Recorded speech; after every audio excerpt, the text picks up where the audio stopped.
Chapter 1822.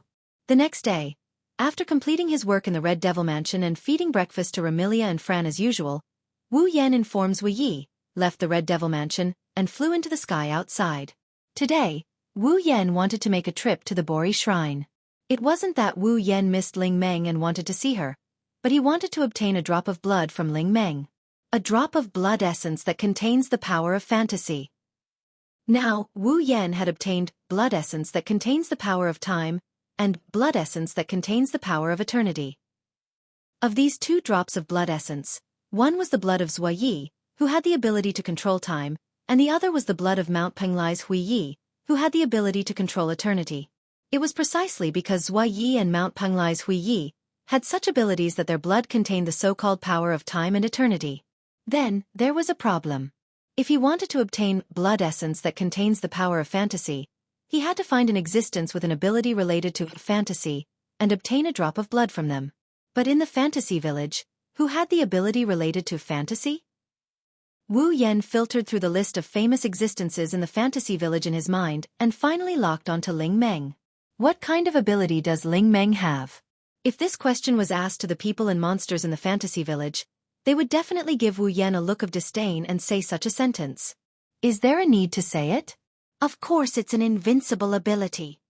This was the understanding of the people and monsters in the fantasy village of the Bori Shrine.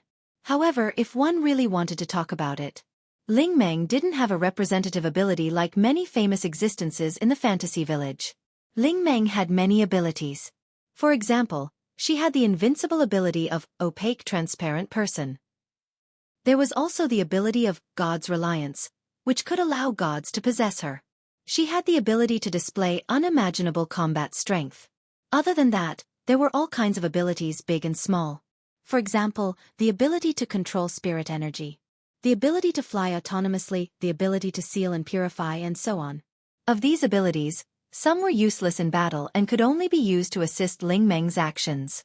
However, some were so powerful that it was difficult to find any other ability that could compare to them. Furthermore, basically, there were all kinds of them. If the characters in the fantasy village had a bug-like ability, then Ling Meng had a bunch of bug-like abilities. Then, with so many abilities, what kind of power does Ling Meng's blood contain? Wu Yan felt that it was very likely to be the so-called fantasy power. Wu Yan doesn't know what this fantasy power is like. Plus, Ling Meng has never used any ability related to fantasy before, so logically speaking, she should be able to use it. He should not be on the list.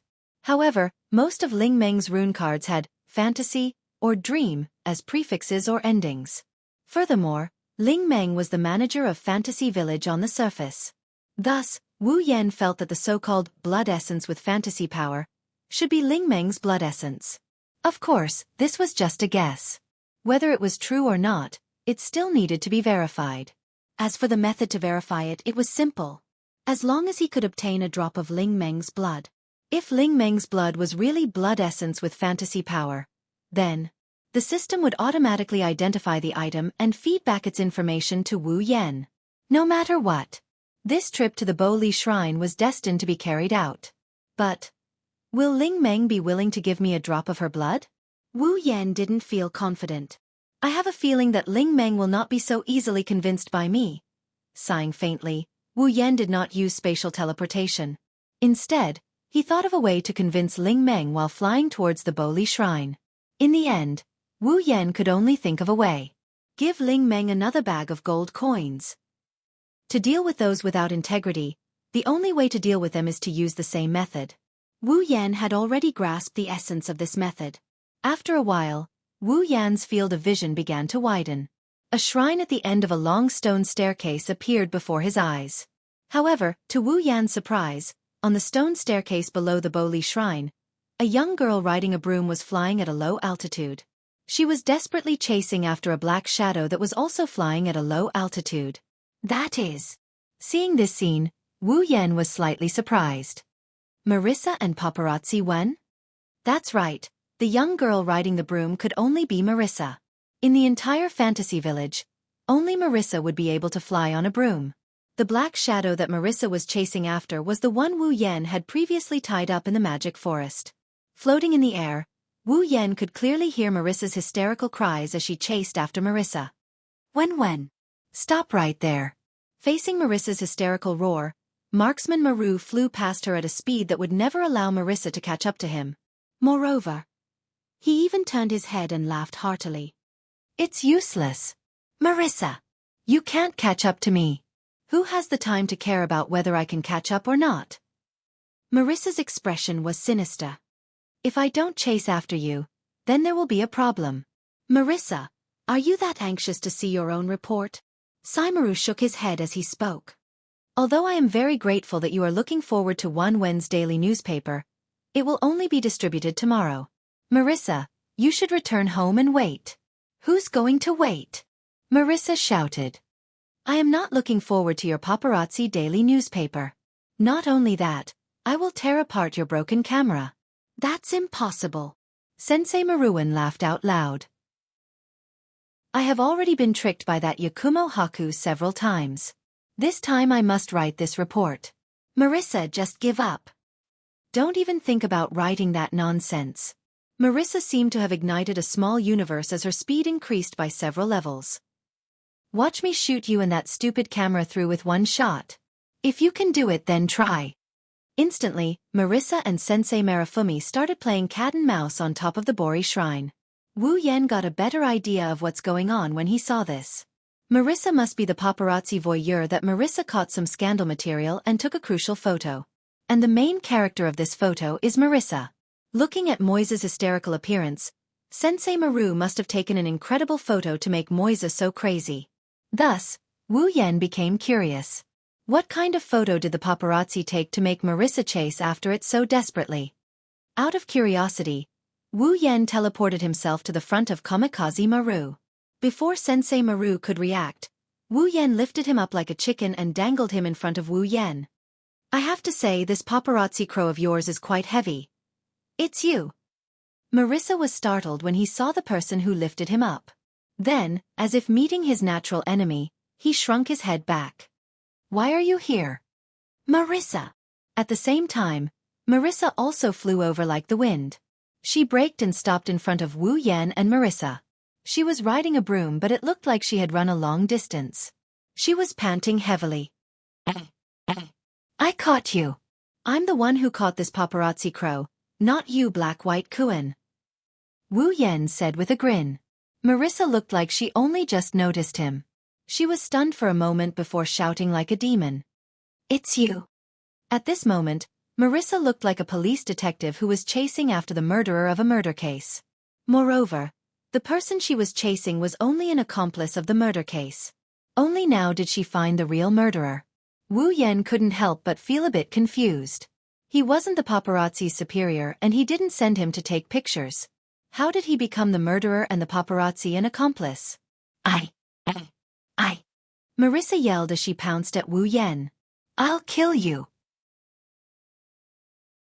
Chapter 1823. Some time ago, when Wu Yan and Alice were having a conflict because of some harmonious and loving matters, Marissa was tricked by Sensei Maru. In the end, she just happened to bump into Wu Yan's muzzle. That wasn't the most important thing.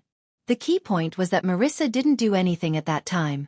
Instead, she put on a very gossipy appearance.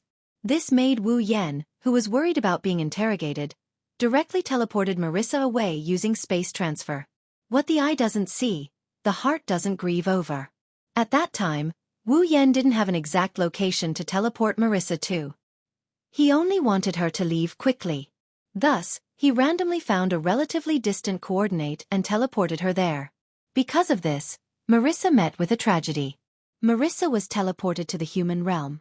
Moreover, she was teleported to the human realm, to the home of a teacher who seemed to have a very big background. Unfortunately, at that time, the teacher seemed to be taking a bath.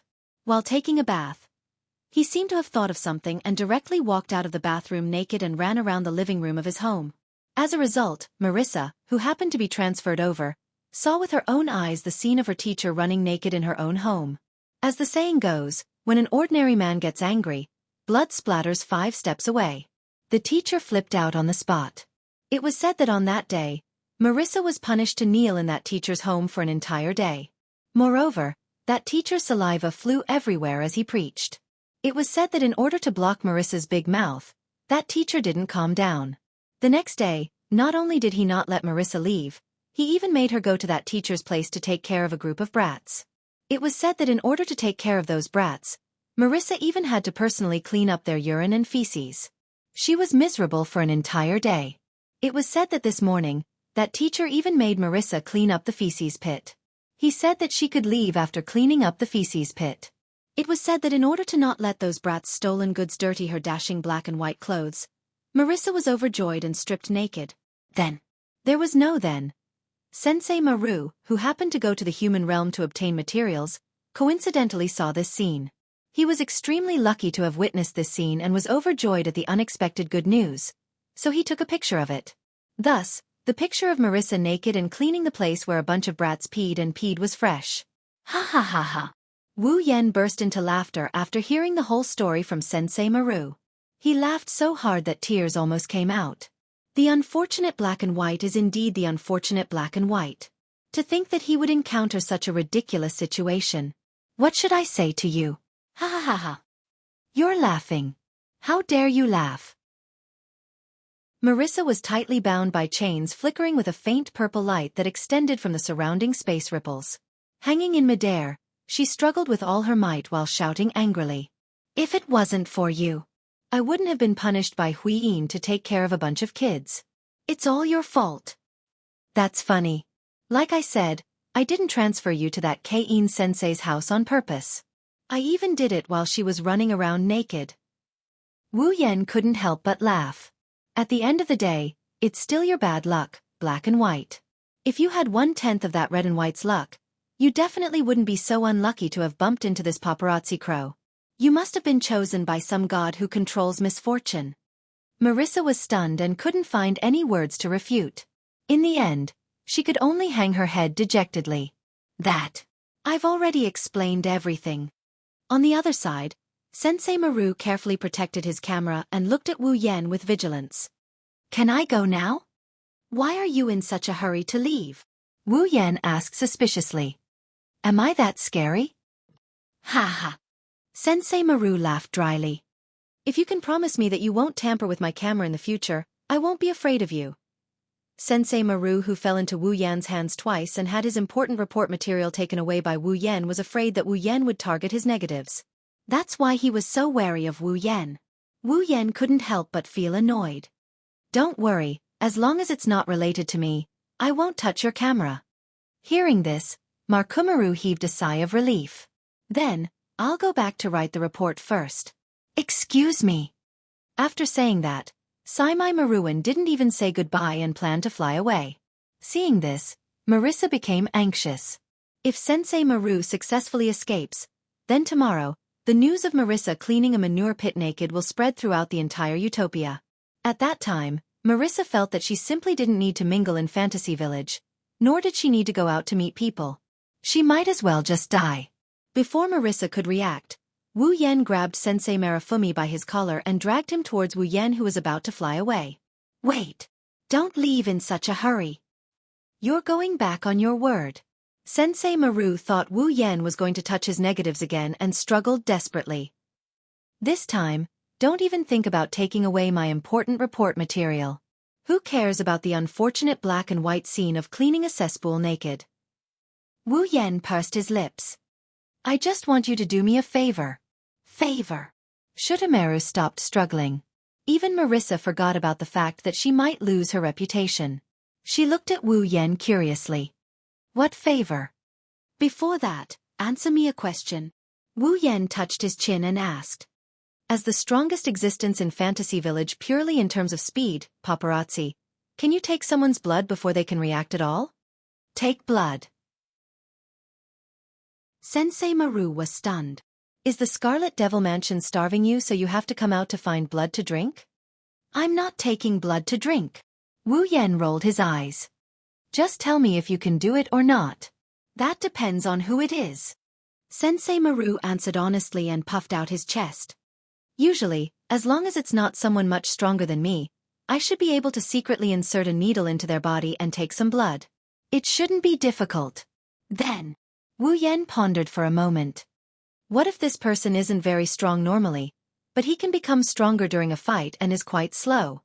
Not very strong normally, can become stronger in a fight, is quite slow. Sensei Maru's mouth twitched. Why do I feel like this person is very familiar? Even Marissa, who had an IQ of less than 9, was stunned, let alone Kamui Marumi. This person, could it be? That's right. Wu Yan didn't hide anything. It's Ling Meng. As soon as his voice fell, Shooting Life Maru immediately turned into an afterimage and flew out as if he was fleeing. Wu Yan, who had anticipated Sensei Maru's reaction, waved his hand and a spatial ripple appeared in front of Sensei Maru. Sensei Marifumi dove into the spatial ripple and he appeared beside Wu Yan in an instant. Wu Yan caught him. Wu Yan grabbed Sensei Marifumi. Let me go. Sensei Maru struggled to get up. If you want to die, go ahead, don't drag me down with you. Die. Wu Yan resisted the urge to roll his eyes. Are you exaggerating? That's because you don't know what Ling Meng is like when she's angry. Sensei Maru shouted. If I really do that, Ling Meng will definitely be so angry that she'll kick me out. Before I dedicate my life to the great god of news, how can I die? It's just a drop of blood. You're exaggerating. Wu Yan said calmly. Aren't you very fast? It's useless no matter how fast I am. Even if I can get close to Ling Meng without her noticing, I won't be able to get a drop of blood from her. Sensei Maru said bitterly. In the fantasy village, Ling Meng is invincible. Every attack that could hurt Ling Meng is ineffective. Even if it's just a needle, Ling Meng may feel pain, but who knows if it will cause her to bleed. That's true. Wu Yan frowned before relaxing his brows. No matter what, we have to try. Without giving Sensei Maru a chance to protest, Wu Yan grabbed Sensei Maru with one hand and Marissa with the other and walked towards the Bori Shrine. Chapter 1824. Fantasy Village, Bori Shrine. In front of the shrine, Wu Yan, Marissa, and Sensei Marifumi stood side by side. They stared at the door in silence for a while. Are you really going to do this? Marissa lowered her voice and spoke softly. Even though I don't want to admit it, Soul Dream is very scary when she's angry. Basically, no one can suppress her. Do you really dare to stab her with a needle? No matter what, let's try it first. Wu Yan also lowered his voice. Anyways, when Akane gets angry, I'll just throw her a bag of gold coins. That will definitely calm her down. Then why don't you just throw a bag of gold coins to Soul Dream and have her give you a drop of blood? Sensei Marifuge grumbled. That way, we won't have to take such a big risk, right? That's true. Wu Yan scratched his cheek. But I have a feeling that we'll fail if we do that. Why? Marissa asked doubtfully. Soul Dream loves money so much. She should be happy to exchange a drop of blood for a pile of money, right? But compared to money, that Akane hates trouble more, right? Wu Yan rubbed his forehead as if he had a headache. I don't know if that Akane thinks that stabbing herself with a needle is troublesome. Even if it isn't, I don't think it's very reliable. So you want us to challenge Soul Dream's bottom line with you? Saimaru was still grumbling. I really have to hand it to you. In Fantasy Village, other than a certain brainless person, there's no one else. This is the first time I've seen someone so eager to challenge the Bori Shrine. Brainless. Marissa rubbed her head and looked around. Who?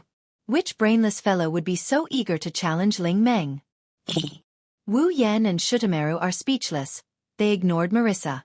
They looked at each other. Are you really going to do this? Takamaru's face fell. Then can you do it yourself? A smile appeared on Wu Yan's face, but he didn't say anything. He raised his hand.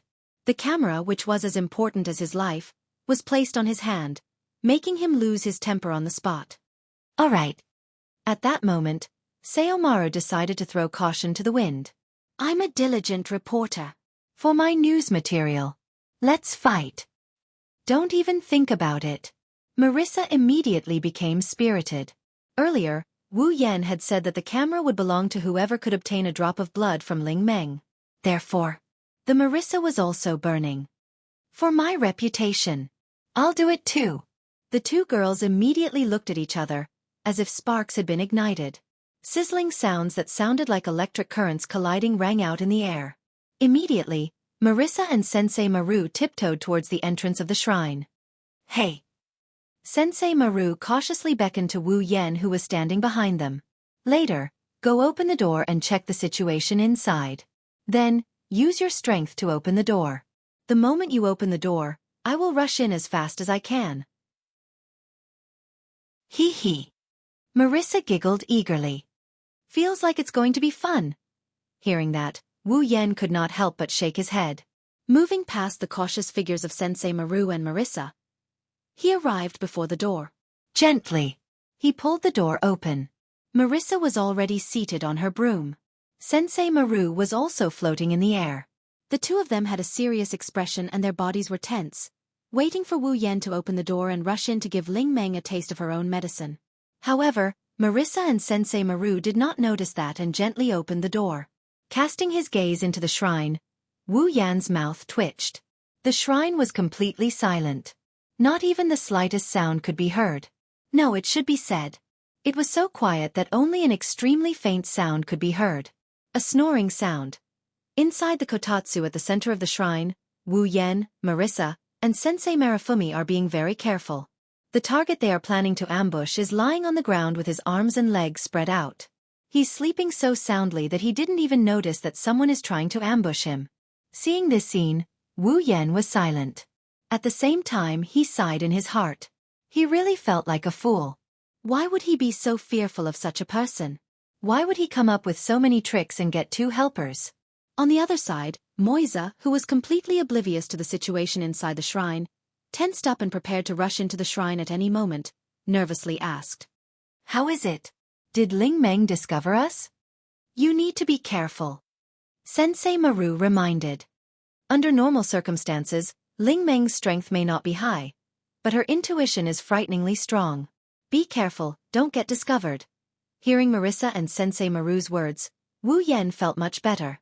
Fortunately, if I'm stupid, then there are people who are even more stupid than me. Are you done? Sensei Maru couldn't help but ask. If you're done, then open the door. I'll rush in as fast as I can, and before Ling Meng can react, I'll escape as fast as I can. If that happens, even Ling Meng won't be able to do anything.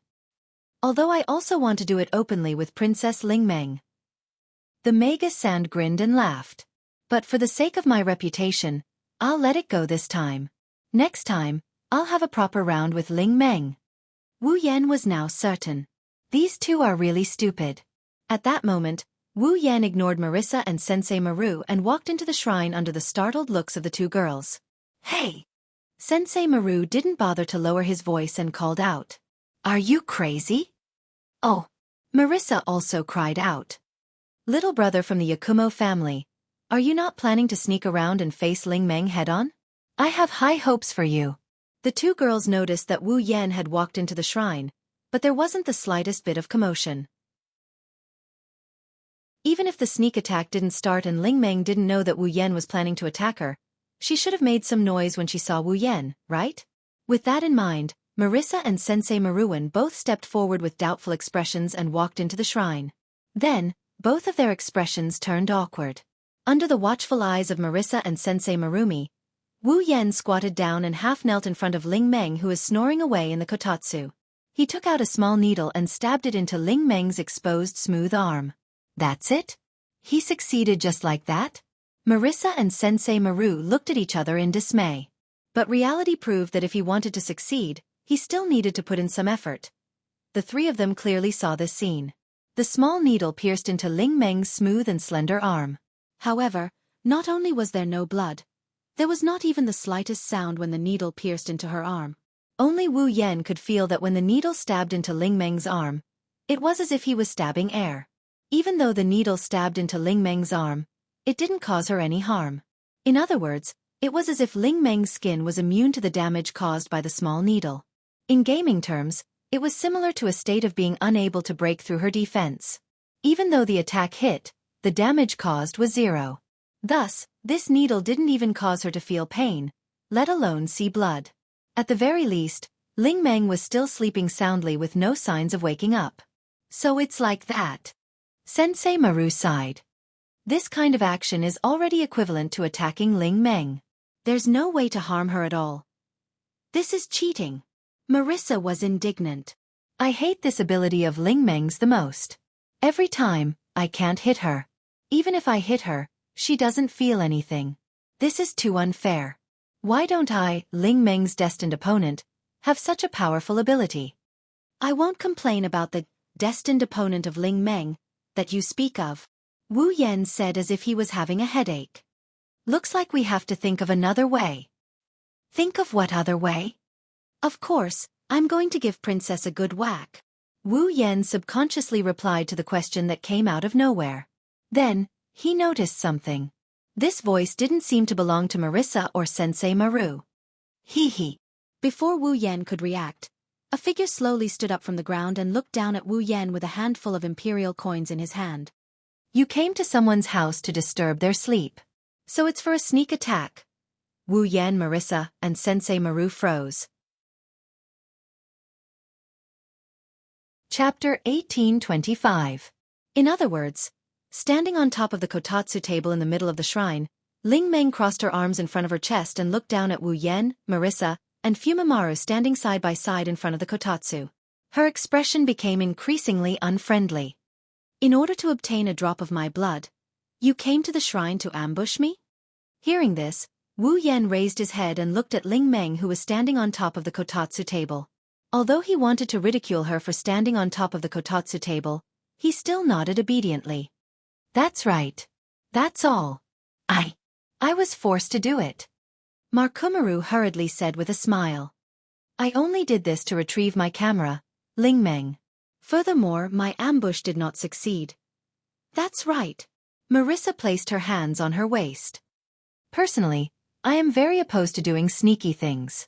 Rather than sneaking up on Princess Ling Meng, it would be better to do it in broad daylight. Hearing Marissa's words before Ling Meng could respond, Wu Yan spat out, "Come your head." Against doing sneaky things? Don't you always act sneakily when you steal from the black and white bandits? I didn't steal anything, Marissa retorted with a face full of dissatisfaction. I'm just borrowing it. I will definitely return it in the future. Is that so? Wu Yan looked doubtfully at Marissa. Then when are you going to return it? Is there even a need to ask? Marissa said matter-of-factly. After saying this, of course it's after I die. Wu Yan did not want to continue his ridicule. However, Marissa's idea wasn't incorrect.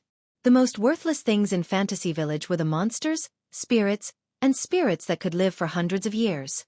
For these existences that could easily live for hundreds of years, the lifespan of humans was really too short. Perhaps to those monsters, waiting for Marissa to die before returning the items was actually just a very normal borrowing period of time. That's hard to say. Really? Princess Ling Meng sighed. It's not easy to get a good night's sleep. I was still thinking of spending the day leisurely. Who knew that you would ruin my plans because of such a boring matter? Why am I so unlucky? Well, actually, it's easy to solve this problem. Wu Yan suggested kindly. As long as you're willing to give me a drop of blood, I'll leave immediately. That way, you can continue to sleep. Furthermore, it wouldn't be a problem to spend today, tomorrow, or even the day after. How about it? Not bad, right? Ha ha. Princess Ling Meng smiled insincerely. Do you think I'll fall for your trick? Dang? Wu Yan asked doubtfully. What do you mean by that? Do you think this is the first day I've known you? Princess Ling Meng said coldly. What are you planning to do with my blood? There are various reasons. In other words, you don't want my blood to drink, right? Princess Ling Meng raised her voice and interrupted Wu Yan's words. If that's the case, I can't give it to you. Forget about Wu Yan. Even Marissa and Fumimaru were shocked by Princess Ling Meng's resolute tone. Why? Is there anything else to say? Princess Ling Meng looked at Wu Yan as if she was looking at an enemy. I already know that you're the biggest anomaly in Fantasy Village.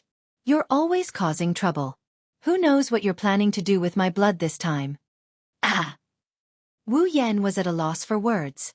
Wu Yan couldn't refute Princess Ling Meng's words. After all, It didn't matter if it was Wu Yan's intention. Ever since he came to Fantasy Village, he had caused all sorts of trouble. For example, on the first day, Fran caused a ruckus in Scarlet Devil Mansion because she wanted to find Wu Yan, causing Remilia to be in a terrible state. Another example is the 7 deadly sins. Wu Yan didn't just bring trouble to Scarlet Devil Dojo, he also dragged in Yong Pavilion, Earth Spirit Hall, and even Bori Shrine. In the span of 7 days, he brought about all sorts of troubles. Wu Yan did all of this for the sake of completing his demigod path quest. That's why he got himself into so much trouble. But trouble is still trouble. For the lazy and lazy Ling Meng, Wu Yan can be considered an enemy. This time, I really won't cause any trouble. Wu Yan wasn't confident in his words, but he could only brace himself. As long as you give me a drop of blood, just 1 drop. I've said it before. I won't fall for your tricks. Princess Ling Meng snorted. I won't let you disturb my leisurely life. Seriously, I really want to cure the biggest anomaly in your fantasy village. The more Princess Ling Meng spoke, the angrier she became. She even lifted her head and screamed at the ceiling of the shrine. Violet, you despicable bastard. Hurry up and bring your family's big trouble back. From Ling Meng's unbearable screams, one can tell how much she hates Wu Yan for causing her so much trouble. Princess Ling Meng must have taken into account Wu Yan's identity as the head of the Yagumo family, and Violet's identity. Otherwise, with Princess Ling Meng's personality, she might have treated Wu Yan as a real anomaly. It seems that Princess Ling Meng is also having a hard time. Markumaru said with some sympathy. She could have lived a leisurely life every day, but now, she has to be on tenterhooks every day, worrying about when trouble will happen in Fantasy Village. Being a Boli shaman isn't a good job. Why isn't it a good job? In this regard, Marissa proposed a different idea. This is the Boli shaman who maintains the peace of Fantasy Village. If possible, I want to do it too. Wu Yan couldn't help but roll his eyes. Marissa was indeed worthy of being called the town security of Fantasy Village like Princess Ling Meng. Although she wasn't a Boli shaman, she was indeed very passionate about solving all kinds of anomalies. To Marissa, Wu Yan didn't know whether it was interesting or a genuine outburst of righteousness. But from this point of view, Marissa, who wasn't the real Boli witch, was very enthusiastic about the work of the Boli witch, while the real Boli witch was someone who complained about being tired every day and didn't have any motivation. It was hard to describe this feeling of dissonance. Can't we discuss this? Wu Yan could only bitterly smile at Princess Ling Meng and extend his hand. As long as you give me a drop of blood, I will give you a bag of gold coins. The red bow on Princess Ling Meng's head trembled slightly like a puppy's ears. Seeing this, Wu Yan felt that there was a chance and immediately increased the bargaining chip. 10 bags of gold coins. Princess Ling Meng's delicate body trembled. Her face was filled with interest, but she immediately became resolute. Although Princess Ling Meng was greedy for money, compared to money, Princess Ling Meng clearly preferred a leisurely life. As the saying goes, life is precious, love is even more valuable. If it is for freedom, both can be thrown away. To Princess Ling Meng, leisure is definitely as important as freedom. More important than life and love. How should I put it? She is really lazy to the point where it makes people cower in fear. This Princess Ling Meng must be one of the 7 sins of sloth. For this reason, Wu Yan could only be ruthless. 100 bags of gold coins. Princess Ling Meng almost fell from her quilt. Marissa and Soul Cutter Maru were stunned with their mouths wide open. A bag of gold coins would contain more than 20. 100 bags would be at least 2,000 gold coins. With these 2,000 gold coins, not to mention the Boli Shrine, even the Red Devil Hall could undergo a major renovation, which could be considered a lot. 100 bags of gold coins. Princess Ling Meng muttered shakily. Then how many of the most expensive tea leaves can I buy? It doesn't matter how much you buy. Wu Yan struck while the iron was hot. If you feel that it's not enough, I can increase it by 10 times. I will give you 1,000 bags of gold coins. 1,000 bags of gold coins? That would be at least 20,000 gold coins. 1,000 bags of gold coins. 1,000 bags of gold coins. Princess Ling Meng's eyes began to drift. After a while, she seemed to wake up and shook her head violently. Even if it's 1,000 bags of gold coins, don't think of ruining my leisurely life. After shouting such a sentence, Princess Ling Meng ran out of the shrine as if she was escaping. Wu Yan did not expect Princess Ling Meng to be able to resist the temptation. He immediately chased after her. Princess Ling Meng, I will give you 10,000 bags of gold coins. Shut up. At this moment, Princess Ling Meng's voice sounded like a sorrowful cry. Chapter 1826. Not long after, Wu Yan returned to the shrine with an annoyed look on his face. Marissa and Sensei Maru, who were leisurely drinking tea in the shrine, saw this scene and couldn't help but reach out to greet him. Yo! You're back. How was it? Did you catch Soul Dream? We didn't catch her. Wu Yan's anger rose when he saw Marissa and Kamikaze Marumi leisurely sipping their tea. Since you two are so free, why don't you come and catch that hateful Akasha with me? If even you can't catch Soul Dream, then it's even more impossible for us to catch her. Fumaru had a look of anticipation as he held his teacup. Rather than wasting time trying to catch her, why not just wait here? Maybe Soul Dream will come back? Of course Soul Dream will come back. Marissa pursed her lips. This is the shrine, Soul Dream's territory. No matter how far she runs, Soul Dream will still come back. Sigh. Wu Yan could only sigh. I've not imagined that the shameless Red-White would refuse my gold coins for an even more shameless reason. I've already offered 2 million gold coins, but she didn't stop. Instead, she ran away even faster. 2 million gold? Saimaru laughed dryly. You sure have a lot of gold. So many gold, where did you hide them? Marissa came over curiously. Are you hiding them in some secret base? Can you bring me there to take a look? Bring you there to take a look. Wu Yan looked at Marissa with a smile that wasn't a smile. Don't tell me you want to borrow gold coins from me? I have no interest in those shiny gold things. Marissa waved her hand. I am interested in things that are both practical and interesting. Take Patrice's books for example, they can increase my strength. Some books that can only be read are also very interesting. If you have something interesting and powerful, why don't you lend it to me to play with? I'm sorry. I do have a lot of interesting and powerful things, but I'm definitely not lending them to you. Wu Yan said without hesitation. He sat down cross-legged and revealed a troubled expression. This is going to be troublesome. Are you still thinking about how to obtain a drop of Ling Meng's blood? Sensei Marifumi asked. Why are you so obsessed with Ling Meng's blood? The 7 deadly sins seem to have been created to obtain a drop of blood from the people of the moon, right? In any case, I have a use for it. Wu Yan responded first. Then he was stunned. He looked at the text of the life shooter Maru in surprise. How did you know that I drank the medicine that could trigger the 7 deadly sins in order to obtain a drop of blood from the Forever Pavilion? Don't underestimate the integrity of a professional reporter. In Fantasy Village, there are not many things that I don't know. Takamaru said proudly, but when he touched the empty space in front of him where the camera used to be, he was shocked. He hung his head dejectedly again. Speaking of which, when are you going to return my camera to me? I don't want to return it. Of course, the one who said this wasn't Wu Yan. It was Marissa. It's better to destroy that kind of thing. Marissa, you really are a sinful person. Sensei Marifumi looked at Marissa with an unfriendly expression. The camera is innocent. You actually harmed an innocent child for your own sake. A sinful person like you won't live long.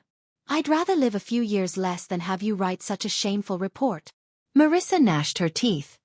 Otherwise, I'll just destroy the film. The film is innocent too. Sensei Marifumi said resolutely.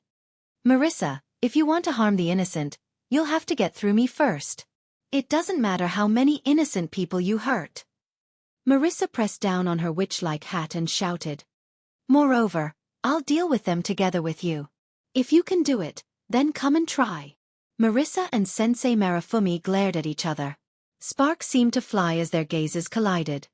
You two really have nothing better to do. Wu Yan said unhappily. If you're so free, then hurry up and think of a way. A way?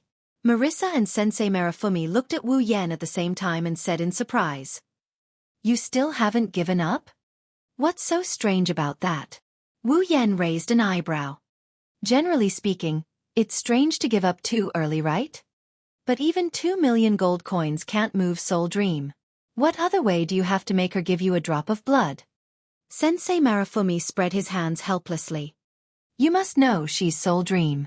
Don't be fooled by her appearance. Once she's stubborn, she'll give people a headache. Not to mention, you're trying to ruin her leisurely life. Who would have the time to ruin that Akane's leisurely life? Wu Yan frowned. It's that guy who thinks I'll cause trouble. In other words, you're really not welcomed by Soul Dream. Marissa looked at Wu Yan with an expression that said she didn't think highly of Wu Yan. From the looks of it, Ling Meng won't compromise no matter what. Even if you try to use force, you won't be able to win against Ling Meng. If that's the case, there's nothing you can do. That's why I came to you two to discuss it, right? Wu Yan waved his hand in annoyance. If you have any good ideas, then hurry up and give them to me. Speaking of which, you should be worried about this kind of thing. Why drag us down with you? Sensei Marifumi complained. I still want to go back and write the report. If that's the case, then you have to give me ideas. Wu Yan grinned. Otherwise, I won't return the camera to you. Without that camera filled with scandalous photos, you won't be able to write the report. You bastard, you're the devil! Sensei Marifumi cried out in grievance. But when he realized that this method didn't work on Wu Yan, he clenched his teeth. If that's the case, then this is the only way. Bori Shrine in a bush not far away. And then, hiding behind the bush, Wu Yan narrowed his eyes. This is the idea you came up with? Humph. Humph humph. Sensei Marifumi, who was lying on the ground beside Wu Yan, snorted. He sounded very pleased with himself. Don't worry, I often do things like this to get news material. Soul Dream is slow, she won't be able to discover us. Who asked you if we'll be discovered? Wu Yan would have shouted at Sensei Marifumi if he didn't have to lower his voice. I'm asking you, if we hide here, will we be able to get Soul Dream's blood? Of course it's impossible to just hide here, Sensei Marifumi said as he observed the situation at the shrine. Since Soul Dream has made up her mind not to give you her blood, it'll be hard to convince her otherwise. So we can only take it by force. Everyone knows that. Marissa, who was lying on the other side of Wu Yan, couldn't help but speak up. But we can't harm Soul Dream at all. That's why. Sensei Marifumi smiled meaningfully. It's just that we can't. It's just that we can't? Wu Yan and Marissa flinched. They didn't know what's going on. Soul Dream's invincibility, in the end, is only used to counter the damage and attacks caused by others. Sensei Marifumi explained. If it's not because of the damage and attacks caused by others, Soul Dream's invincibility wouldn't activate. At this point, Marissa was still confused, but Wu Yan had a sudden epiphany. You mean, we have to create some accidents for Soul Dream? That's right. That's right. Sensei Marifumi chuckled. I feel that if it was a broken knee while walking, a brick falling from the sky and smashing your head, or the soles of your feet being pierced by a thumbtack thrown on the ground, these types of attacks were not man-made, but purely accidental, Ling Meng's invincibility would not have been activated. Marissa understood after hearing Sensei Marifumi's words, and her expression became excited. Sensei Marifumi, are you planning to set a trap? That's right. Almost there. Sensei Marifumi looked in the direction of the shrine. As long as Ling Meng returns, the gift I prepared for her in the shrine will come in handy. He he he he. Marissa had completely forgotten what kind of tragic consequences it would bring to her if the life-shooting pill text were to succeed. She eagerly laughed. That sounds interesting. Not just Marissa, even Wu Yan is looking forward to it. Since they could teach Kobai a lesson and achieve their goal, why not? Chapter 1827. Time passed by second. Pa! Moisa, who was hiding in the bushes not far from the shrine, swung her palm for the umpteenth time, producing a crisp sound. Of course, Marissa's slap wasn't aimed at anyone else, but herself. Moreover, it was a very forceful slap on her own cheek, nearly causing it to turn red. Moisa! Makumaru said unhappily from the side. Can't you be a bit more honest? If this goes on, Soul Dream will definitely discover us. What can I do? Moisa showed no signs of repentance. Instead her face was filled with anger. We have been hiding here for 3 whole hours. In these 3 hours, I have fed the mosquitoes at least 50 times. Why did the mosquitoes only look for me and not you? Moisa? Perhaps to the mosquitoes, human blood is more delicious. Makumaru said half-heartedly. In any case, you just have to bear with it. Otherwise, no matter how slow Soul Dream is, she will definitely discover us. This despicable Soul Dream. Moisa could not help but begin to complain about Soul Dream. Just where did she go? Why isn't she back yet? Paparazzi is right, Black-White. You have too little patience. Wu Yen sighed as he laid between Marissa and Kamikaze Marifumi. In order to complete my mission, I had to wait for 3 hours or something. Compared to swallowing a deceptive medicine, this is much gentler. That's for you, not for me. Marissa muttered resentfully. If this goes on, I will want to go home. Even someone like you who can't wait to go out and have fun is thinking this way. Kurosaki must have endured until the end, right? Wu Yan's mouth slowly curved up. I think that she will be back soon. Just as he finished speaking, Shoto Kamura's ears twitched, and he lowered his voice. His face was filled with excitement as he called out. She's here. Hearing the voice of Nerimaru, Wu Yan and Marissa's spirits shook at the same time. Together with Sensei Marumi, they lowered their bodies as much as possible and hid behind the bushes. He turned his gaze towards the shrine in front of him. Under the gazes of Wu Yan, Marissa, and Sensei Marifumi. Up ahead. On the stone steps not far from the shrine, a head with a large red bow stuck out sneakily and stared at the shrine for a while. Then, he tiptoed out and cautiously moved in the direction of the shrine. Needless to say, this person was undoubtedly Ling Meng. It was as if she was worried that there might be a ferocious tiger within the shrine. She was very vigilant as she moved step by step.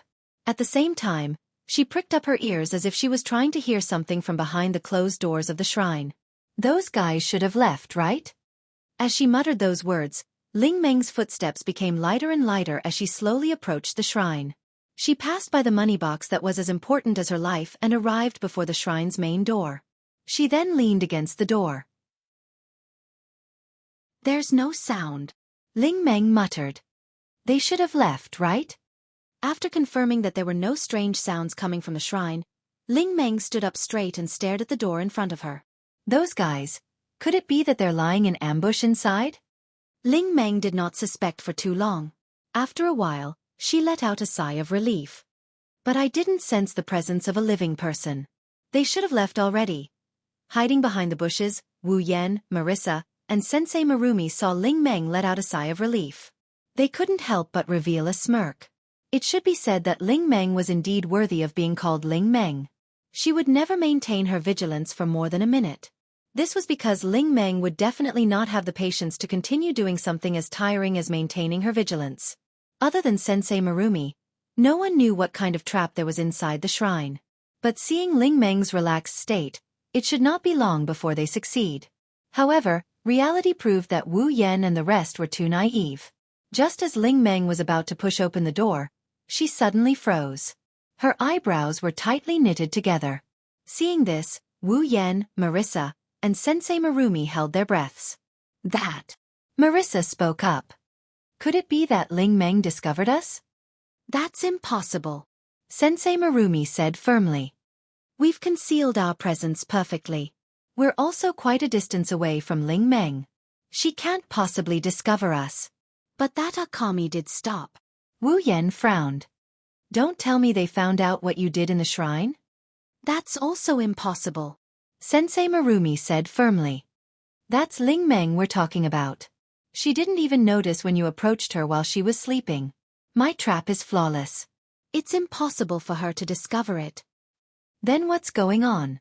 Marissa was vexed. Why did Ling Meng stop? No one could answer this question. Wu Yan, Marissa, and Sensei Marumi could only focus on observing Ling Meng's every move in an attempt to discover something. Under the gazes of the three, Ling Meng's frown deepened as she uttered such words. Why does it feel like something isn't right? Hearing this, Wu Yan, Marissa, and Sensei Marumi almost broke out in cold sweat. Only now did the three remember that Ling Meng was indeed lazy to the point of infuriating the heavens. She was also very slow-witted. However, it was this Ling Meng that had a mysterious constitution that others couldn't match. Firstly, Ling Meng was extremely lucky. Her luck was so good that it was off the charts. Although there was no way for Ling Meng to pick up money on the streets or wash clothes until they turned into gold, there were still some lucky occurrences. For example, when she accidentally stepped on air and almost fell into a river, a turtle would float up from the river and form a stepping board. Ling Meng would be able to step on it and not fall into the water. Another example would be when it snowed. There would be a large number of animal traps buried in the snow. Basically, there would only be a path for people to walk through. Ling Meng, who was completely unaware of this, would not even step on a single trap when she walked through it. During the banquet, Princess Ling Meng had casually guessed the numbers of the dice many times. In the end, she had always guessed correctly. When she drank, she would also drink from the bowl of wine that no one had put in as a prank. She was simply extremely lucky. Thinking of Ling Meng's luck, Wu Yan, Marissa, and Sensei Marumi began to worry. They were worried that the traps in the shrine might have been coincidentally avoided by Ling Meng due to certain circumstances. In addition to her extreme luck, Ling Meng's other special trait was her extremely sharp intuition. So many strange occurrences had occurred in the fantasy village. Among them, there were some that were very suspenseful. Even the mastermind behind these occurrences was unknown. However, Ling Meng was able to rely on her intuition and judgment to find the mastermind behind these occurrences every single time. When shopping, she would often rely on her intuition to choose the best item. If she lost something, she would also rely on her intuition to find it. Unfortunately, the lost item would always be there. This kind of luck and intuition was enough to cover Ling Meng's own dullness, allowing her to avoid many unnecessary disasters. From this, it could be seen that this Bori Shrine's shaman had broken the rules. The attacks and injuries caused by others were unable to affect the invincible Ling Meng. Furthermore, she could rely on her luck and intuition to avoid unexpected occurrences. This was simply harder to accept than cheating. Wu Yan, Marissa, and Sensei Marumi could only pray that Ling Meng's luck and intuition, which could be said to be invincible in another aspect, would not appear at this time.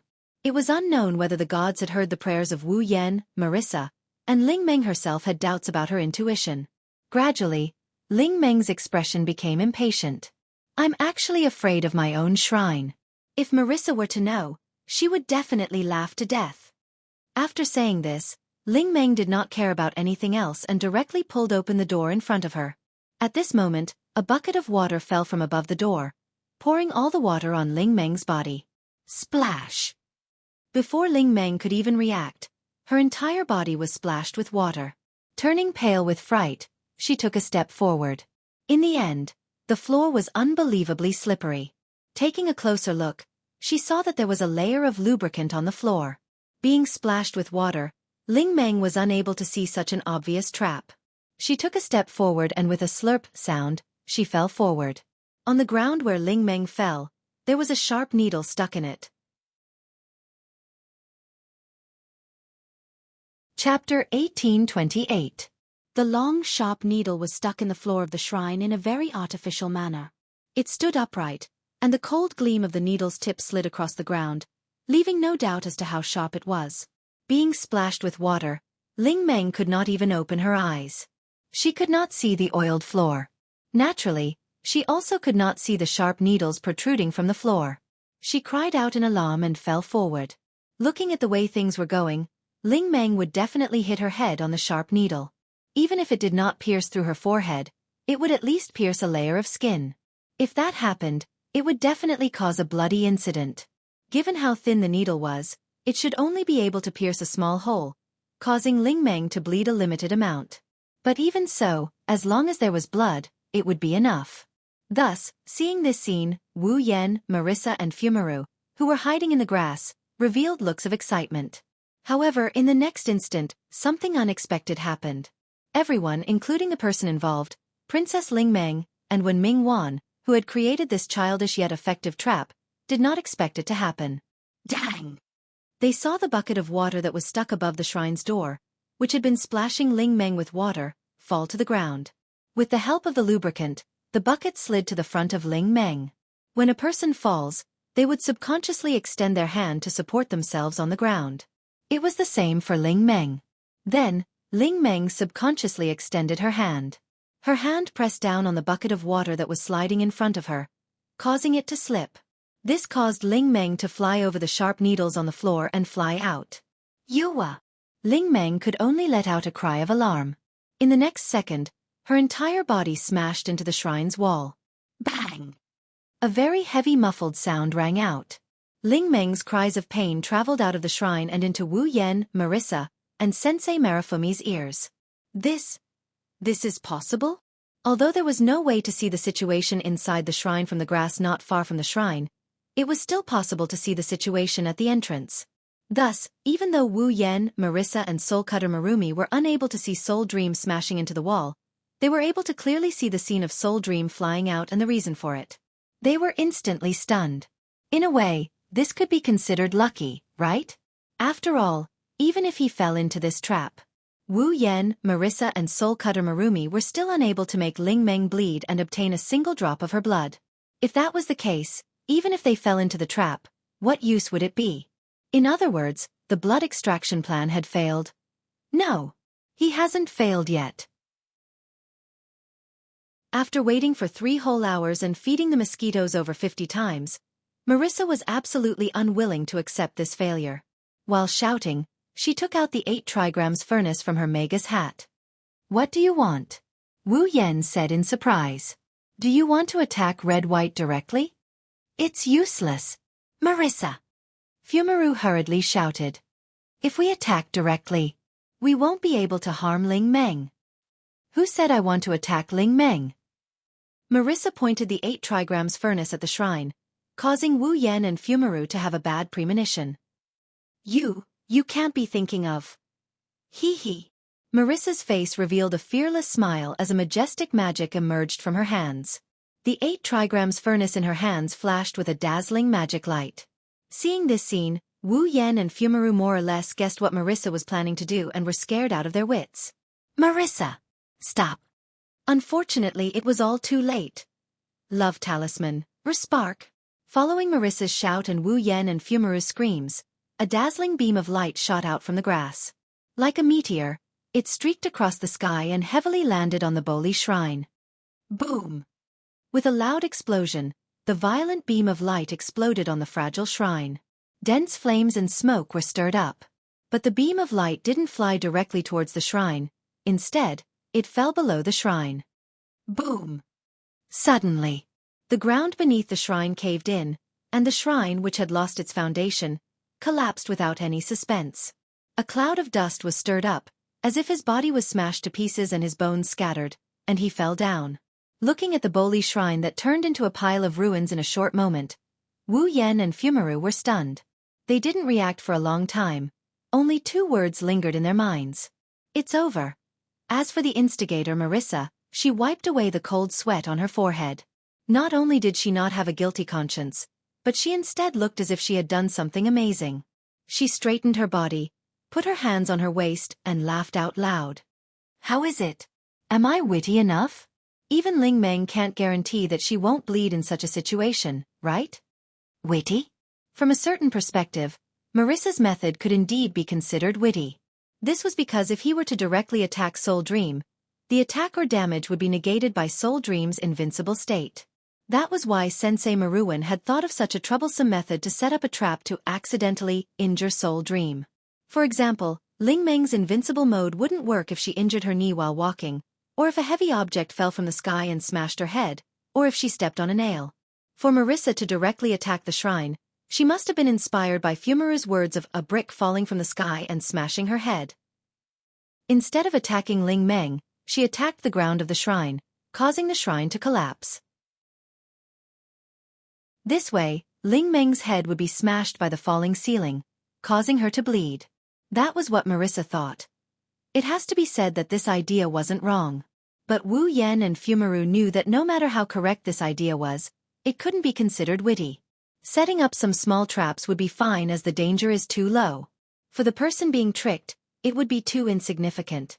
Even a demigod might be careless and fall for it. However, who has ever seen a 7th or 8th rank attack a demigod without being discovered by the demigod?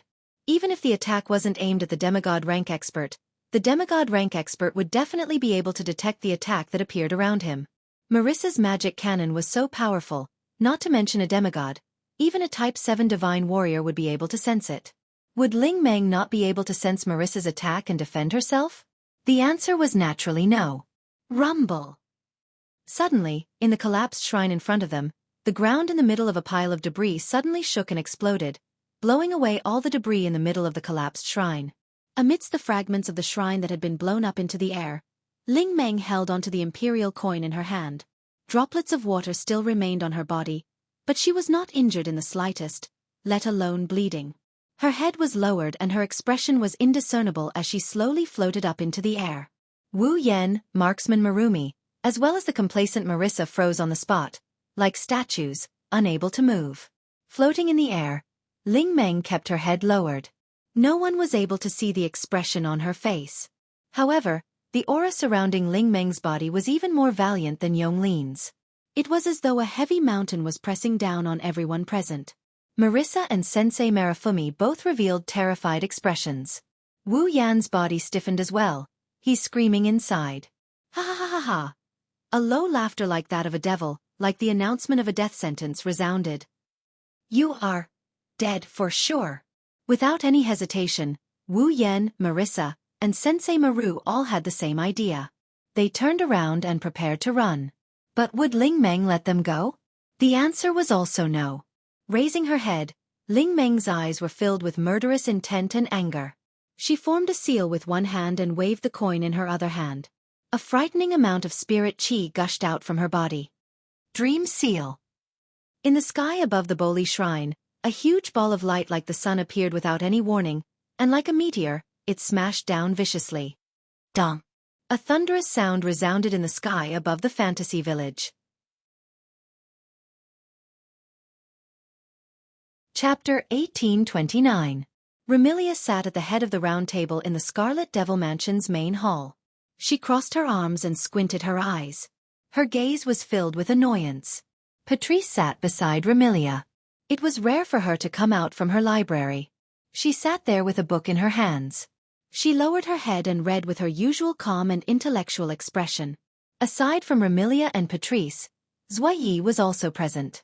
He stood behind Remilia, but his expression was also filled with helplessness. Taking a closer look, in front of Remilia, Patrice, and Zhuyi was Wu Yan. However, at this moment, Wu Yan's image wasn't very good. His clothes were very messy, and there were burn marks on every part of his body. His hair was also messy. Although there were no obvious marks on his face, his expression was very sloppy, as if he was a victim who had just run out of the scene of a fire and had only wiped his face with his hands. To think that you dared to do such a thing. Patrice lowered her head and said without a change in expression. To actually destroy the Bori Shrine. In the entire fantasy village, you guys are probably the only ones who have done such a thing. Soul Dream should be furious, right? Remilia looked at the sloppy Wu Yan with an amused expression. It's hard to tell if she's taking pleasure in Wu Yan's misfortune. Otherwise, you wouldn't have ended up like this. Sarbai. Even Zhuyi couldn't help but speak out, speechless. This time, you guys went overboard. I'm not fooling around. Wu Yan shrugged as he replied in a weak tone. That was all the fault of that despicable black and white. The paparazzi and I were only implicated. After speaking, Wu Yan recalled what happened in the morning and couldn't help but shiver. In the past, Wu Yan also heard that Soul Dream would transform into various forms due to her emotions. Wu Yan doesn't know if this is true or not, but... However, after witnessing the destruction of the Bori Shrine, Soul Dream didn't transform but went completely berserk. Even the spirit energy in her body went berserk. In such a state, Soul Dream immediately unleashed her ultimate move. A single dream seal caused Marissa and Sensei Marumi's bodies to emit smoke. Their eyes rolled back as they collapsed to the ground. As for Wu Yan, due to his strength, he was able to teleport and teleport. With the help of the teleportation magic, he was lucky enough to escape the fate of being insta-killed. However, Ling Meng lived up to her reputation of being invincible in Gensokyo. She managed to beat Wu Yan into such a sorry state before he could escape. As a result, Wu Yan ended up in such a sorry state. Wu Yan can't imagine the fate of Marissa and Sensei Marumi, who were taken down by Princess Ling Meng in one move. He only knows that he witnessed Princess Ling Meng's brutality not too long ago. Remilia seemed to have seen her past when she was brutally defeated by Soul Dream in the fantasy village from Wu Yan's expression. The gloating expression on his face turned into one of sympathy. Fortunately, you were only implicated. Otherwise, Soul Dream wouldn't have let you go so easily. Even if she chased you all the way to the Scarlet Devil Mansion, it would be the same.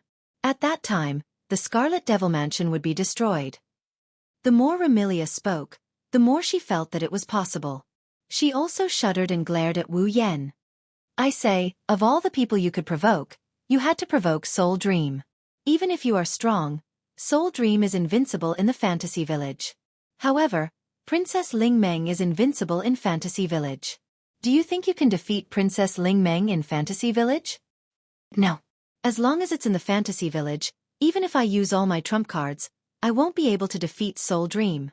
Even if I go all out, I am still no match for that Okagaki. I know my limits.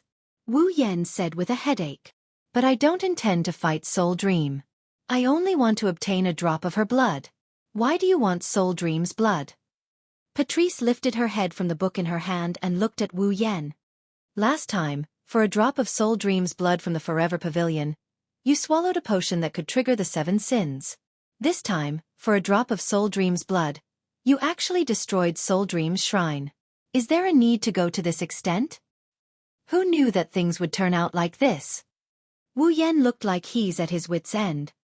Actually, it's not just Soul Dream and Soul Dream's blood. I still need to collect 3 other types of blood in the fantasy village to gather 5 types of blood essence. 5 types of blood essence? Remilia, Patrice, and Black Knight looked at Wu Yan with a serious expression. Even though it sounded unbelievable, these girls who were closer to Wu Yan than anyone else didn't understand Wu Yan.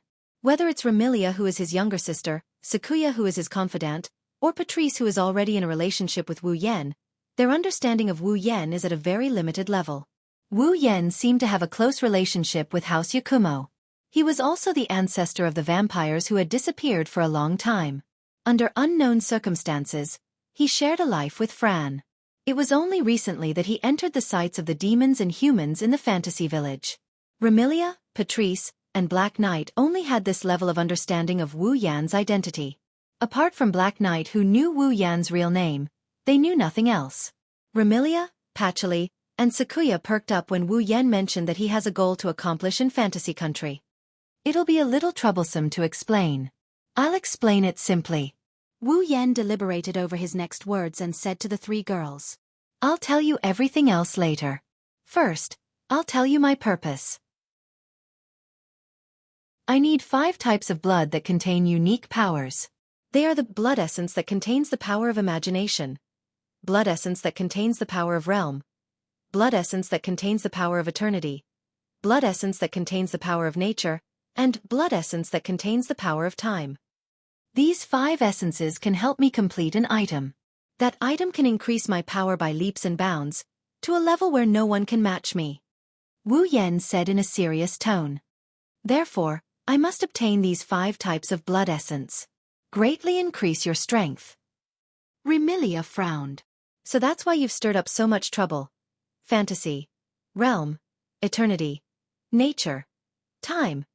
5 types of blood essence with unique powers. Patrice pondered. In other words, the blood essence of Bori and the Moon People of Forever Pavilion contains one of the 5 unique powers? Time. Time. By the side, Zhuyi hesitated for a moment and asked with uncertainty. Lord Bai, that blood essence that contains the power of time. Just as you thought. Wu Yan scratched his cheek. It's your blood, Black Knight. Hearing this, Zhuyi's expression didn't change, and he only nodded. Lord Bai, do you need me to give you a drop of blood? No need. No need. Wu Yan said awkwardly. Even though it's a little embarrassing, Black Knight, I already took a drop of your blood during your battle with Remilia. I'm sorry I didn't tell you. Don't say that. Black Knight's expression revealed an indescribable gentleness. "It's good that I can help Lord Bai." Wu Yan and Sakuya looked at each other and then, as if attracted to each other, they didn't look away. Ahem. Remilia purposely coughed when she saw this. Her voice sounded a bit dissatisfied. It woke Wu Yan and Kuai Yi up. The two immediately averted their gazes in an embarrassed manner. Patrice merely swept an indifferent glance and spoke with an emotionless face. "In that case, you've already obtained 2 types of blood that you need. Is Witch Boli your next target?" Ha! You're really unlucky. Remilia pursed her lips. Of all the people, it just had to be that soul dream. "It's because of this that I have a headache." Wu Yan bitterly laughed. "I can't beat her in a fight, and even if I can, I won't be able to injure her." If I were to set a trap, it would be very suspenseful due to the other party's extraordinary luck and intuition. On top of that, I don't even know if I can succeed in setting a trap. Hearing this, Remilia rolled her eyes and suddenly laughed. "If you only want Soul Dream's blood, I have a way." Wu Yan's eyes lit up. Chapter 1830. It was nighttime. Standing at the end of the stone steps, Ling Meng stared straight ahead at the ruins of the Boli Shrine. The more she looked at it, the angrier she felt. Even for someone like Ling Meng, who always acted as if it had nothing to do with her. She would only be serious when dealing with the anomaly. Even someone as undisciplined as her could not ignore the fact that her home had been razed to the ground. Furthermore, it was razed to the ground for no apparent reason. For Ling Meng, this was a disaster. I shouldn't have let that despicable person escape so easily. Ling Meng clenched her fists. The anger in her eyes had not dissipated for an entire day. However, she wanted to cry but had no tears. Could it be that my good days were destined to end when I encountered that big trouble? Right now, Ling Meng was certain that Yakumo Haku, the person who appeared in Fantasy Village for no apparent reason, was definitely a huge problem. At least, for Ling Meng, it was definitely a problem. No matter how Wu Yan evaded the responsibility, or how unintentional he was, or even if he was not the one who destroyed the shrine, Wu Yan could not keep himself out of this matter. After all, if Wu Yan did not force Marissa and Fumaru to help him think of a way to obtain Ling Meng's blood, things would not have turned out this way. Thus, after hearing everything from Marissa and Fumaru, Ling Meng was furious. The anger in Princess Ling Meng's heart was increasing with every passing second. Sooner or later, I'm going to cure that big trouble. After making this grand wish that she did not know if it could be realized, Soul Dream held the imperial coin in her hand and pointed to the side of the ruined Bori shrine, shouting loudly. "Over there, don't slack off, hurry up and get back to work." "Yes." Just as Ling Meng's voice fell, 2 feeble voices responded from the side of the ruined Boli shrine. These 2 voices were natural.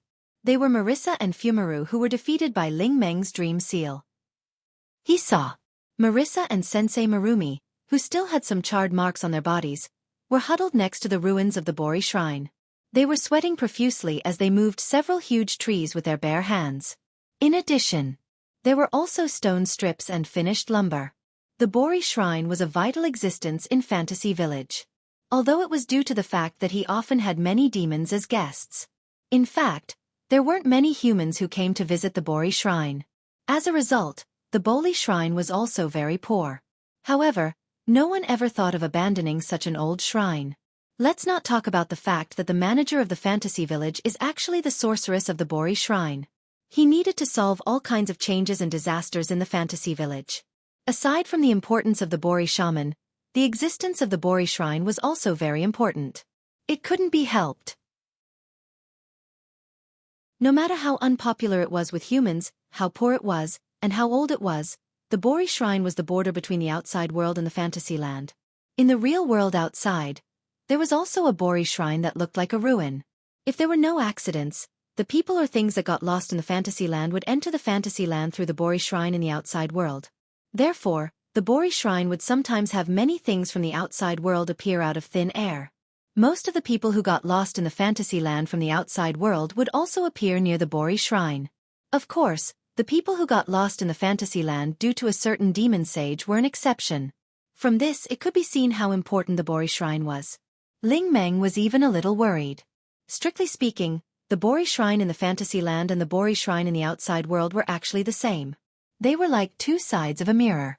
If the Bori Shrine in the fantasy land was destroyed, then would the Bori Shrine in the outside world be affected? For example, the Bori Shrine in the outside world had also collapsed, causing the only border between the outside world and the fantasy land to disappear. Things from the outside world would no longer be able to enter the fantasy land. This was still considered light. If it was serious, it might even affect the Bori Great Barrier. That was not certain. Therefore, the reconstruction of the Bori Shrine was a must. Obviously, in order to make up for their mistakes, the reconstruction work would be done by Marissa and Fumaru, who caused the collapse of the Bori Shrine. Even if Fumaru was only implicated by the unfortunate black and white. Fortunately, since the collapse of the Bori Shrine until now, the Bori Great Barrier did not have any obvious problems. At most, the connection with the outside world was broken. Let's not worry about the barrier for now. In any case, even if there is a problem, the spirit-branded retainer in the Yukari family should be able to maintain it. Yukari won't let the barrier have any problems. Ling Meng sighed. I should rebuild the Bori Shrine first. Saying so, Ling Meng was like a foreman in a construction site. Or rather, she was like a domineering landowner. She held the imperial coin in her hand and commanded Marissa and Fumaru. Hurry up! We need to at least prepare the tools and materials needed to rebuild the shrine by today. Yes. Marissa and Sensei Maru still responded weakly. They moved the wood and stone, piled them aside, and then went into a small forest not far from Bori Shrine. They continued to cut down trees, blast rocks, and turn them into wood and stone. Marissa's firepower was originally very strong. Fumaru's speed was not only fast. Both of them were very strong. When it came to making wood and stones, their speed was not something an ordinary person could compare to. One of them was comparable to a dozen people. Looking at this progress, it should not be a problem to prepare all the materials needed to rebuild the shrine by today. However, the work of rebuilding the shrine could only continue tomorrow. In other words, Ling Meng did not have a place to stay tonight. Thinking of this, Ling Meng's head started to hurt. I can only sleep in Marissa's house for the night. Marissa, who had just carried a piece of wood back, just happened to hear these words and unwillingly called out. Why my house? Do you have a problem with that? Ling Meng revealed a fierce expression as she looked at Marissa. Who do you think caused me to fall to the point where I don't even have a place to stay? Marissa shrunk her neck and was speechless. At this moment, the sound of footsteps on the stone steps of the shrine entered the ears of Ling Meng, Marissa and Fumaru, attracting the attention of the three girls. Turning their heads, they looked in the direction of the stone steps. In the next moment, several figures appeared before their eyes. It was a group of one small figure and two large figures. The smaller figure was no more than a meter tall and looked like a child of about 10 years old. She wore a white cherry-colored gothic lowly outfit and a hat on her head. She walked in front of the two larger figures. Of the two large figures, one was dressed in pajamas with a book in her hand. She looked very intellectual as she walked. The other was dressed in maid attire and exuded an awe-inspiring aura. She held a parasol in her hand and supported the small girl in the dark. There was only one place in the fantasy village where such a group of three would appear. Scarlet Devil Mansion. The newcomers were Remilia, Patrice, and Zhuyi. The moment Remilia ascended the stone steps, she saw Ling Meng, Marissa and Fumi looking at her in astonishment. She also saw the ruins of the Boli Shrine and a sinister smile appeared on her face. You guys seem to be very busy. It's you guys. Marissa and Sensei Maruin exclaimed in surprise. What are you guys doing here? Princess Ling Meng looked at Remilia with some displeasure, her expression turning somewhat unfriendly. Don't tell me you guys are here to apologize for your housekeeper? Apologize? Remilia shrugged. It's not a castle, it's just a shrine. What's there to apologize for? Ha! Ling Meng was enraged. Your housekeeper destroyed my shrine and you're looking down on him? There's nothing wrong with that, right? Remilia smirked, revealing her sharp canine teeth. I'm giving you a chance to rebuild your shrine. To be honest, the Bori Shrine is too old. Isn't it good to build a new one? Whether it's old or new, it's none of your business. Ling Meng snorted and waved her hand at Remilia in disdain. If there's nothing else, hurry up and leave. Don't be a hindrance. Isn't there nothing else? Patrice suddenly spoke. Remilia is here to invite you to the hot springs. Chapter 1831. Hot Spring. This used to be an impossible word in Fantasy Village. That was because there was no such thing as a hot spring in Fantasy Village. Not long ago, there was a strange phenomenon caused by demons in the subterranean world. Due to various coincidences, a hot spring was born on Demon Mountain. Since then, hot spring had truly entered the sights of the people and monsters in the Fantasy Village. It had also begun to be mentioned by people and monsters. Up until now, Ling Meng did not know if there were other hot springs in the Fantasy Village. However, for Ling Meng, who had not soaked in a hot spring not long ago and had not soaked in a hot spring ever since she resolved the mutation, the term hot spring was somewhat fresh to her. When she heard Patrice say that Remilia invited her to soak in the hot spring, Soul Dream didn't know how to react. On the other hand, Marissa and Sensei Maruin's eyes lit up, revealing expressions of reminiscence. Hot spring? Ever since the last mutation was resolved, he hadn't soaked in it again, right? That hot spring in Demon Mountain, right? There was a time when I used that hot spring as the main topic of my report. Looks like you're all interested. Remilia smiled proudly as she looked at Ling Meng. How about it? Do you want to come along? Why do you suddenly want to soak in the hot spring? Princess Ling Meng looked at Remilia with a doubtful expression. Also, why would you invite me to soak in the hot spring? Remilia had always been a person who did things her own way. Otherwise, she wouldn't have used the red mist to cover the entire sky of Fantasyland to block the sunlight just to be able to move around during the day. That time, it was Ling Meng who had taken action and knocked Remilia out. Only then was the red mist's mutation resolved. Since then, Remilia would occasionally visit the Bori Shrine. She even used the Bori Shrine as a venue to hold banquets, causing Soul Dream a lot of trouble. However, Remilia would invite Soul Dream to a place to play. This was the first time. Remilia's reply was unusually willful and casual. Nothing much. I just suddenly wanted to invite you to soak in the hot spring. Hearing this, Princess Ling Meng subconsciously felt that something was wrong, but she couldn't pinpoint what exactly was wrong. It had to be said that Ling Meng's intuition was accurate. It was so accurate that it made one's heart palpitate. Patrice seemed to have noticed that Ling Meng was using her intuition. She shot a glance at Ling Meng and said, I've destroyed your shrine for nothing. Remy would like to invite you to the hot springs as an apology. Ha! Hearing Patrice's words, even Remilia was stunned. Even Raven Knight had a look of surprise on his face as he revealed an expression of astonishment. Apologize? Marissa nodded in relief. In the end, it's still an apology. That's not. Remilia wanted to explain, but she was interrupted by Patrice before she could finish her sentence. Remy is just embarrassed. Don't mind her. After speaking, Patrice shot a glance at Remilia, causing Remilia to recall something. Remilia opened her mouth slightly and unwillingly turned her head away, no longer denying it. Still feeling that something was amiss, Ling Meng narrowed her eyes as though she wanted to see through Remilia's thoughts. That's not right. Right at this moment, Sensei Maru said to Remilia in surprise. Aren't you a vampire? I thought you couldn't touch water? With Sensei Maru's reminder, Ling Meng and Marissa recalled something. As a vampire, Remilia's bloodline wasn't very high. Even though she had the power that most vampires with higher bloodlines didn't have, she still had the weakness of vampires. She wasn't afraid of crosses or holy light, but Remilia unexpectedly had weaknesses like sunlight and water that could only counter low-level vampires. If Remilia were to soak in the hot springs, she would probably melt in the water. Do you think I would be so stupid as to joke around with my life for a hot spring? Remilia crossed her arms. This time, a sincere smile appeared on her face. Don't worry, I can already touch water. Ling Meng, Marissa, and Sensei Maru were stunned. You can touch water?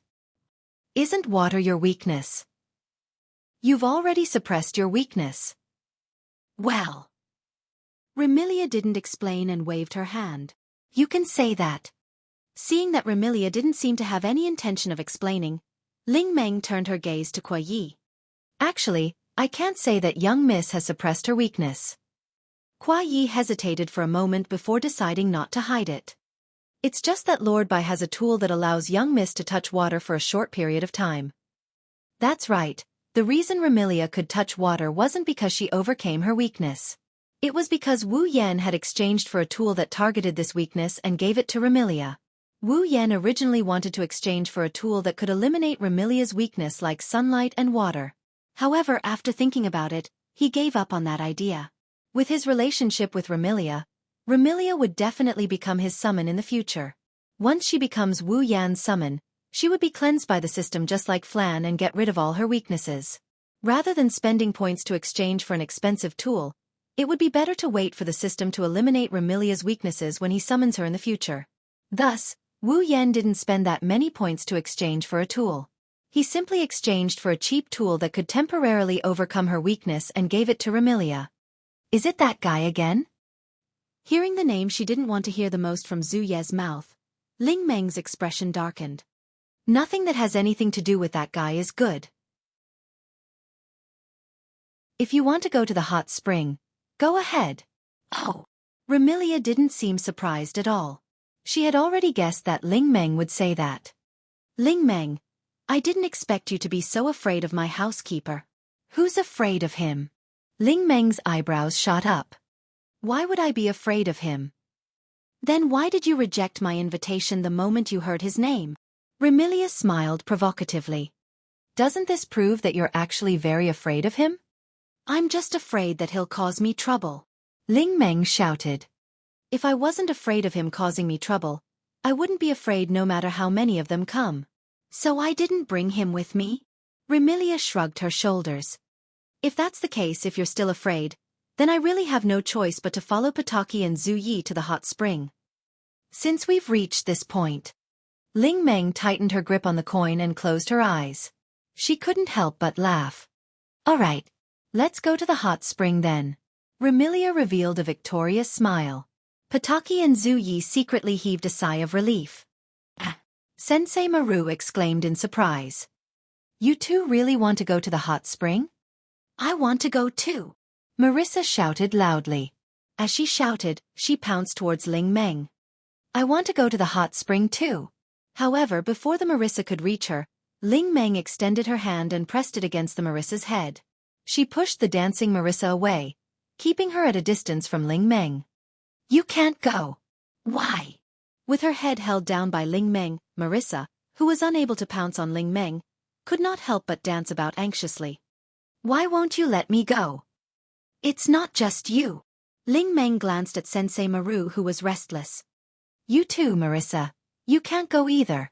Sensei Maru's body stiffened and he couldn't move. Why? Marissa started to argue. Why won't you let us go? Why? You're still asking why? Ling Meng said angrily. You destroyed my shrine and you still want to go to the hot spring? Continue to work here. Can't you do it tomorrow? Sensei Maru smiled apologetically. How about you let us go today? Don't even think about it. Ling Meng warned. If I find out that you're following me, I don't mind letting you taste the taste of being roasted again. Marissa and Norimaru Bunla shrugged their shoulders and hung their heads dejectedly.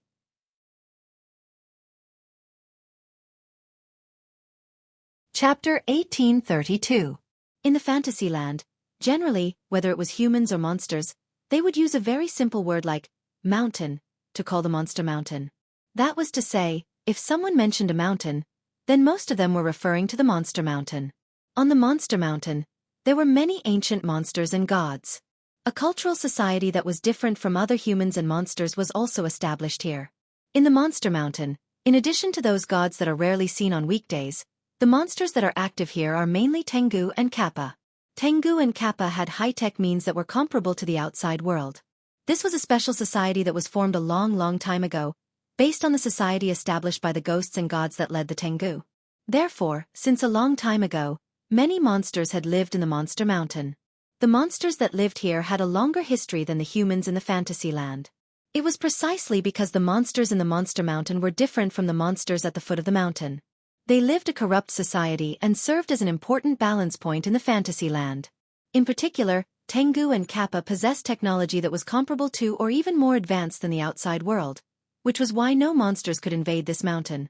Among them, the Tengu was mainly famous for its photography, printing, publishing, and other technologies. The Kappa had the technology of smelting steel, construction, and making props. It could be considered an extremely special existence in the fantasy land, but it did not seem out of place. Moreover, the monsters in the Monster Mountain were more cheerful and united than any other race in the fantasy land. With advanced technology, they lived a rich near-future life. However, because of their strong sense of companionship, they were also quite repulsive to others.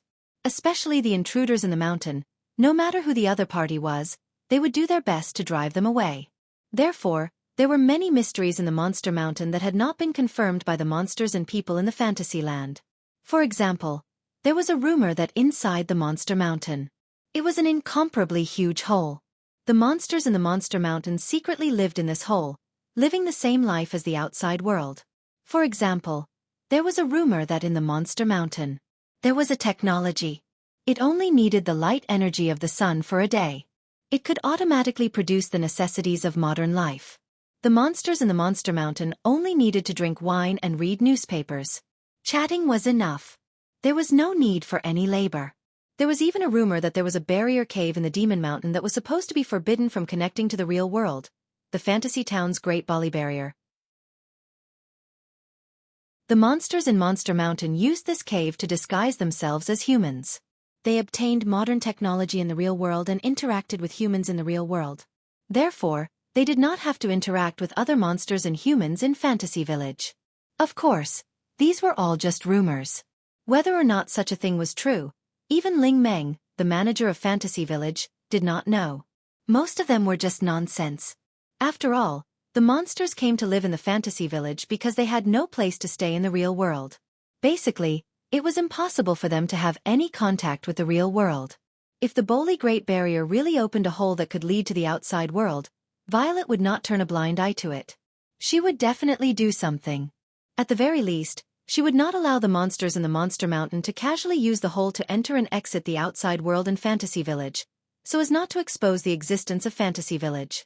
As for the empty rumor in Monster Mountain, only Tengu and Kappa knew whether it was true or not.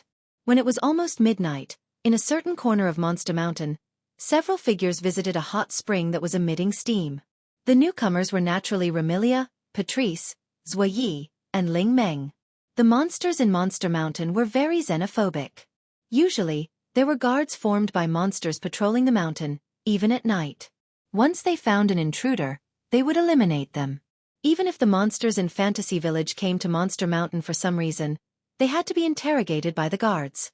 If only Remilia, Patrice, and Zuoyi came to Monster Mountain, they would definitely be interrogated like this. However, it was different with Ling Meng around. Who didn't know the shaman of Boli Shrine?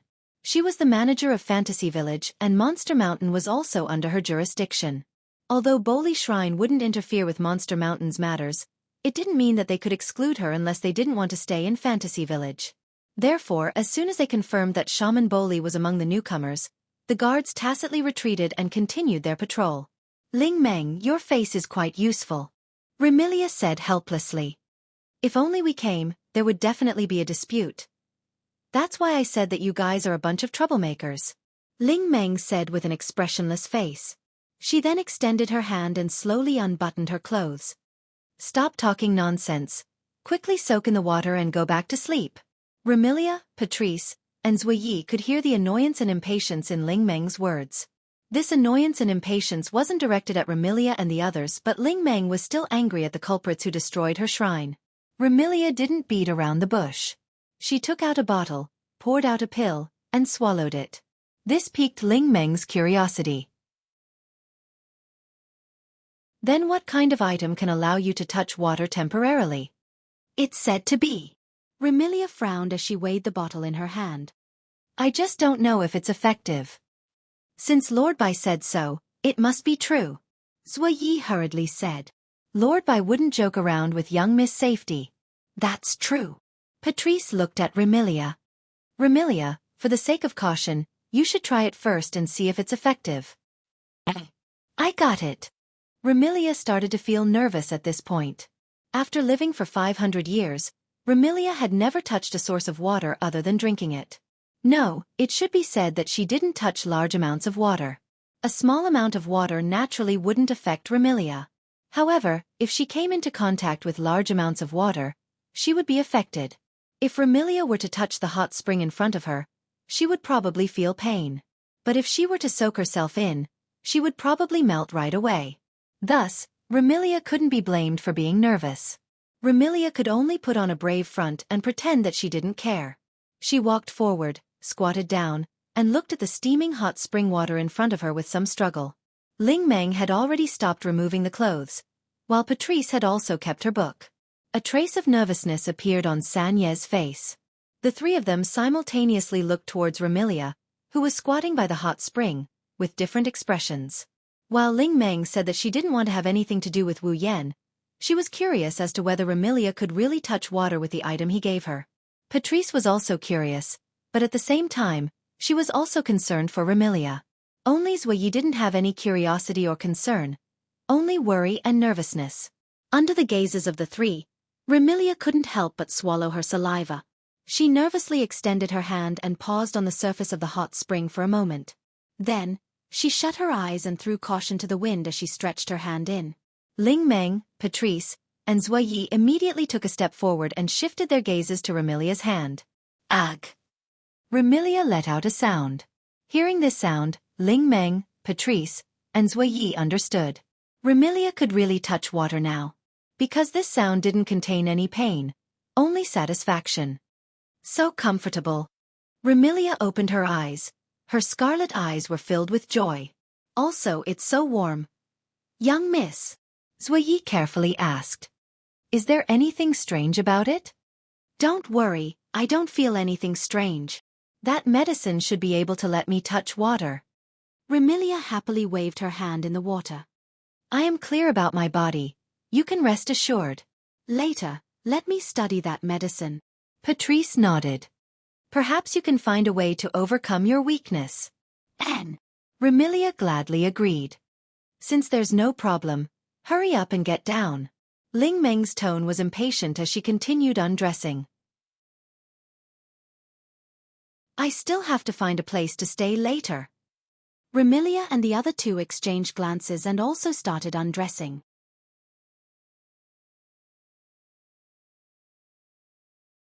Chapter 1833. Soaking in a hot spring in the middle of the night wasn't a rare occurrence. However, soaking in a hot spring in the middle of the night in a desolate place with no other source of light apart from the moonlight and starlight in the sky was an extremely rare occurrence. At this very moment, Ling Meng, Remilia, Patrice, and Sanyi each occupied a different location and soaked in the hot spring of the Demon Mountain.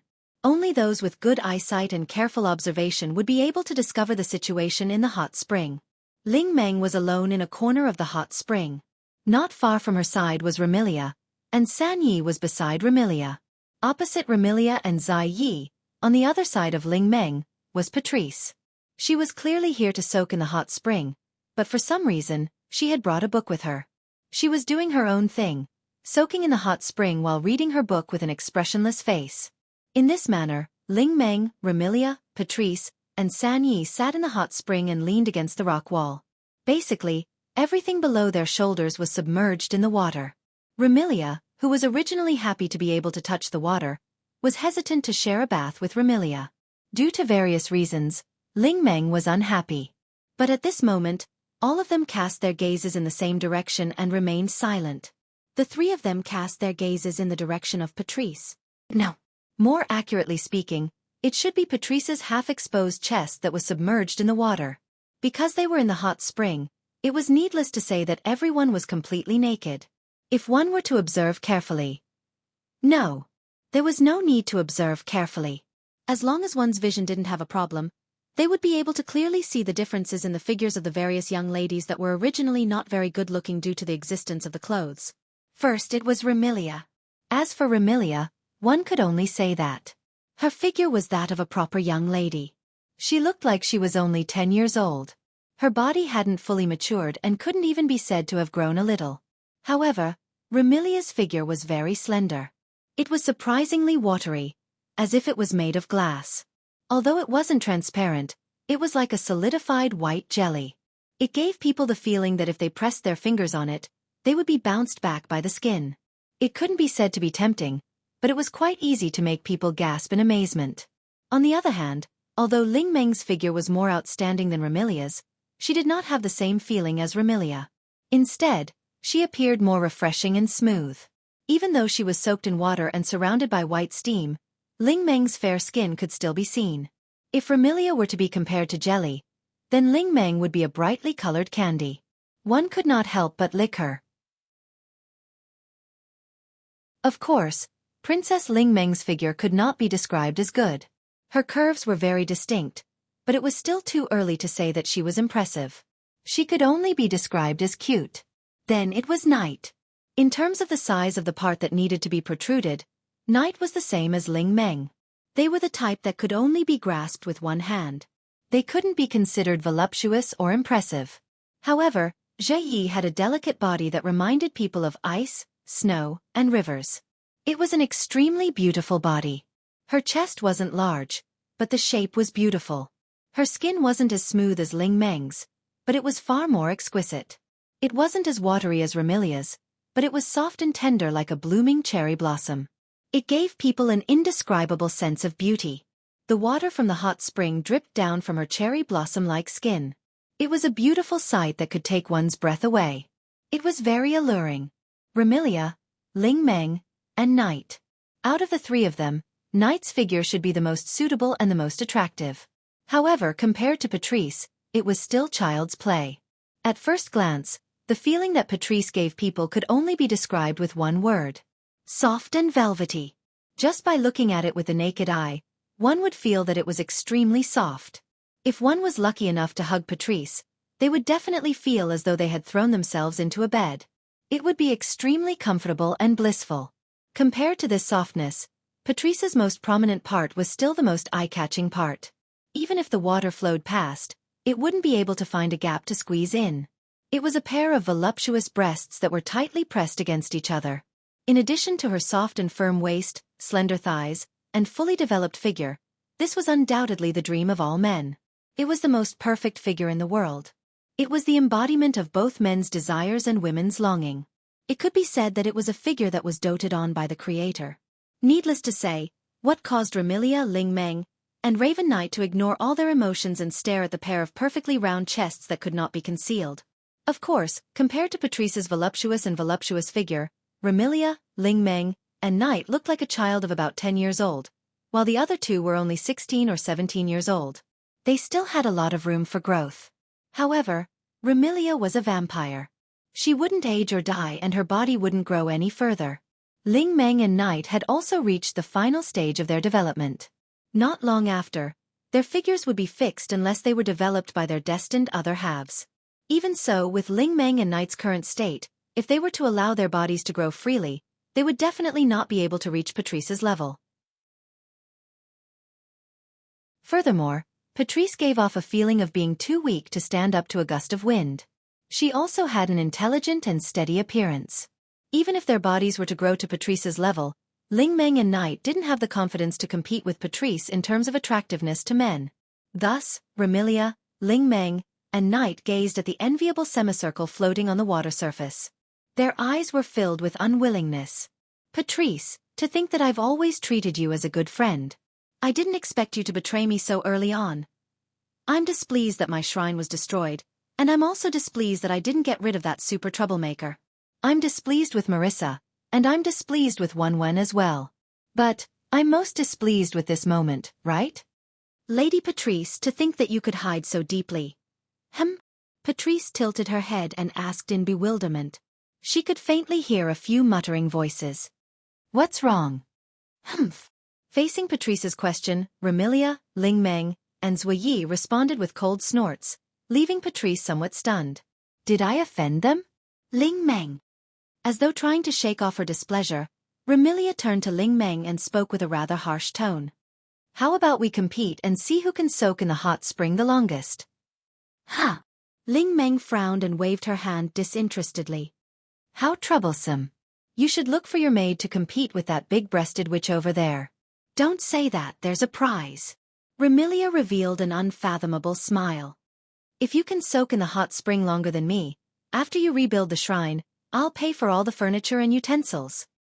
Hearing this, Ling Meng's uninterested and lazy expression disappeared without a trace, and her eyes shone with a bright light. Are you serious? Of course it's true. Remilia shrugged. It's just some furniture and utensils, it won't cost much. It's not just furniture and utensils, Ling Meng reminded. I also want to buy a bigger and better kotatsu than the one I had before. No problem. And the best tea set. That's not a problem either. I also want to buy tea leaves. I'll buy you the best. And, so annoying. When the time comes, you can buy whatever you want. All right. Ling Meng finally mustered up her enthusiasm. No, that's not right. Rather than calling it enthusiasm, it would be more accurate to call it throwing caution to the wind and going all out. For the furniture of my new shrine, I won't leave before you even if I die. Even though they already expected this reaction from Ling Meng, Remilia, Patrice, and Knight couldn't help but feel a sense of helplessness when they heard this. This poor witch. Could it be that the mysterious power in her blood is a power that can make people lose all their strength? That's truly frightening.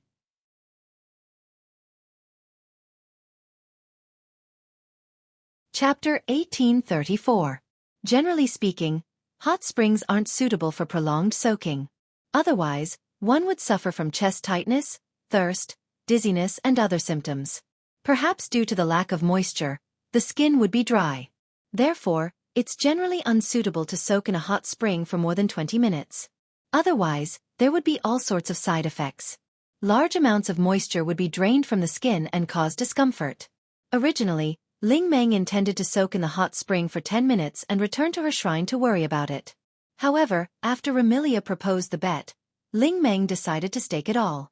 As time elapsed, Ling Meng, Remilia, Patrice, and San Yi had entered the hot spring for 30 minutes. Roughly 40 minutes had passed since then. I can't take it anymore. Patrice's body was originally weaker than an average person. Although she wasn't a human but a witch, her resistance to the hot spring was much stronger than an average person. However, after 40 minutes, her calm face turned red and she surrendered. Lady Patrice. Seeing Patrice acting as though she was drunk, her head swaying left and right. She looked as though she was about to fall into the hot spring and faint. Zuoye's face turned red as well. He rushed over and helped Patrice up. Lady Patrice, are you all right? Zuoye. Patrice mumbled in a daze. I feel dizzy. This. Zuoye turned his gaze to Remilia, his expression somewhat awkward. Young Mississippi. Zuoye. Her face was also red. However, Remilia, who was still at ease, waved her hand at Zhao Yi. Help Patrice to the shore to rest. But. Zuoye hesitated. Young miss, don't you need me to accompany you? Don't worry, I'm fine, Remilia said with a dull expression. You can wait on the shore with Patrice. Rao Yi glanced at Remilia, who appeared to be at ease, and then at Patrice, who was fainting. He could only nod his head in agreement. I understand, young Mississippi. Leaving these words, Jean Yi helped Patrice out of the hot spring and walked towards the shore. Patchouli and Nagai left the hot spring. They returned to the shore. Only then did Remilia tilt her head and look to her side. There, Ling Meng was soaking everything below her shoulders in the hot spring, her eyes wide open. It was as if he had pulled an all-nighter and hadn't slept at all. They were still in a stalemate and refused to sleep. Like a person who was holding a toothpick against his eyelids, he held on desperately. Taking a closer look, Ling Meng's face was redder than a monkey's butt. Her pair of large watery eyes that used to be filled with laziness were no longer filled with laziness. Only dullness remained, and she even drew circles in her eyes. A sly smile appeared on Remilia's blushing face. How is it? Are you okay? That goes without saying. With circles in her eyes and a face as red as pig's blood, Ling Meng forced a smile and spoke in a hoarse voice. It's still too early? Is that so? Remilia shrugged her shoulders with a do-as-you-please expression. Don't try to be brave. It was natural for Remilia to be so calm. The medicine Wu Yan gave Remilia, rather than allowing her to come into contact with water, it's more accurate to say that it's enhancing her body's adaptability to water, even if it's a hot spring. Thus, for Remilia, as long as the medicine was still in effect, her body would be able to adapt to the hot spring. She might not be able to soak in the hot spring for a long time, but at the very least, she wouldn't experience any side effects. If Remilia wanted to soak in the hot spring for 1 or 2 hours, she would be able to do so. In other words, Remilia was cheating. However, Remilia swallowed the medicine in front of Ling Meng and didn't connect the dots. It was Ling Meng's own carelessness. Furthermore, Remilia's goal wasn't to determine the victor between her and Ling Meng. Remilia turned her head and saw Ling Meng's increasingly red face. She raised an eyebrow. Still not giving up? It's still too early. Too early. Ling Meng seemed to have lost her mind. She kept muttering these words, but her head was also spinning along with her eyes. I can. Seeing this, Remilia no longer tried to hide her emotions. Her face tensed up as she called out to Ling Meng. It should be about time, right? There would always be times when a person's blood would surge due to excessive heat or some other reason. Soaking in the hot spring could also cause a person's blood to surge and increase their blood circulation. Here came the problem. If one soaked in the hot spring for too long, their blood circulation would increase and their blood would surge. What kind of situation would occur? Those who could adapt to the hot spring would feel dizzy and their bodies would overheat. It was possible that their skin would turn red. Those who couldn't adapt to the hot spring would experience the effects of excessive blood circulation. For example, a nosebleed. How was Ling Meng adapting to the hot spring? Was there even a need to ask? Ling Meng had only soaked in the hot spring once, and this was only her second time. After soaking in the hot spring for such a long time, the surrounding air was rather dry and her body had lost most of its moisture. Thus, Ling Meng's nose began to bleed. Drip. Ling Meng's face flushed red at a speed visible to the naked eye. The look in her eyes became even more lifeless. Her tense face collapsed as a drop of dark red blood dripped down from the tip of her nose into the hot spring. Seeing this, Remilia's eyes lit up. With lightning speed, she collected the drop of blood floating on the surface of the water. Then, she acted as if she couldn't take it anymore and floated out of the hot spring. I can't take it anymore. You won. Ling Meng, who did not realize that she was having a nosebleed and did not react in time, was stunned for a moment before she realized what had happened and said foolishly. I won. That's right. Remilia admitted since she had achieved her goal. You won. Then, Ling Meng said stubbornly. My furniture. I know. Remilia said helplessly. I will have someone send it to you when the shrine is rebuilt. Two. Ling Meng seemed to have relaxed as she giggled foolishly. That's great. Ling Meng's head hit the surface of the hot spring and her entire body sank into the hot spring. Ling Meng. Remilia, Patrice, and Black Knight's exclamations reverberated through the steamy mountain and into the night sky. Fantasy Village, Scarlet Devil Mansion. Looking at the gem-like drop of blood floating above his palm, Wu Yan was speechless. Soaking in the hot spring until she gets a nosebleed? To think that you guys could come up with such a method. Wu Yan didn't know what expression he had when he said that. Soaking in the hot spring until she gets a nosebleed? Not everyone can do that, right? How did you know that Ling Meng would get a nosebleed? As long as the blood reaches a certain level, humans will have a nosebleed. Patrice calmly said. I think that Remy must have made up her mind. As long as Boli doesn't get a nosebleed, she will continue to soak in the hot spring. Are you for real? Wu Yan looked at Remilia, who was sipping her tea at the head of the table. What will you do if the potion's effects disappear? What will I do? Remilia said with a smile that wasn't a smile. Can't I just eat another one? Ugh. Wu Yan was at a loss for words. He had achieved his goal, but he wasn't happy at all. He only felt conflicted. Although Ling Meng's blood is essence infused with fantasy power, Wu Yan had the urge to throw it away when he remembered that it was Ling Meng's nosebleed. Forget it. In the end, Wu Yan couldn't muster up the courage to throw it away. He sighed and said weakly. Thank you, you've done me a big favor. Although I think so too. Remilia frowned. But you don't look like you're happy. Wu Yan could only laugh dryly. He could only pray that the item that allowed him to ascend to the demigod rank wasn't to be eaten. Otherwise, he couldn't guarantee that he could harden his heart and swallow Ling Meng's nosebleed.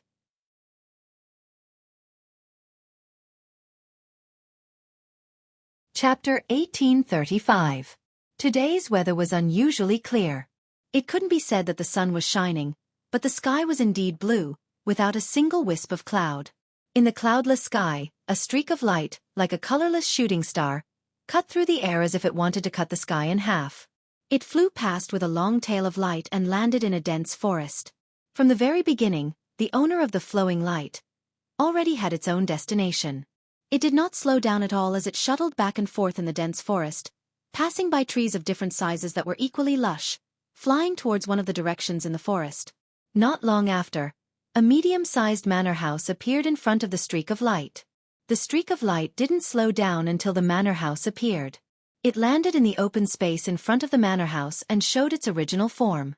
It could be worn as casual clothes or as a suit. It had a very modern style of clothing. It was pitch black all over, and only the shirt under the jacket was white. The newcomer had black hair and red eyes. It was Wu Yan. Looking at the manor house in front of him, the corners of Wu Yan's mouth slowly rose until they reached a rather happy arc. He stopped and walked over. When he arrived in front of the manor house, Wu Yan didn't knock on the door. It was as if he knew that the owner of the manor house didn't lock it. He pushed the door open and walked into the manor house. He crossed the hall and went up the stairs to the second floor of the manor house. He didn't know if it was intentional or not. Wu Yan tried his best to eliminate the sound of his footsteps. He went up the stairs very slowly and crossed a corridor. He came to the door of a room. He tilted his head and listened with his ears. Wu Yan tried to hear the sound in the room. Faintly, Wu Yan could hear a very subtle knocking sound echoing in the room. If he didn't listen carefully, he wouldn't have heard it at all. This also proved that there was indeed someone in the room. This confirmed it. Wu Yan smiled and pushed open the door in front of him. What entered his field of vision was a Western-style, slightly dreamy room. Just like a dollhouse where dolls lived, the room was brightly lit, and there were some pink decorations in different places. The color of the furniture was also relatively bright, and it was quite girly. In such a room, the young lady sat gracefully on the floor. His head was lowered, and in his hands was an extremely delicate, palm-sized doll. He was fiddling with something with a serious look on his face. The hem of the sleeveless blue dress was spread out like a cake skirt. With the young girl as the center, it formed a circle on the ground. The young girl was like a housewife knitting a sweater. While she continued with the work at hand, she exuded an otherworldly aura. Seeing this scene, even Wu Yan's eyes lit up. Ever since Wu Yan overbearingly dominated her, Alice's temperament has become more and more attractive. Also, her every move was like an elegant aristocratic daughter. It's hard for anyone to look away. Even Wu Yan couldn't bear to look away when he saw her like this. And the arrival of Wu Yan. Naturally, it was impossible to hide it from Alice. But Alice didn't stop the work at hand, nor did she look up to say hello. She still continued to fiddle with the doll in her hand. Instead, Shanghai and Peng Lai, who were dressed as Western maids, were suspended on both sides. They bowed to Wu Yan as a greeting. Unfortunately, although Shanghai and Peng Lai had a healthy personality, they were just lifeless dolls after all. They didn't even have a voice. They could only bow. Wu Yan waved slightly to Shanghai and Peng Lai. Without saying a word, he walked directly into the room and sat opposite Alice. He stared straight at Alice and didn't move anymore. Under Wu Yan's invasive gaze, Alice remained expressionless. However, her pair of beautiful eyes had some ripples. Obviously, being stared at so brazenly by Wu Yan, even with Alice's indifference, she couldn't calm her heart. She wasn't as calm as she looked on the surface. Regarding this, Alice was angry and helpless. Angry, naturally, she was angry at herself, and also angry at Wu Yan. Helpless, she was helpless at herself. Helpless at the thick-skinned Wu Yan. Alice never knew that in this world, there really existed a person who could break the peace in her heart with just a gaze or an action.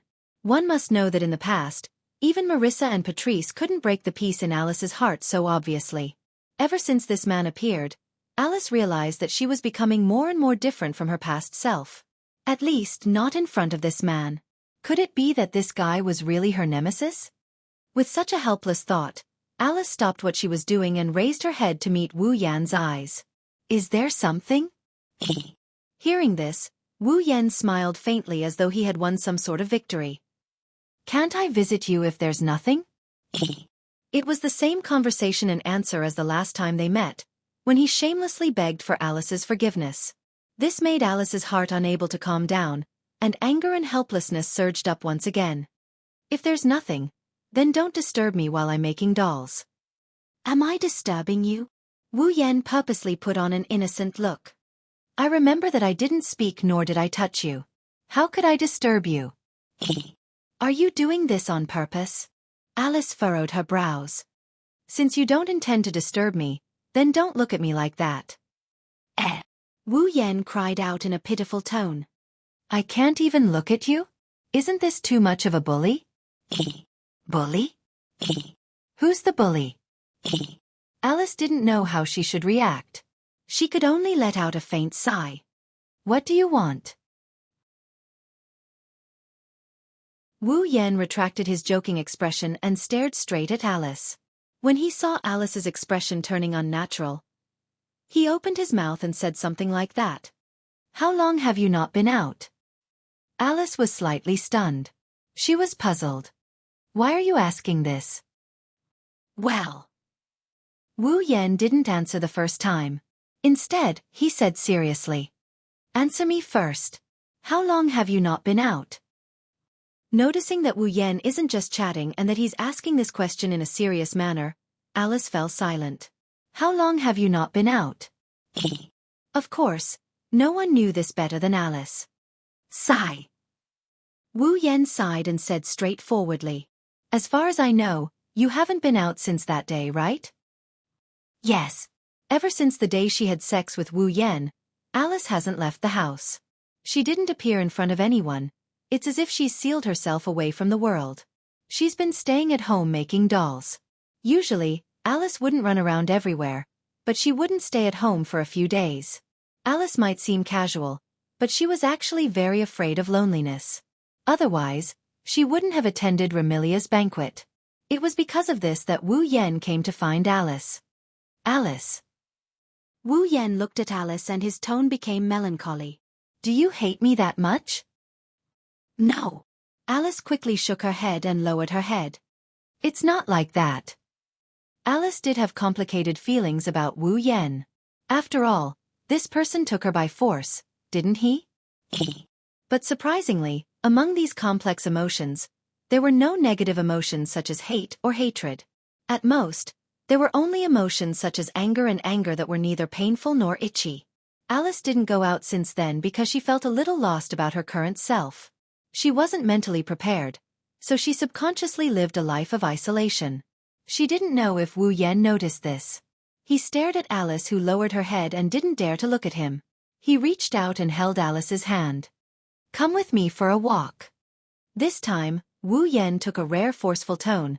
His tone is unquestionable. Under such a tone, Alice actually subconsciously obeyed and nodded her head unconsciously.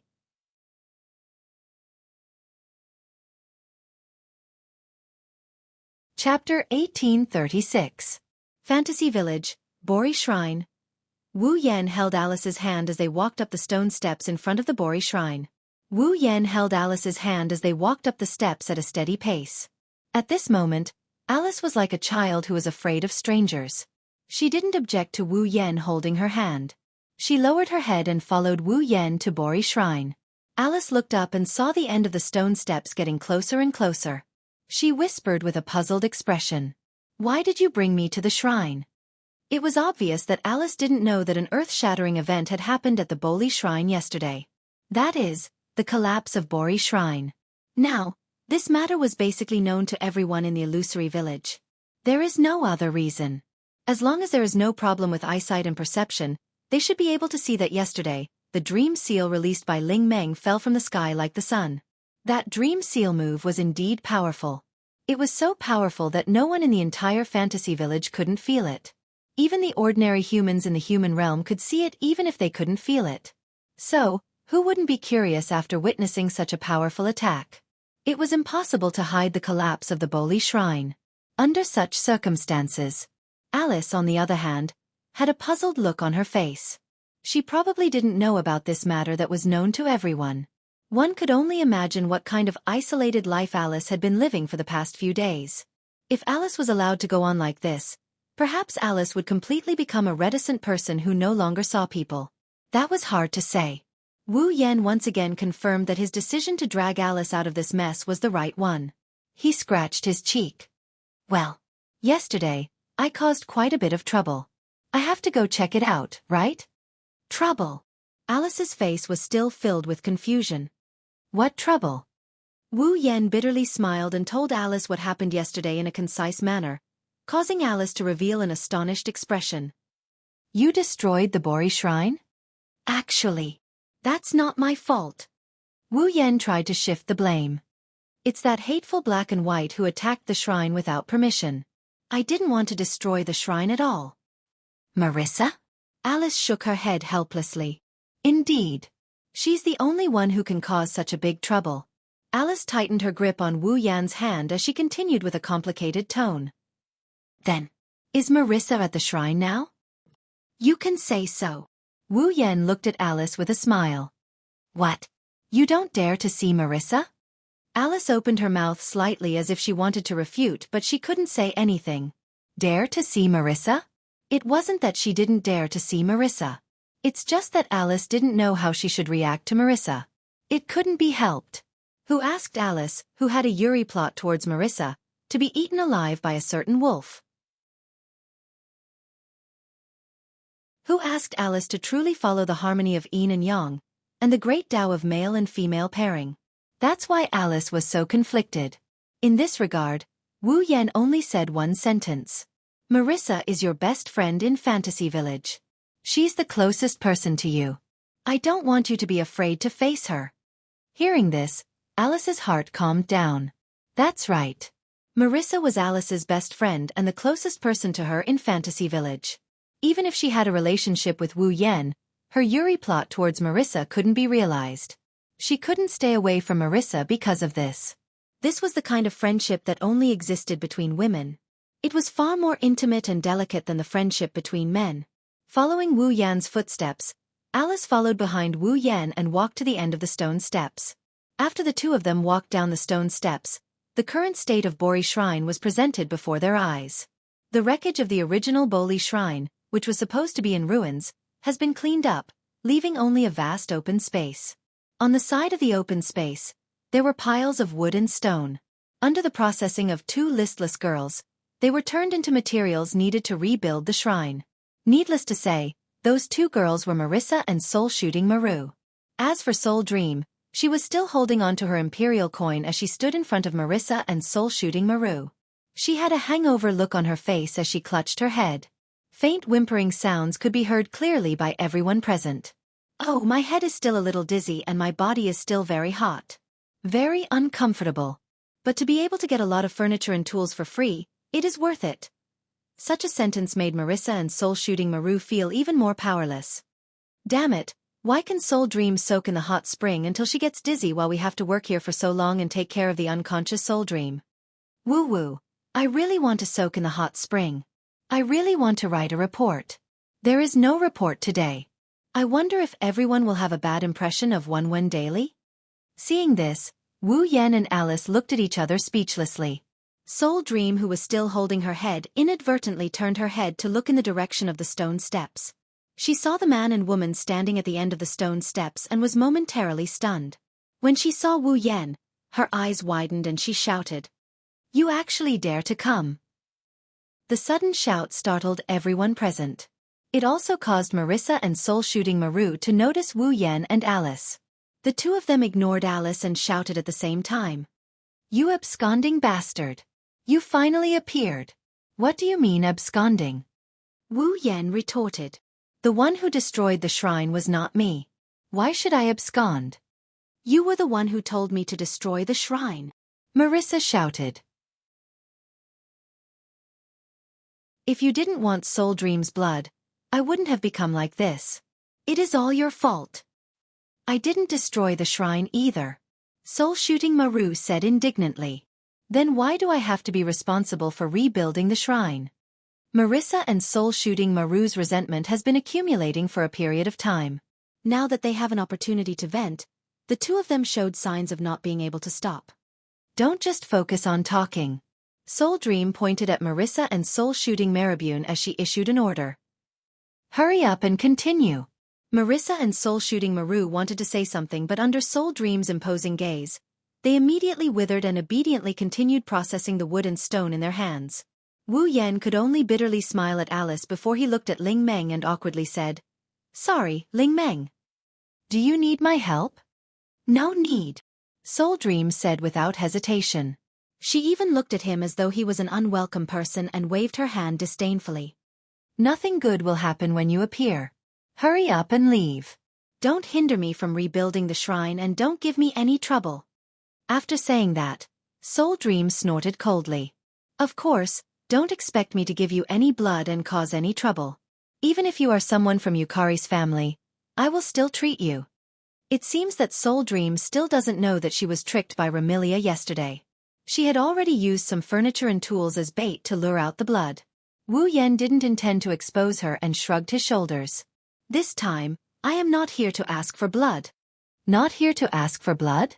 Soul Dream was startled and immediately became vigilant. "If you are not here to ask for blood, then what are you here for?"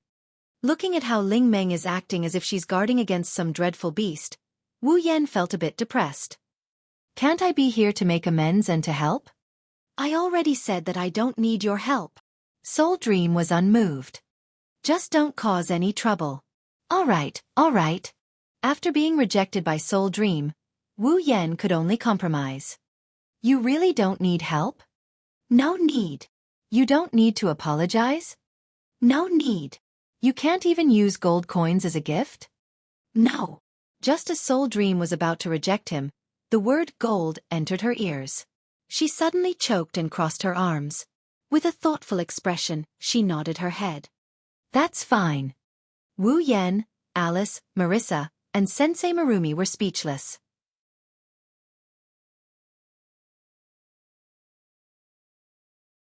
Chapter 1838. Fantasy Village, Lost Bamboo Forest, Forever Pavilion. Even in this bright and sunny weather, the Lost Bamboo Forest was still filled with a dense fog that made it difficult for people to see clearly. The incoming sunlight was completely blocked outside the bamboo forest, causing the light within the Lost Bamboo Forest to be somewhat dim. Forever Pavilion was an exception. No one knew how it was done, but the sunlight that shone down from the sky and shone on the surroundings of the Forever Pavilion was not blocked by the heavy fog. Instead, all of it poured in, like a pillar of light descending from the sky, enveloping the entire Forever Pavilion. This scene could not be described as not beautiful. If someone was nearby and looked at the Forever Pavilion from a distance, they would see that the Forever Pavilion was shrouded in a beam of light descending from the sky. Although the style of the Forever Pavilion was an ancient Japanese style, it exuded an otherworldly temperament, as if it was a secret residence in a paradise, making one's heart surge. In the courtyard of the Forever Pavilion, there were many extremely fat rabbits, at least much fatter than their peers. They were about half the size of an adult dog. They were like lazy cats, nestled in various corners of the courtyard, as if they were basking in the sunlight. No matter how one looked at it, this was quite an incredible scene. Not long after, a door in the corridor above the courtyard slowly opened. A young girl carried a huge box and moved it with some difficulty. She walked out of Forever Pavilion. This was a rather strange girl. She was wearing a white short-sleeved shirt, a uniformed coat, a red tie, and a pink pleated skirt. The girl had a pair of wrinkled rabbit ears that were at least 20 centimeters long. They looked like ornaments. Her long purple straight hair swayed in the wind. Her delicate face was a little rosy. Obviously, she was using a lot of strength. This girl was a member of Forever Pavilion, the pet of Mount Panglai, and the disciple of Yonglin. Not long ago, in front of Wu Yan, Ling Xian bore the last sin of the 7 deadly sins. After a few days, Ling Xian had already borne all the 7 deadly sins. She was no longer the dissatisfied and depressed rabbit who had been eager to touch the opposite sex a few days ago. But now, Ling Xian was behaving like a cow. It seemed that even if she did not bear the 7 deadly sins, her life did not seem to be any better. That was why Ling Xian was the victim of his fantasy, wasn't she? She struggled to move the box that was half as tall as her. Inside the box was a large pile of carrots. She walked into the courtyard and slammed the box down as if she couldn't hold on any longer. Huff, huff. It was unknown if she had done a lot of work before this, but Ling Xian was panting slightly. She wiped the sweat on her forehead and complained. Why do I have to do the work of the emperor? Di was the other member of the Eternal Pavilion, and also the last member of the Eternal Pavilion. She was also the pet of Mount Penglai's Bright Knight. At the same time, she was the leader of all the untransformed rabbits in the Eternal Pavilion. Usually, the work of feeding rabbits was done by Di. Ling Xian's job was to assist Yonglin in making medicine. However, this rabbit demon named Di was extremely mischievous and active. Not only did he like to bully Ling Xian, but he also liked to run around and tease people he didn't know. It was precisely because of Di's bullying that Ling Xian received the title of rabbit. She must have gone somewhere to tease people again. Ling Xian sighed. I really hope the princess can teach her a lesson. As she said this, Ling Xian actually didn't have much hope. It was not that Emperor would not be punished, nor was it that Mount Penglai and Yonglin doted on Emperor so much. It was just that Mount Penglai only cared about playing games and reading comics all day long, while Yonglin only cared about her pharmaceutical work and did not care about Emperor's misdeeds at all. That was why Ling Xian was so tragic. Let's hurry and feed these rabbits. After saying this, Ling Xian clapped her hands and raised her voice. Everyone, come and eat. However, Ling Xian's shout only caused the rabbits in the courtyard to lazily open their eyes and glance at her. Then, all the rabbits closed their eyes again and continued to bask in the sun. Ling Xian was startled at first. Then she became angry. Even you all want to bully me? It was clearly a reprimand, but Ling Xian made it sound like she was sobbing. She even had tears in her eyes. Not only did she not look dignified, but she also made people want to tease her even more. Thinking about it, it was because of this that Ling Xian was always bullied. Oh! Ling Xian's eyes were filled with tears. Why does everyone like to bully me so much? Suddenly, the teary-eyed Ling Xian heard some light footsteps coming from the bamboo forest not far away. Who is it? Ling Xian's body trembled, and her vigilant eyes became timid under the influence of her tears. However, she still turned to look in the direction of the voice. Ling Xian saw it immediately. On the mountain path not far away, two figures appeared there. Hand in hand, they walked in the direction of the Forever Pavilion. It was a man and a woman. The man was wearing a casual suit. Except for the white shirt under the jacket, the rest of his clothes were black. His eyes were wine red. He wasn't charming, but his aura was deep and unforgettable. The woman wore a blue sleeveless dress with a white shawl draped over her shoulders. The dress reached her ankles, and her shoulder-length golden hair exuded an enchanting luster under the sunlight. Her appearance was one of a kind, and she was exceptionally beautiful. Looking at the man and woman duo, Ling Xian was completely stunned. There were two reasons why she was stunned. The first was because of the woman. Apart from her princess, this was the first time Ling Xian saw such a beautiful girl. Her appearance and aura were comparable to Mount Penglai's Hui Yi. The other reason was because of the man. If Ling Xian wasn't mistaken, the man was the one who came to Yongyuan Pavilion a few days ago. He seemed to have done something with Mount Penglai's Hui Yi and Yonglin. He was pushed to the ground by her and was almost pushed back by her. Yes. It was Wu Yan and Alice. Holding Alice's hand, Wu Yan slowly walked in the direction of Yongyuan Pavilion. He didn't say a word to Alice during the process, so Alice's doubts remained unanswered. Why did he bring her to Yongyuan Pavilion? Alice didn't ask this question out loud. She just obediently followed Wu Yan in silence. Soon, Wu Yan and Alice saw Ling Xian standing behind a big box of carrots in the courtyard of the Forever Pavilion. Ling Xian stared at them blankly from behind a box of carrots. Looking at Ling Xian, who was staring at him and Alice in a daze, Wu Yan recalled the scene of him being pushed to the ground by Ling Xian a few days ago. He scratched his cheeks and he grinned. Hello. Ah. Ling Xian finally reacted. She realized her inappropriate behavior and remembered what happened a few days ago. She blushed and bowed awkwardly.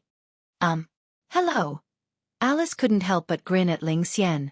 Even Wu Yan couldn't help but feel amused by her. Miss Rabbit, do you remember me? I'm not Miss Rabbit, I'm Ling Xian. Ling Xian puffed up her cheeks. Her face was still red. She spoke in an uncertain tone. I remember, you're Lady Yakumo, right? Oh. This time, Wu Yan was surprised. Do you remember my name? Yes. Ling Xian lowered her head shyly. Although I was in that state, I heard Lady Bai's conversation with Her Highness and Master. I still remember. In other words, Ling Xian still remembers how she pushed Wu Yan to the ground when she lost control of herself. Wu Yan was a bit embarrassed. He asked Ling Xian in front of Alice's confused expression. Are you all right? Yes, I'm fine. Ling Xian's face turned redder and redder. She couldn't help but change the topic. Are you here to see Her Highness?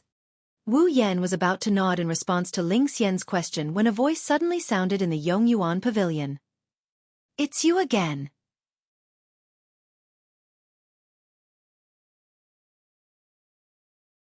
Chapter 1839.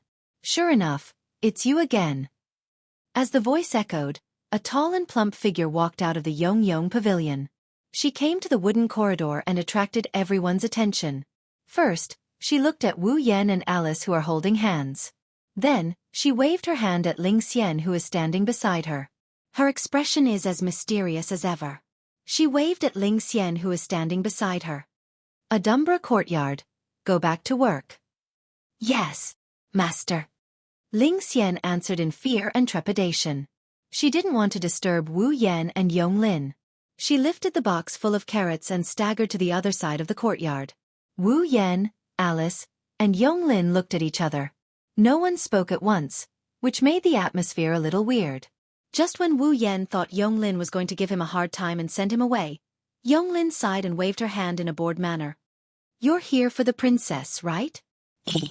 Wu Yan was stunned. He didn't react to Yong Lin's sudden change of attitude. The princess is in her room. She should be either sleeping or playing games. Yong Lin said with a dull expression. If you want to find the princess, go by yourself. Wu Yan, who just came back to his senses, was stunned once again. He was surprised by what he saw. You're not here to stop me? Hachii Yong Lin dotes on Kagaya, or rather she spoils him. A few days ago, Wu Yan forcefully took Kagaya in as his summon in front of Hachii Yong Lin. Hachii Yong Lin should be hostile towards Wu Yan since he performed life fusion with her. He didn't know why. With Yong Lin's wisdom, what exactly did she think about the matter of him accepting Mount Penglai's Kagaya as a summon? Did she secretly try to remove the situation where Mount Penglai's Kagaya's life force fused with him? But logically speaking, Yong Lin shouldn't let him come into contact with Mount Penglai Hui so easily. After all, last time, Wu Yan took Kagaya of Penglai Mountain as a summon in front of Yong Lin. Yong Lin didn't have the power to stop him. In that case, even if Yong Lin didn't feel regretful, she would feel unwilling. Logically speaking, he wouldn't let Wu Yan get close to him to Penglai anymore, right? Who knew what Wu Yan would do? Even if Yong Lin didn't take Wu Yan down last time, her favorability towards Wu Yan must have dropped to the negatives. That's why she chased Wu Yan out of Yonsei Pavilion in such a hurry. This time, why did he compromise without a second word? Yong Lin glanced at Wu Yan as if she saw through Wu Yan's thoughts. Do you think that the princess would hide all the facts from me? At this point, Wu Yan understood. Kagaya of Penglai Mountain must have told Yong Lin about Wu Yan and the system. Also. And it was the kind that didn't leave out anything. This Kagaya. Wu Yan was dissatisfied. Speaking of such an important matter so carelessly, aren't you afraid of attracting unnecessary trouble? First of all, even if the unnecessary trouble comes, you forced her to do it. You are also the one who forced it on the princess. Yong Lin said without changing her expression. Second, compared to the so-called unnecessary trouble, having that kind of relationship with you is the biggest trouble for the princess. With Yong Lin Yatsuki's wisdom and the explanation of Mount Penglai, it was impossible for Yong Lin Yatsuki to not think of anything. Yong Lin sensed that after becoming Wu Yan's summon, Kagaya's peaceful life in Penglai Mountain is coming to an end. She's the worst. In the future, she might have to leave Fantasy Village. She would follow Wu Yan to another world. That was the biggest trouble. Yonglin didn't think so. Wu Yan would let Kaguya live a good life in another world. At least for now it was impossible. It was more likely that she would be involved in some unnecessary disputes. Although Huey of Mount Panglai was an immortal from the moon and had taken the medicine of Mount Panglai, his immortality was superb, and no one should be able to kill Huey of Mount Panglai. But even something like the system, which even Yonglin couldn't understand, appeared. What else was impossible? In other words, Kaguya's life might be in danger if she went to another world. Yonglin is angry at Wu Yan for bringing about an uncertain future for Kaguya of Panglai Mountain. But she's also thinking about it. To Mount Panglai's Huey, perhaps this was also a chance to change his current situation and enter a new realm in life? In other words, fortune and misfortune came hand in hand. Yonglin chose to wait and see. Yonglin glanced at Alice, who had been silent all this while, and suddenly said, "This magician is also your summoner?" "Summoner?" Alice was stunned. She didn't understand what was going on. "Not now." Wu Yan smiled. "Definitely in the future." "Really?" Yonglin narrowed her eyes and asked another question. "Then, what about Yakumo Yukari?" "Yukari?" Wu Yan didn't expect Yatsuki to bring up Yukari, so he reacted a little slower. Did Yonglin already know about his relationship with Yukari? But regarding this part, even if it was the system, it wouldn't instill the relevant memories into Mount Panglai's Huey, right? How did Yonglin of the Eight Wills know? Looking at the surprised Wu Yan, Yonglin seemed to have gotten her answer. She laughed in a very joyful manner. "I see. Even that guy couldn't resist becoming your summoner. Then, it's not that hard for me to accept that I can't stop you from doing what you want to the princess." Hearing this, Wu Yan understood the situation. Yonglin was just trying to get information from him. After getting confirmation, she felt better from Yukari. Yonglin was still upset that she couldn't stop Kaguya from becoming Wu Yan's summoner. She only accepted it after knowing that Yukari couldn't do anything about the system. However, Yonglin didn't know that. Back then, Yukari couldn't resist the system and refused to become Wu Yan's summon. She used her realm power to slow down her condition, allowing her to stay in Silveria for a long time even though she can only summon for a short period of time. This was something that Yonglin definitely couldn't do. Yonglin wasn't as powerful as Yukari. In terms of strength, Yonglin was about the same as Yukari. However, Yukari's ability was special. That was why she could resist the system a little. From this, it could be seen how powerful the power of one's cultivation level was. "I just want to tell you something." Yonglin stopped smiling and looked at Wu Yan. Yonglin stood in the corridor and looked at Wu Yan. "Don't let the princess get hurt." Leaving this sentence, Yonglin turned around and returned to the parlor without looking back. Wu Yan shrugged. Alice seemed like she had been waiting for this moment for a long time. She asked Wu Yan when she saw Yonglin's disappearing figure. "What is a summoner?" This was definitely not the only question that Alice wanted to ask. Judging from the conversation between Wu Yan and Yonglin, the two of them must be talking about something that Alice couldn't understand. However, Alice wasn't in a position to get to the bottom of everything. She only asked this question that was slightly related to her. Wu Yan didn't want to hide it from Alice, but he didn't explain it immediately. "Well, it's a little troublesome to explain. I'll tell you later. Let's go and see the princess." Alice pondered for a bit before nodding. Under Wu Yan's lead, they walked up the wooden corridor of the Forever Pavilion and headed towards the other end of the corridor. After a while, they came to a room. When they were about to knock on the door, a familiar and pleasant voice came from inside. "Come in." It was the voice of Mount Panglai. Wu Yan heard this voice a few days ago. Alice and Alice, who had attended the exhibition held by the Yonglin Pavilion, also recognized this voice. They looked at each other. Wu Yan opened the door and walked into the room.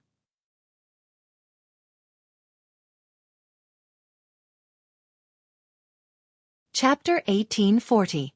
Compared to the first time they met, this time, the situation in Mount Panglai's room was a bit different. The boxes filled with game discs and mangas all over the ground disappeared. No one knew where they were taken by Mount Panglai Kaguya, leaving the retro-style tatami completely exposed to the air. The room also seemed to have been specially tidied up. Compared to the first time, it was a lot cleaner and didn't feel sloppy. In addition, there was a stove next to it that was releasing some kind of fragrance. The whole atmosphere was already comparable to the ancient Japanese aristocrats' living quarters. If, ignoring the computer that was sitting in the corner of the room, the screen was still on, showing an interface of an unknown game. Sitting on the side of the stove, Mount Panglai was still wearing the pink top and white bottom. The sleeves were extremely long, like a kimono. Holding a teapot in his hand, he poured coarse tea into the 2 teacups in front of him with an elegant smile on his face. No. Instead of saying it was an elegant smile, it was more like an extremely playful, extremely cunning, like a cat catching a mouse, full of teasing, very black-bellied smile. With such a smile, Mount Panglai pushed the tea in front of Wu Yan and Alice, who were sitting opposite him, and said softly, "Have tea." Wu Yan and Alice, who were a little uncomfortable by Mount Panglai's cat-and-mouse expression, nodded at the same time, stretched out their hands, picked up the teacups, and sipped the hot tea. Until this moment, the scene was quite normal, and the atmosphere was quite good. It was like an ordinary hospitality scene. It couldn't be said to be harmonious and friendly, but it was going smoothly. But the facts proved that Mount Panglai was not as dignified and serious as he looked on the surface. After his eyes wandered back and forth between Wu Yan and Alice's faces, covering his mouth, he chuckled. "Are the 2 of you here to send me the wedding invitation?" Unsurprisingly, this sudden speech made Wu Yan and Alice stare at each other at the same time.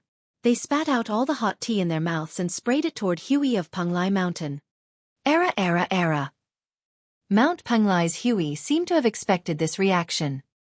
He nimbly dodged to the side, allowing the 2 mouthfuls of hot tea to graze his body as he landed on the tatami not far away. Without waiting for Wu Yan and Alice to say anything, Mount Panglai's Huey was the first to complain. "Don't dirty other people's rooms, okay? Can you not speak so carelessly?" Alice raised her voice, unwilling to be outdone.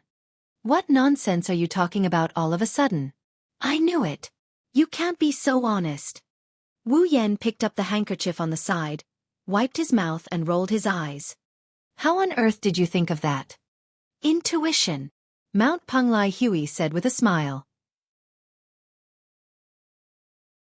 "A young girl's intuition? That's a pretty good ability." Wu Yan smiled a few times.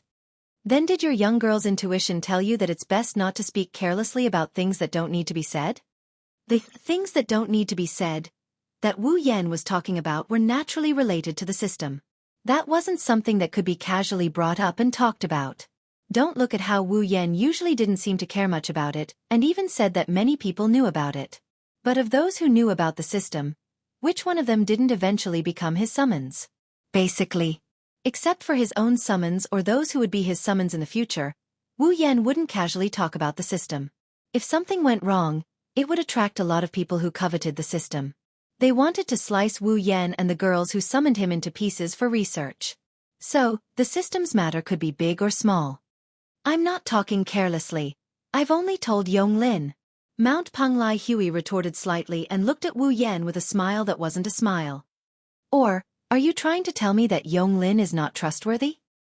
Wu Yan really wanted to say that, even if he knew that it was just a joke. Just like how Yonglin spoiled Mount Panglai Huey excessively, Mount Panglai Huey trusted Yonglin. It was also more than everyone he knew for thousands of years. For Mount Panglai Huey, in his life, there was absolutely no one who was more trustworthy than Yonglin, even if she became Wu Yan's summon. That was to say, compared to Yonglin, Mount Panglai Huey's trust, Wu Yan couldn't even match it. If it wasn't for the system and the summon, Mount Panglai Huey wouldn't even know if she would keep Wu Yan in her heart. Don't look at Mount Panglai Huey's black-bellied appearance. No matter what, Mount Panglai Huey was once the moon's princess and the rumored bamboo Takemi. She conquered an era with her beauty alone, so it was impossible for her to casually trust a person. Otherwise, a few days ago, Wu Yan wouldn't have needed to turn Mount Panglai Huey into his summon to gain a trace of Mount Panglai Huey's trust and let her give him a drop of blood. Although that demon sage in your family is also very powerful, my Yonglin is not weak either. Mount Panglai Huey held her cheek and sighed. "If Yonglin wasn't here, I don't know if I would be bullied by you in the future." "Bully you? I'll be thankful if you don't bully me," you black-bellied guy. Wu Yan resisted the urge to push Mount Panglai Hui down and spank her butt. He didn't know whether to laugh or cry as he shook his head. Are you trying to say that no matter what, Yonglin will be by your side? If possible, I would like to do so. Mount Panglai Hui finally became serious and looked at Wu Yan seriously. No matter what, I hope that Yonglin can be by my side, even if it means going to another world. Indeed, Mount Panglai Hui and Yonglin were already inseparable from each other in the true sense. The relationship between the two was not like Wu Yan and Mount Panglai Hui, where their lives were intertwined and they would never leave each other. It was similar to a life community, where they both needed and desired each other. Mount Panglai Hui said this so solemnly because she wanted to express her determination to Wu Yan. Needless to say, Mount Panglai Hui wanted to tell Wu Yan that she wouldn't object to leaving Fantasy Village and leaving this world with Wu Yan, but Yonglin must be by his side. Wu Yan didn't know if Mount Panglai Hui had already colluded with Yonglin, but compared to this, he was more willing to believe that this was something that Mount Panglai Hui and Yonglin didn't mention but had already decided on. Wu Yan couldn't find a reason to object to this. For the time being, maybe we can't, Wu Yan said in distress. After all, Yonglin's value is not low. Yonglin was a demigod powerhouse, on the same level as Yukari. When he summoned Yukari, Wu Yan used a total of 1 million summoning points to summon her. Yonglin's value was definitely not lower than that. Now, Wu Yan only had a little more than 10,000 summoning points left. How could he summon Yonglin? Mount Panglai Hui seemed to understand and didn't show any obvious intention. She smiled faintly. I didn't say we have to do it now. I'm just telling you not to forget about Yonglin. After saying that, Mount Panglai Hui glanced at Alice, who was silently listening to the two people talking, and asked curiously, Are you also his summoner? Alice was silent for a moment and shook her head. I don't know what you mean by summoning. I see.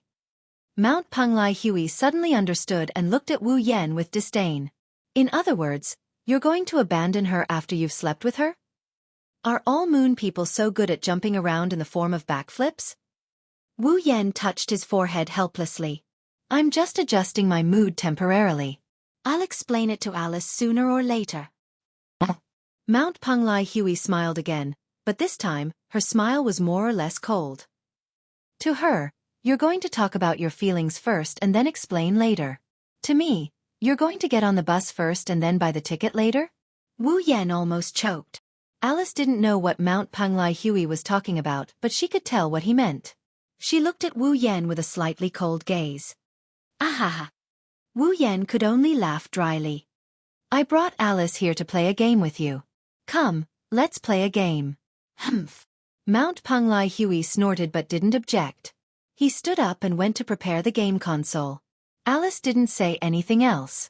She sighed and followed Mount Panglai Hui with Wu Yan.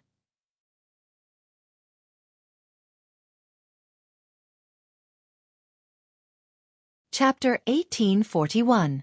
For the whole day, Wu Yan, Alice, and Hui of Panglai Mountain had been hiding in the room and playing games.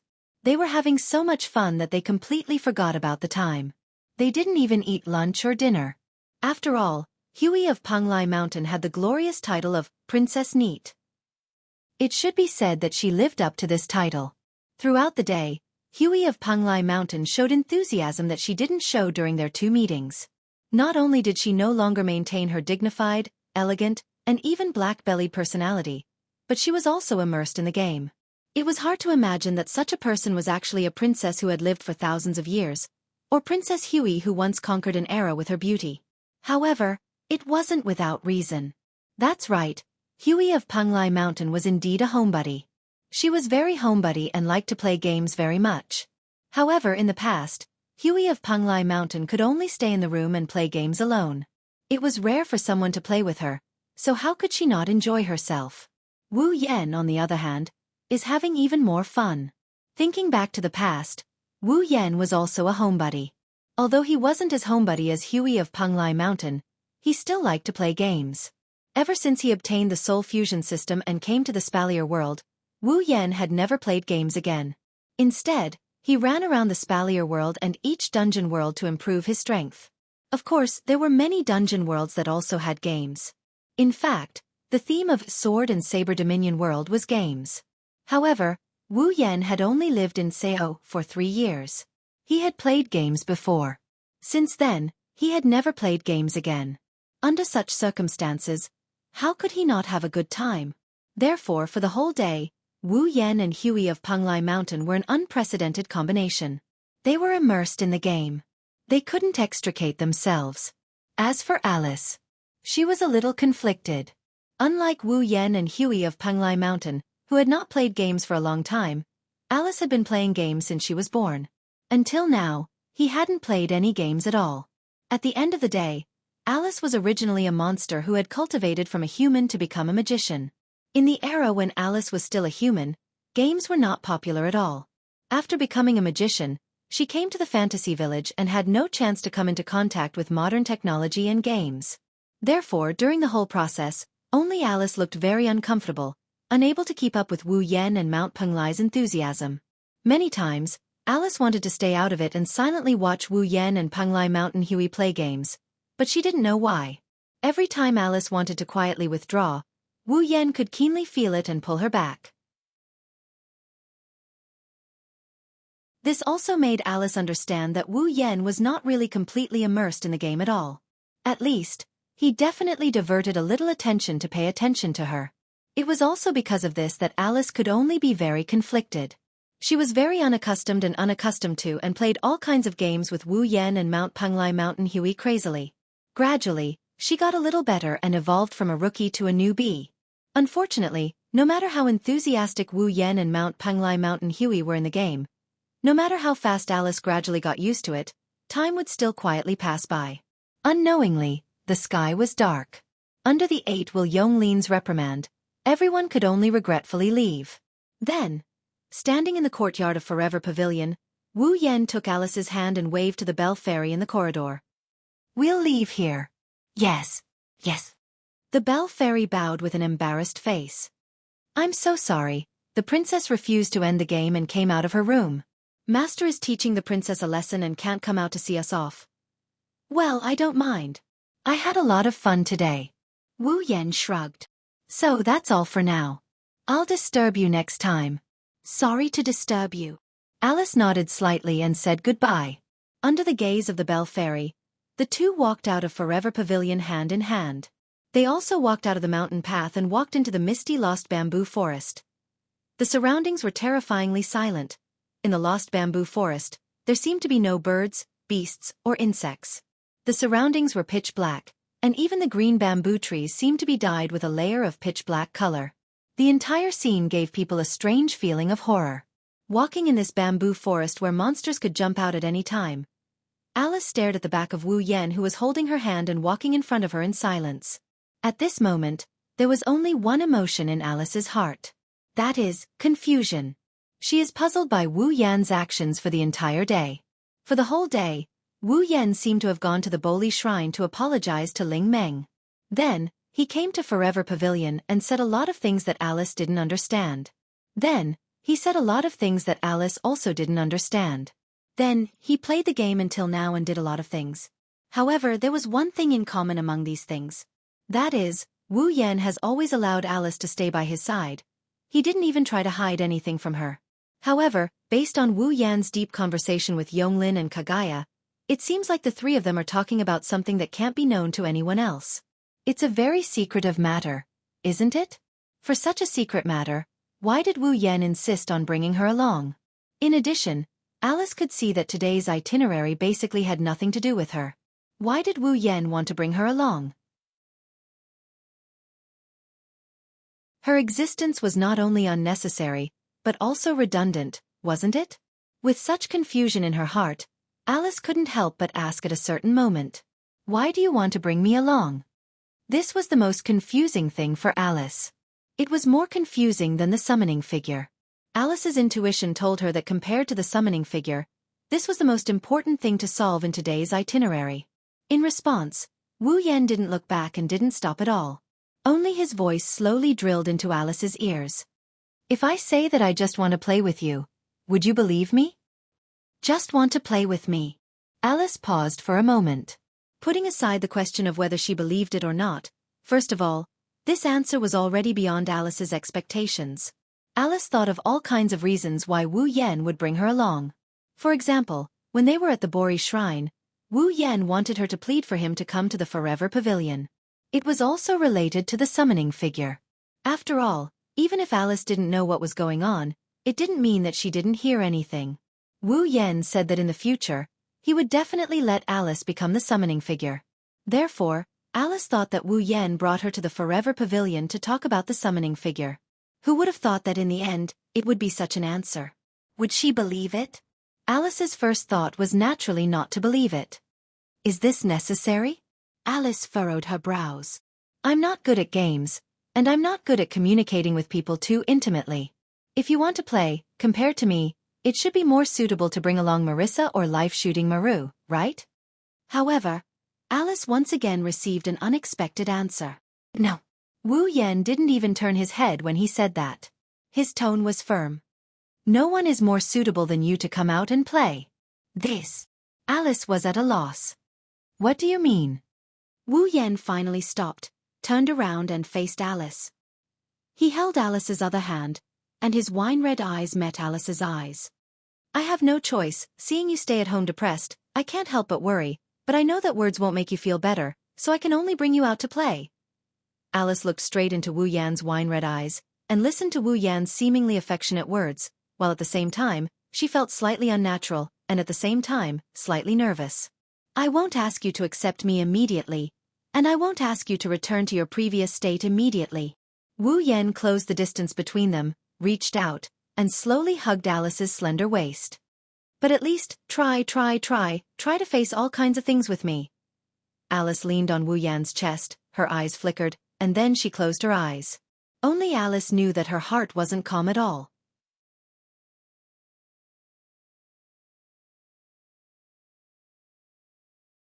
Chapter 1842. Phew! On the way back to the Red Fiend Mansion, Wu Yan let out a long sigh of relief. There was a hint of joy on his face, and his footsteps were also somewhat brisk.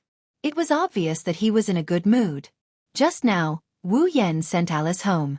Compared to when she was still at home this morning, on the surface, Alice seemed to be as calm as ever, and her performance was as calm and indifferent as usual. However, Wu Yan, who had carefully observed Alice, saw a slight change.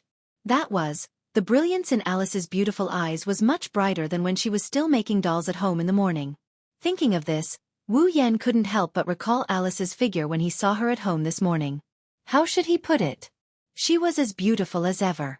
However, under this beauty, there was a hidden gloominess. She was like an old man in his twilight years, giving people a feeling that she had no vitality. When she returned home, Alice already had the feeling she had when she first met Wu Yan. If one had to describe it, it would be that the brilliance on Alice's body had slightly converged these days. It wasn't until just now that the sense of existence that belonged to Alice returned without a trace. Of course, it would be a bit of an exaggeration to say that not a single detail is missing. Alice's heart is definitely no longer as calm as it used to be. At the very least, Wu Yan saw signs of Alice recovering. Come to think of it, from tomorrow onwards, Alice shouldn't hide at home and not go out anymore, right? I hope Alice can treat herself better. As soon as this sentence was said, Wu Yan laughed bitterly as if he had said something stupid. Because of the relationship between the two of them, there was indeed some kind of grudge in Alice's heart, causing her to be at a loss. This caused her to be somewhat closed off during this period of time, but it wasn't to the point of abusing herself. For him to say such a sentence, it could be said that he was overly worried. In any case, Alice wasn't a child. Although her appearance was similar to that of a 16 or 17-year-old beautiful girl, she had lived longer than ordinary humans. Although she was somewhat closed off due to her not being very open-minded, Alice was still very considerate and would never do anything stupid because of this. It's better that the current Alice is a little open-minded. At least I didn't drag her around today and play games for the whole day in vain. With such gratified words that only he could hear, the door of the Red Devil Mansion finally appeared in Wu Yan's sight. Wu Yan pulled himself together and walked over. Creak! With such an extremely soft sound, Wu Yan slowly pushed the door in front of him, and peeked his head into the Red Devil Mansion's hall and looked around. However, Just as Wu Yan peeked his head into the Red Devil Mansion's hall and before he could see the situation inside clearly, a loud noise suddenly struck and startled Wu Yan. After taking a closer look, Wu Yan realized that at this moment, in the hall of the Red Fiend restaurant, there were all kinds of demons in human form, beast form, unknown form, or half-human and half-beast form gathered in the hall of the Red Fiend restaurant. They were holding wine cups and plates with dishes as they laughed and played. Long tables were set up all around, and plates of steaming hot dishes were placed on them. In addition, there were all kinds of wine and wine glasses for the demons who were laughing and playing in the hall to enjoy. Fairy maids in maid outfits were busy everywhere. Some were carrying dishes, some were cleaning up the leftover cutlery, and some were greeting the monsters. It was an extremely lively scene. In this extraordinarily lively scene, Remilia sat at the head of the round table on the platform, enjoying red wine with Patrice while chatting about something. The little devil was also on standby beside Patrice, sneaking food from time to time and looking very mischievous. As for Fran, she was running around in the crowd of monsters like a cheerful little bird. She was like a child visiting a temple fair. Sometimes, she would talk to people casually, and sometimes, she would climb onto the long table to eat. Her face was brimming with joy. But this wasn't strange. In the past, Fran had always been locked up in the basement and had never come out to participate in such a lively scene. Even though she had attended all sorts of events with Wu Yan in the Spalier world, she couldn't let loose and play freely. And now, in this lively scene, the happiest one was Fran, right? Seeing this scene, Wu Yan was stunned for a moment before scratching his cheek. Could it be that Remilia is holding a banquet again? Even though it was a question, Wu Yan's tone was full of certainty. Otherwise, he wouldn't be able to explain this scene. Just in time, I was worried that I would be in trouble if I came back too late. Wu Yan snuck into the living room and closed the door behind him. Then, as if he's trying to hide his presence, he walked towards the corridor. Let's take a longer detour and return to my room to sleep. Unfortunately, Wu Yan's idea was destined to fail. Hi, Sama. A helpless voice came from behind Wu Yan. What are you doing?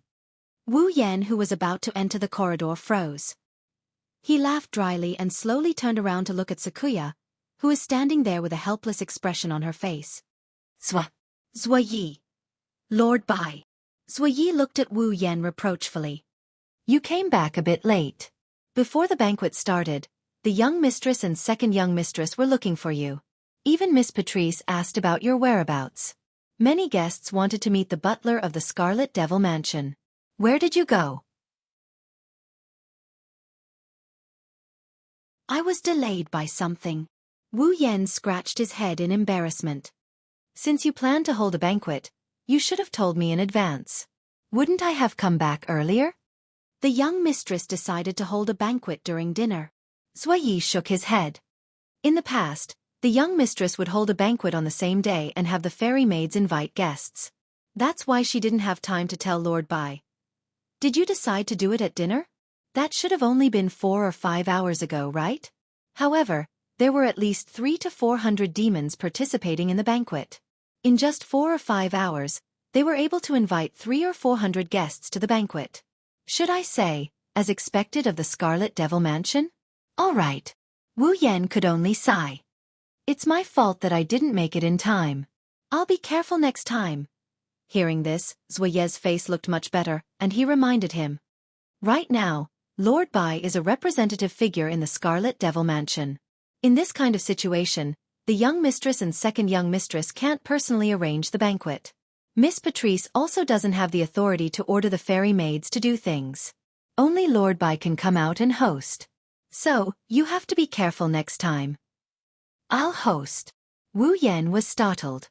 I don't have a problem with that. But even without me, didn't the banquet still succeed more than once? In the past, because the Scarlet Devil Mansion didn't have a butler, I was the one to host the banquet. But it's different now. Zhuyi said seriously. Right now, outsiders know that the Scarlet Devil Mansion has a butler in charge. Under such circumstances, if the banquet is hosted by a head maid, it's inevitable that people will gossip about it, especially Lord Bai. Indeed, there was clearly a butler present, but the banquet was arranged and hosted by a head maid. No matter how one looked at it, it was a little strange, right? Although there were too many heartless people and demons in Fantasy Village, It didn't matter if it happened once or twice. If it happened too many times, others would gossip. For example, the butler of the Scarlet Devil Mansion didn't even have the ability to arrange and host banquets. For Remilia, who announced in front of all the demons that Wu Yan was the butler of the Scarlet Devil Mansion, it would be a huge loss of face. People would say that Remilia didn't have good eyesight. All right. I'll be careful next time. Wu Yan spread his hands. Then I won't be participating in this banquet. Zuoyi, you can go and do your work first. I understand. Zuoyi bowed slightly. Then Lord Bai, I'll go and do my work first. Zuoyi disappeared on the spot after leaving that sentence. At the same time, on the platform, two intense gazes were cast on Wu Yan, attracting Wu Yan's gaze. In the next moment, Remilia's dissatisfied expression and Patrice's questioning gaze were seen by Wu Yan.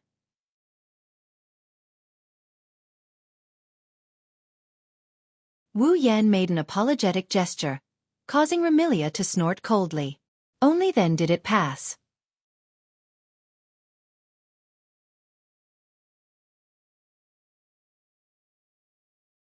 Chapter 1843. Scarlet Devil Mansion, Remilia's room. Yay! Fran cheered and jumped onto the bed. She had a smile on her face that hadn't disappeared since the beginning. She twisted her body on the quilt. She looked really happy. Her wine-red eyes were curved into crescents. The banquet is so fun. Remilia's expression softened when she saw Flan's reaction. She felt like this banquet was worth it. However, she still looked at Wu Yan with a dissatisfied look. It would be even better if you weren't late. Didn't I already apologize? Wu Yan said helplessly. Besides, you didn't tell me beforehand. How would I know you were going to have a banquet? Well, it's your fault, Remilia said stubbornly. Who told you to go out all day? Can't you just stay at home? Home. Wu Yan couldn't help but smile. Well, I have all kinds of things to do. Don't throw a tantrum. I'm not throwing a tantrum. Big brother, big sister, stop arguing. Fran jumped up and muttered. Hurry up and sleep. Got it. Wu Yan and Remilia laughed at the same time as they walked up to her. At this point, Remilia didn't reject sleeping with Wu Yan. She's acting very naturally. And this also proved that Remilia was gradually getting used to having Wu Yan by her side. Oni-chan. Flan hugged Wu Yan's neck and she hugged him. Hurry up and help Fran change. Fran wants Big Brother to hug Fran to sleep. Okay. Wu Yan shook his head and pinched Fran's nose affectionately. He gently undid her clothes while she whined. Now, Fran would no longer be locked in the basement. However, in the eyes of everyone, Fran was still a child. They would definitely not allow Fran to run around as she pleased. So, Fran didn't go out often. Occasionally, Wu Yan or Remilia would take her out to play. However, whether she went out or not, Fran was still wearing the red and white gothic lowly outfit. Wu Yan, who was already very familiar with this outfit, took it off with ease. Remilia, who had seen this scene more than once, turned her head away. Although it wasn't as big of a reaction as the first time. She watched a man help her sister change clothes. That feeling was also very tangled. Wu Yan, who inadvertently caught a glimpse of this scene, smirked. What? Do you want Big Brother to help you change clothes? If it wasn't for the fact that your blood is higher than mine, I would have sucked all your blood dry. Remilia revealed her canine teeth. Like a cat with its hair standing on end, it bared its teeth and bared its teeth. I'm not a child. I don't need to help me change clothes. Yes. Wu Yan replied half-heartedly. Then please hurry up and change clothes. It's time to sleep. Ugh. Remilia could only glare at Wu Yan. She picked up her pajamas and went to the bathroom to change clothes. She whispered softly as she walked. This bastard. He only knows how to dote on Fran. Not long after, Fran changed into pink pajamas. Remilia also walked out of the bathroom and changed into pure white pajamas. Flan looked at Wu Yan with a hopeful expression. Wu Yan chuckled and he picked her up before lying down. Remilia also laid down on the other side of Flan, resting her head on a pillow. Hee hee. Fran, who was sleeping between Wu Yan and Remilia, didn't immediately close her eyes to sleep. Instead, she kept laughing happily. "What's wrong?" Remilia asked in confusion. "Why are you laughing? Why don't you sleep?" "Fran just wants to laugh," Fran said. "Because Fran is very happy right now." Wu Yan and Remilia's hearts melted. They couldn't help but move closer to Fran. One patted her head while the other hugged her. "Very happy right now?" "Who wouldn't be?" "Hey, big brother, big sister." Fran looked up. Stars seemed to be flashing in her eyes. She was extremely beautiful. "Let's stay together forever and never separate, okay?" This was Fran's most fundamental wish. Apart from this wish, Fran had no other requests. Remilia seemed to recall Fran's crazy appearance when she was mentally unstable and the lonely figure in the basement. Tears welled up in the corners of her eyes. She hugged Fran tightly. "Big sister will never leave you." Fran hugged Remilia tightly. She turned to look at Wu Yan expectantly. Wu Yan looked into Fran's eyes and he grinned as he uttered those words. "Our lives have long been fused together. Neither of us can leave the other." Fran giggled. She hugged Wu Yan tightly and leaned her body against Wu Yan. She felt the familiar warmth of Wu Yan's body. She breathed in his scent and enjoyed the feeling of their lives fusing together. She curled up in Wu Yan's arms. After a while, Fran finally began to feel sleepy. She slowly closed her eyes and murmured in a low voice, "Fran loves big brother and big sister the most." After that, Fran closed her eyes and fell asleep. Remilia wrapped her arms around Fran's body and looked at Fran's sleeping face reluctantly as she whispered into Fran's ear.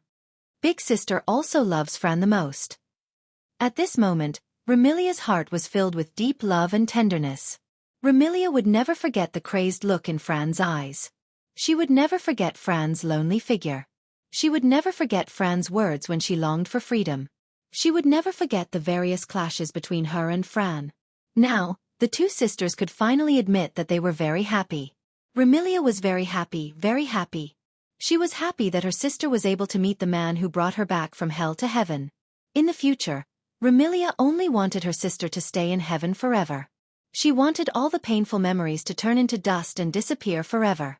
Remilia looked in Wu Yan's direction. She saw that Wu Yan was also looking at her. Their gazes met.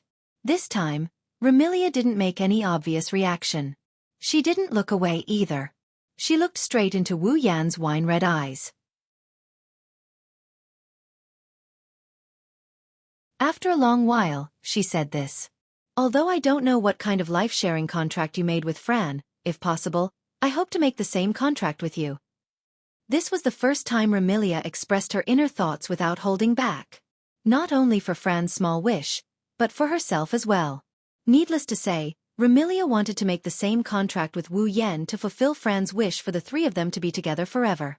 If others knew that Remilia actually took the initiative to make a life-sharing contract, they would definitely be shocked. However, Wu Yan didn't. Because he also understood Remilia's feelings. "I will." Wu Yan patted Remilia's head and responded to her wish with a powerful voice. "I also hope to be with you forever." Remilia smiled as if a heavy burden had been lifted off her shoulders. She slowly closed her eyes. Remilia believed that tonight would definitely be the most comfortable sleep she had in her 500 years of life. There was no other reason. It was just that Remilia's heart was telling her that she really didn't want anything else in this life. Just like that, the voices of the two young vampire ladies softened. Their breathing stabilized and they fell into a deep sleep. Wu Yan relaxed his movements. He laid down and hugged both Remilia and Flan. Then he closed his eyes. One after another, images of girls started appearing in his mind. They were the young ladies whose lives were intertwined with Wu Yan's. They were destined to never leave him. And now, apart from Alice and Patrice, there was another young lady in Wu Yan's embrace who made a life-sharing contract with him. Since he made a promise, Wu Yan would never go against it. Needless to say, Wu Yan didn't want to go against it.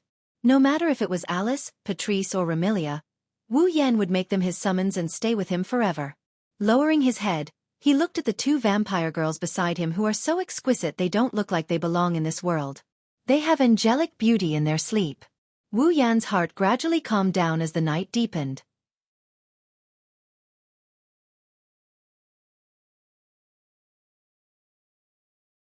Chapter 1844.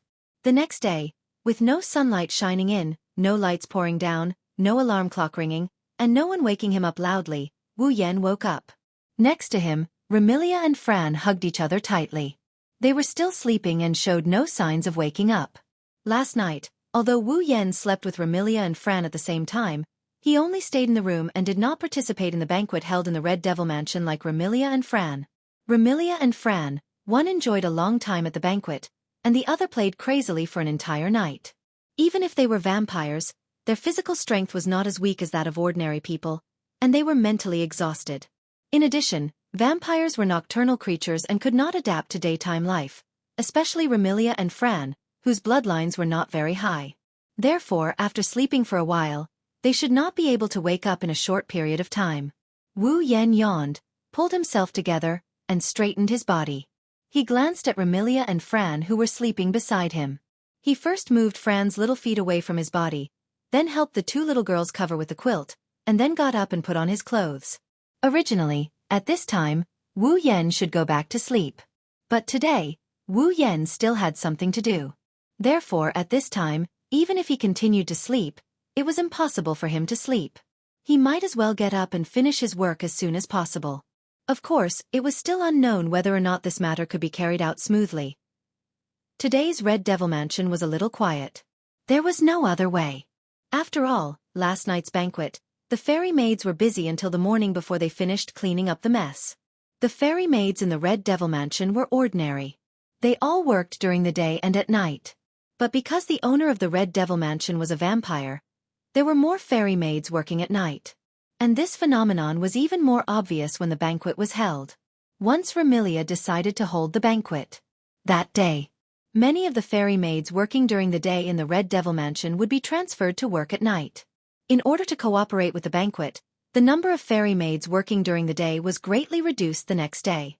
So today, the number of fairy maids working in the Red Devil Hall would be surprisingly small, no more than 10. And of course, among these fairy maids who were still working, there would definitely be a dutiful and perfect fairy maids. When Wu Yan entered the Scarlet Devil Mansion's main hall, he saw that the long table, dishes, cutlery and whatnot from last night had all been cleaned up. Just like before, nothing has changed. In such a vast and quiet hall, Bu Yi was wiping the round table on the platform with a rag alone. He didn't stop until he sensed someone approaching and looked over. Lord! After seeing the full appearance of the person who came, Zui Yi was startled for a moment and stood up in surprise. You're up! Even though they didn't spend a lot of time together, Sakuya had a rough idea of Wu Yan's daily routine. She also knows how lazy Wu Yan is in the morning and how much he likes to laze in bed. In the fairy maid's understanding, Wu Yan should have woken up in another 2 or 3 hours. But now, he had woken up so early. It was no wonder that the fairy maids were surprised. I have something to do today, so I need to go out for a while. Wu Yan smiled at the fairy maids. So, I woke up a little earlier today. Are you going out again? The surprise on the fairy maid's face turned into helplessness. Then, Lord Bai, please come back early today. There might be a banquet tonight. A banquet? Wu Yan's face fell and he said angrily.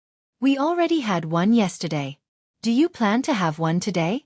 With young Miss Personality, it's not impossible. The fairy maids explained. It mainly depends on young Miss Mood. If young Miss wants to have a banquet, it's not strange to have one at any time. There have been times when young Miss was in a good mood. At that time, there were banquets for 7 days. 7 days? Wu Yan was speechless. Banquets every day. The Scarlet Devil Mansion is really rich. To be honest, Wu Yan still didn't know where the Scarlet Devil Mansion's money came from. The fairy maids who worked in the Scarlet Devil Mansion all had their own wages. Although Hong Meiling's wages had been deducted by the fairy maids, she was still paid. Only the fairy maids didn't receive a salary. This was because Remilia had already handed over the management of the finances to Jean Yi. Moreover, if Jean Yi wanted to take from it, it didn't matter how much he took. But where did all this money come from? Remilia and Fran were the type who spent money and didn't work. Patrice and Imp were hiding in the underground library all day. They didn't receive a salary nor did they go out to work. Apart from these four and the fairy maids, the rest were all paid by the Scarlet Devil Mansion. If that's the case, it's no wonder Wu Yan is wondering where the Red Devil Dojo got the money to pay their employees. Also, where did the Red Devil Dojo get the money to support its operations?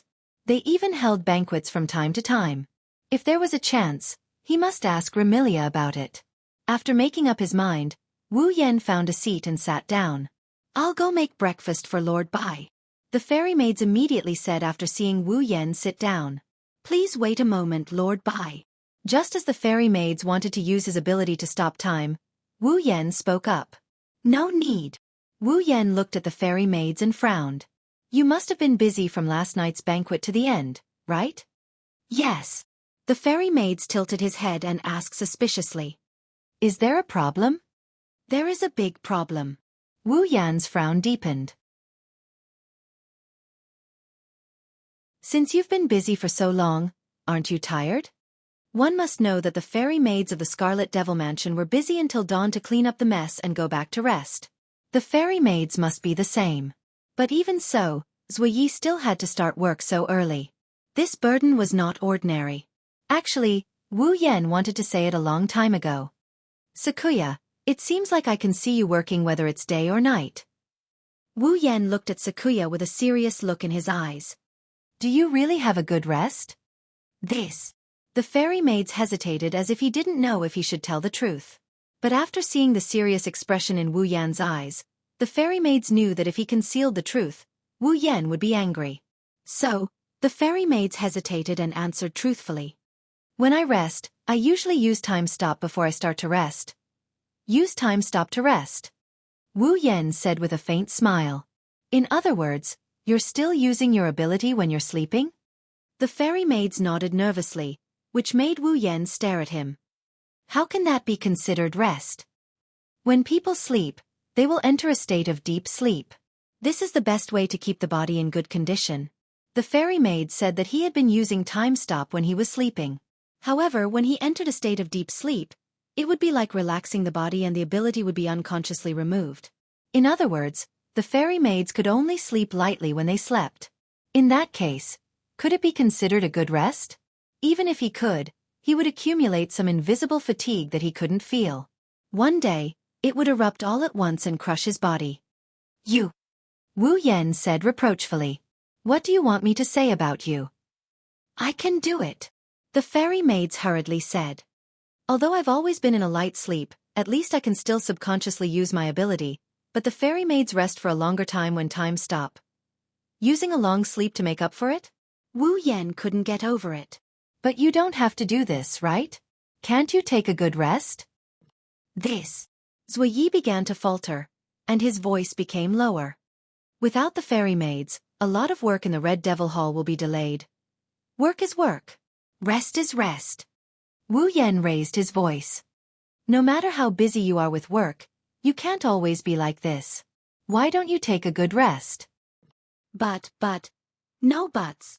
Seeing that the fairy maids didn't seem to want to listen, Wu Yan warned him.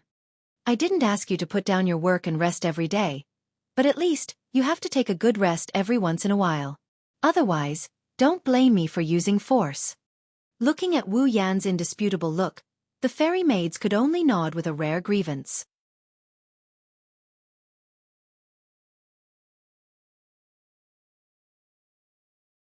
Chapter 1845. In the sky, a stream of light quickly flew past, like a fleeting meteor, with a long light tail, flying in another direction at a speed that was difficult to be seen by the naked eye. The direction this stream of light flew was the opposite side of the Monster Mountain, which was the opposite direction of the Monster Mountain, as if it was flying towards the depths of the fantasy town. In fact, the fantasy town did not cover a large area, so the mountain that people and monsters talked about referred to the Monster Mountain, because this was the only famous mountain in the fantasy town. The forest referred to the magic forest, the bamboo forest referred to the lost bamboo forest, and the village referred to the human world. Flying at such a high speed in the fantasy town, which did not cover a large area, it would not take long for it to reach the border of the fantasy town, which was the location of the Boli Great Barrier. With the speed of the stream of light, It should not take long for it to reach the Boli Great Barrier. However, when the stream of light was about to reach the Boli Great Barrier, it was very close to the edge of the Boli Great Barrier. The speed of the stream of light began to slow down slowly. If one observed carefully, they would find that when the stream of light slowed down, it happened to be when an endless, dazzling, orange-yellow grassland appeared in front of the stream of light. It was obviously a grassland, but the color of this grassland was an incredible orange-yellow. And that orange-yellow color was actually a field of sunflowers that grew on the grassland, almost taller than a person. It was because of this field of sunflowers. Looking down from the sky of the fantasy town, this grassland was a golden orange-yellow color. Moreover, the color was very dazzling, and one could tell at a glance that these sunflowers were. They were really good-looking. This field of sunflowers. It was called the sunflower field. Originally, sunflowers were a kind of flower that would rotate with the movement of the sun, also known as the sunflower field, and this field of sunflowers was called the sunflower field. It could be said that he lived up to his name. This sunflower field was located to the south of Fantasy Village. It was a bowl-shaped field, so it was difficult to see it from a distance. It was quite far from the human realm, so not many people would come here. It could even be said that no one would come here. However, this vast and well-grown sunflower field was very beautiful. As a result, although not many people came here, there were quite a few people who knew of its existence. It was definitely worth a look. Of course, the reason why fewer people came to the sunflower field was not only because it was a little far from the human world, but more importantly, it was said that at night, this place would become a summer concert venue for energetic monsters. If he were to join them, he would be surrounded by a large number of monsters. Who knew when he would be eaten by one of the monsters? During the day, the sunflower field wasn't safe either. The sunflowers in the sunflower field were all very ordinary sunflowers. Although they looked good, none of them had the tendency to turn into monsters. Therefore, during the day, this was also a good place for many monsters to play hide and seek. If he came here during the day, not only would he be teased by many monsters, but he might also be dragged out until night and not be able to walk out of the sunflower field. At that time, he would also be surrounded by many monsters and become the monsters' food. In general, this was a rather dangerous place, at least for humans who had no strength to truss a chicken. Only the body of the streamer that flew over knew that the rumors about the sunflower field were somewhat wrong. In fact, this sunflower field wasn't as lively as the rumors said. It wasn't as lively as a summer concert venue for energetic monsters. During the day, there were almost no fairies who would simply come here to play games. Because this seemingly extremely dazzling sunflower field was the territory of a certain monster. As long as one knew the true identity of a certain monster, one could not help but be afraid of it. Including the former monster sage Yakumo Yukari and the brain of the moon, Yakumo Yonglin. It was unknown if it was fearful of this extremely powerful monster, but the speed of the flowing light gradually decreased. When it arrived at the edge of the sunflower field, it made a turn and fell down, smashing heavily into the ground. In the dull sound of impact, smoke and dust filled the air, shrouding the place where the streamer hit. Vaguely, a figure emerged from the smoke and dust that filled the air and slowly walked out, exposing itself to the air and sunlight. Cough, cough. Choked by the smoke and dust, Wu Yan coughed twice and waved his hand with a look of disdain. If I knew this would happen, I wouldn't have landed and directly entered the sunflower field. This sentence was just casually said by Wu Yan. After all, the monster that occupied the sunflower field as its territory really couldn't be rude. If he flew in casually, he was afraid that he would accidentally anger the monster. By then, not to mention whether he could achieve his goal of coming here, the monster might even kill Wu Yan directly. Although Wu Yan was a true ancestor and theoretically an existence that couldn't die, the monster in the sunflower field wasn't someone to be trifled with. It wouldn't be surprising if the monster had some means to kill undead creatures. It wasn't that Wu Yan was afraid of the monster, but he was really afraid of the monster's existence. If possible, he really didn't want to have a conflict with the monster over some trivial matters. Lifting his head and looking at the endless sunflower field in front of him, Wu Yan was amazed by the beautiful scenery, but at the same time, he was secretly speechless. The sunflowers in the sunflower field were all ordinary sunflowers. There was no doubt about that. However, Wu Yan acutely felt an extremely majestic aura from the vast sunflower field in front of him. It was the demonic aura that belonged to a monster. The sunflowers in this extremely ordinary sunflower field all carried the same type of demonic aura. What did this prove? It proved that although these sunflowers were ordinary sunflowers, their owner had used some means on them to turn them into sentinels. In other words, Wu Yan was now facing a large number of cameras that couldn't be counted no matter how hard he tried. The owner of the sunflower field was definitely using these cameras to observe every visitor that came. It's really a big deal. Wu Yan collected his emotions and muttered to himself. Today, Wu Yan came to the sunflower field mainly to meet the owner of the sunflower field. However, the owner of the sunflower field not only had amazing strength, but also had an unpredictable personality. She could turn hostile at any time. If he just barged in, it might cause unnecessary trouble. Therefore, after thinking for a while, Wu Yan chose the most conservative way to meet her. I know, you must have noticed my arrival. Looking at the golden sunflower field in front of him, Wu Yan spoke loudly. Can you come out and meet me? The Lord of Flowers of the Four Seasons. Delicate fragrance in the wind. When the words delicate fragrance in the wind were spoken, the demonic aura attached to every sunflower in the sunflower field fluctuated slightly. For a moment, the surrounding air seemed to have solidified, becoming heavier than a rock, but then it loosened and returned to normal as if nothing had happened. Of course, Wu Yan noticed this change as well. However, even though he noticed it, Wu Yan didn't pay attention to it. Instead, he turned his gaze to the center of the sunflower field. Rustle, rustle, rustle. Suddenly, the sunflowers in the sunflower field swayed slightly. There was no wind blowing in the sunflower field, but the sunflowers in the sunflower field moved by themselves, twisting their roots as if they were worshipping something, lowering the big flower head. Not long after, another rustling sound came from the center of the sunflower field as if it was welcoming a king. That was the sound of something stepping on the flowers. Footsteps. As the footsteps approached, Wu Yan clearly felt a very terrifying aura slowly rising. Even the ground seemed to be trembling slowly. Coupled with the footsteps, it was like a scene when a dinosaur or a giant was about to appear. It made people's heart tighten. Wu Yan was also nervous, but his gaze was fixed on the center of the sunflower field. Unlike the gradually rising aura, he restrained his own aura.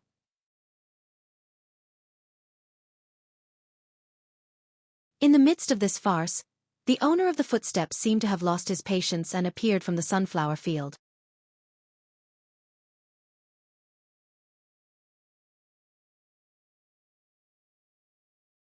Chapter 1846. Amidst the flourishing sunflowers, the young lady was like a noble lady on a field trip. She walked steadily and appeared under the sunlight amidst the clear sounds of her footsteps. That was a girl who couldn't be ignored from all aspects. The young girl had the same color as the grassland, emerald green shoulder-length hair that was full of vitality. Her short hair was not soft, but slightly curled. As the young girl walked, it swayed with the wind, flashing a dazzling arc under the sunlight. The girl's figure was very tall, not to be outdone by Yukari and Yonglin. She was considered to be one of the taller girls of the opposite sex that Wu Yan had seen so far. She wore a red and dark red checkered waistcoat and a knee-length skirt of the same color. She wore a yellow bow tie and a white long-sleeved shirt under the waistcoat. She looked very energetic when matched with the checkered waistcoat and skirt. This young girl, who seemed to be full of vitality from all aspects, had an indifferent and strong feeling on her delicate and pretty face, as if she did not care about anything. She held a flower-like parasol in her hand, and with extremely elegant movements, she slowly walked out of the sunflower field. As the girl appeared under the bright sunlight, she was exposed to Wu Yan's eyes. An indescribable pressure also came head-on like a tide, making the sunflowers around the sunflower field lower their heads even more, as if they were afraid of angering the girl. It was very human-like. However, Wu Yan didn't have the time to care about the human-like behavior of a bunch of normal sunflowers. He didn't even have the time to marvel at them. His gaze was completely taken away by the girl in front of him. This was not only because the girl had a top-notch beauty, but also because the other party's red eyes seemed to be inadvertently fixed on Wu Yan. It made Wu Yan's instinct to danger began to ring like an alarm bell. Intuition told Wu Yan. The girl in front of him definitely had a powerful strength that didn't match her beautiful appearance. In fact, There was no need for Wu Yan's intuition to tell him this. The pressure that surged all over the sky already told everyone who could see this scene that the girl in front of him. Just how extraordinary was he? And from the system's feedback, the information about the girl. It also clearly proved this point.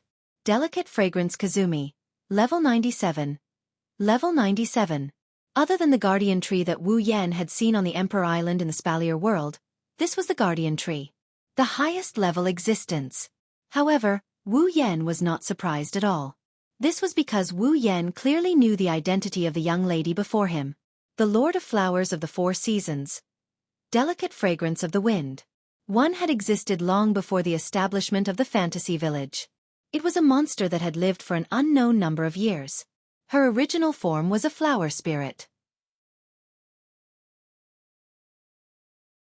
Compared to Yakumo Z, who was the only flower spirit in the entire race, she could be said to be the lowest level flower spirit. Her abilities were also very ordinary. She could only control the growth and movement of flowers. Rather than saying that this ability was ordinary, it would be better to say that it was weak. However, that high level 97 clearly told everyone that as a flower spirit that was supposed to be the lowest level and had the weakest ability, it did not mean that Delicate Fragrance Kazumi was a weakling. The Flower Lord of Four Seasons? A monster that had existed long before the establishment of the fantasy village and had lived for an unknown number of years? Perhaps, there weren't many people who could understand just how powerful Delicate Fragrance Kazakami was when these titles were revealed. Then, if he put it another way, it would be much easier to understand. The strongest existence in the fantasy village. If he did not include Ling Meng, who was considered outside of the standard in the fantasy village, in terms of strength and level, Delicate Fragrance Kazumi was stronger than Yakumo Z and Yakumo Yonglin. She was truly the strongest flower queen in the fantasy village. There was no doubt. Now, this publicly recognized strongest existence in the fantasy village was standing in an ordinary flower field. She held a parasol in her hand and looked at Wu Yan face to face. Her red eyes flashed with an indescribable light. However, this light gradually dimmed after sensing Wu Yan, who was standing outside the sunflower field. There was even a trace of dissatisfaction. In the next moment, a clear and cold voice came from the mouth of the strongest existence in the fantasy village. Delicate Fragrance Feng Jian. She gently echoed.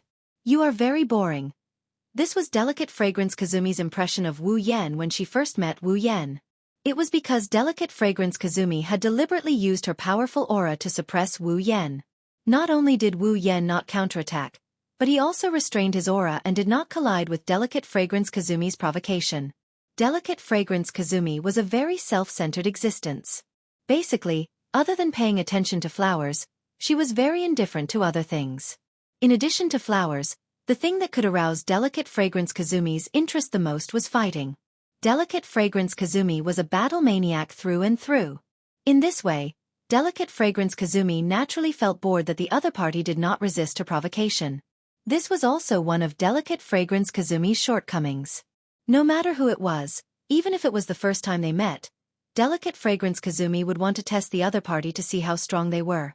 If they were strong enough, Delicate Fragrance Kazumi would excitedly fight with the other party. If they were too weak, Delicate Fragrance Kazumi wouldn't even look at the other party. It was precisely because she wanted to know if Wu Yan was strong enough to arouse her interest that Delicate Fragrance Kazumi released such a powerful aura as soon as she appeared. She tried to suppress Wu Yan and make Wu Yan resist. Unsurprisingly, this was definitely not a wise move. She deliberately provoked the person she met for the first time. It was conceivable that other people's impression of Delicate Fragrance Kazumi would definitely not be good. But Delicate Fragrance Kazumi didn't care at all. For Delicate Fragrance Kazumi, it didn't matter whether the relationship was good or not. She didn't want to deliberately make friends with anyone or even communicate with them. She only cared about whether the other party could fight with her. If not, it was better to simply admire the flowers than to make friends. This was Delicate Fragrance Kazumi. It was because he clearly knew this that Wu Yan temporarily avoided Delicate Fragrance Kazumi's provocation and collided with her. After all, outside of the collision, his strength would be roughly seen by Delicate Fragrance Kazumi.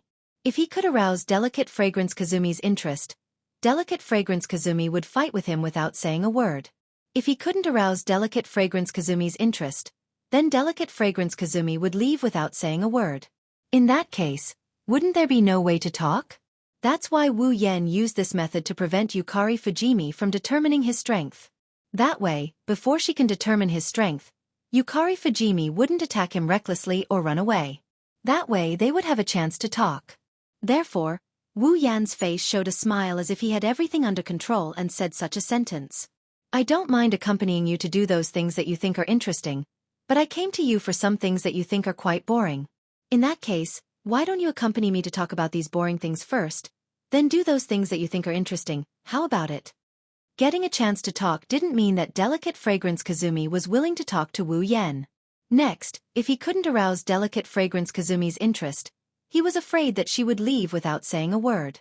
Therefore, since the purpose of letting Delicate Fragrance Kazumi talk to him had been achieved, in order to arouse Delicate Fragrance Kazumi's interest in him and not to leave by herself, Wu Yan didn't need to hide anymore.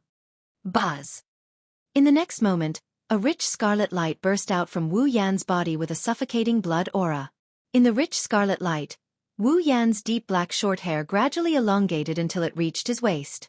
It dyed golden at a speed visible to the naked eye, mixed with a trace of blood mist, floating in the air. At the same time, Wu Yan's pair of wine-red pupils also turned into a gem-like purple. A burst of storm-like pressure like a volcanic eruption emerged crazily and instantly shrouded the whole place. The third, red jade mode, Yakumo violet mode, was fully activated. The violent pressure pressed down without warning, making Delicate Fragrance Kazumi's shoulders sink, but her eyes suddenly lit up.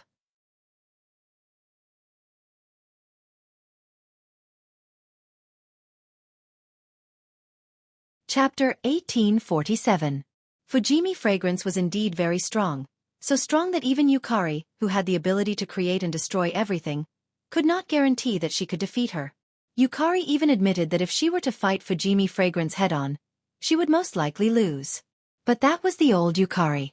After her experience in Silveria, thanks to the miraculous pond water that could transform people, Violet's strength didn't increase by a lot.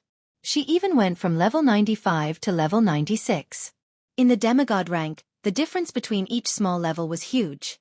After reaching level 96, Yukari's level was only one level away from Yukari Fujimi. Coupled with Yukari Fujimi's terrifying realm manipulation ability, if Yukari Fujimi and Yukari Fujimi were to fight, then Yukari Fujimi would have a 50% chance of winning. In other words, Yukari also had the ability to compete for the position of the strongest in Fantasy Village. Wu Yan's red jade mode allowed him to have all the power of the owner of the drop of blood, including level, ability, and all kinds of means. Even if this person's level increased and their ability developed, it would still be the same.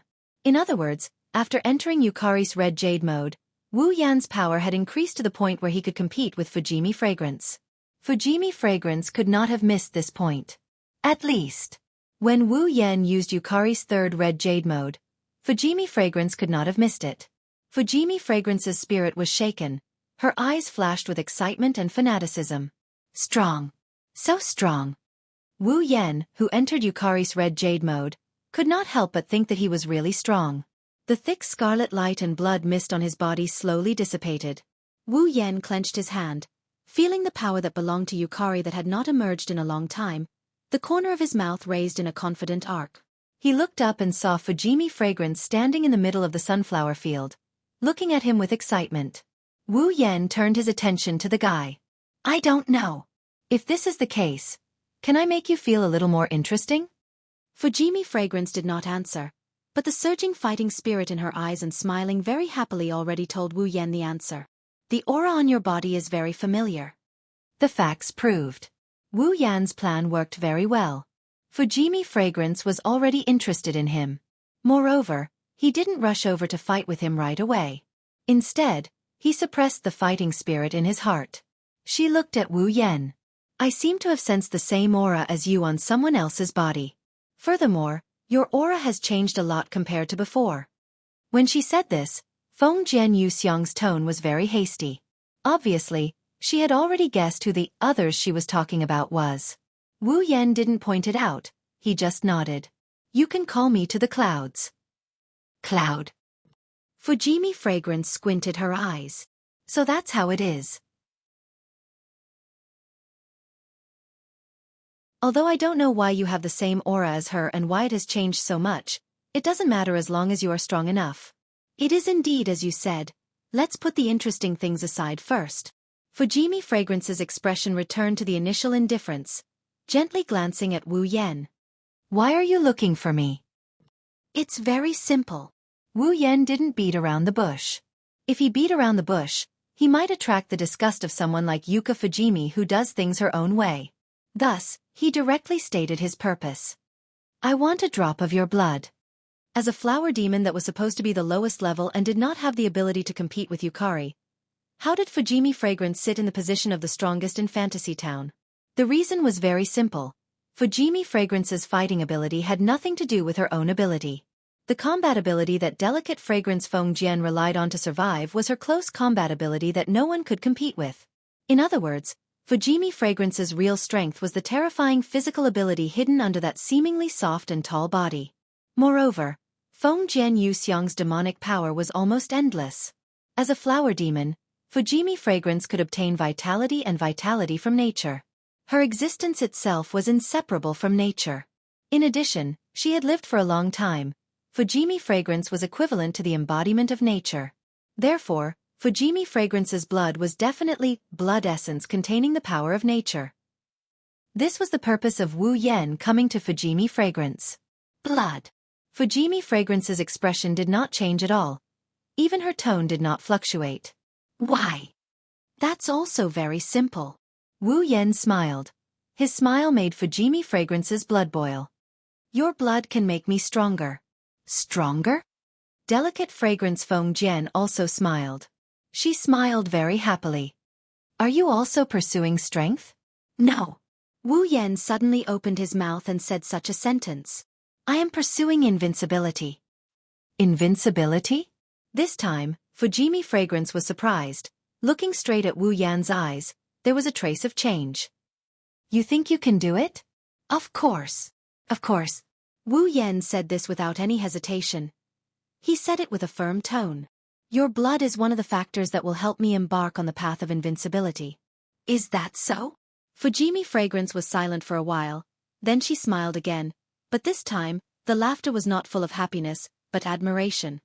It seems that my previous evaluation of you was very wrong. You are more interesting than I thought. No, you are quite interesting. Wu Yan is definitely the first person to make a comment like this. Other than Yuka Fujimi, who is interested in flowers and battles, she even expressed admiration for him. To put it bluntly, Wu Yan is definitely the first one to do so. Then your firm belief in pursuing invincibility, let me verify it. Of course, admiration is admiration, but Fujimi Fragrance is not the kind of person who will accept others' existence because of a word. At this moment, Fujimi Fragrance slowly put down the parasol in her hand and closed it, like holding a weapon, pointing at Wu Yan.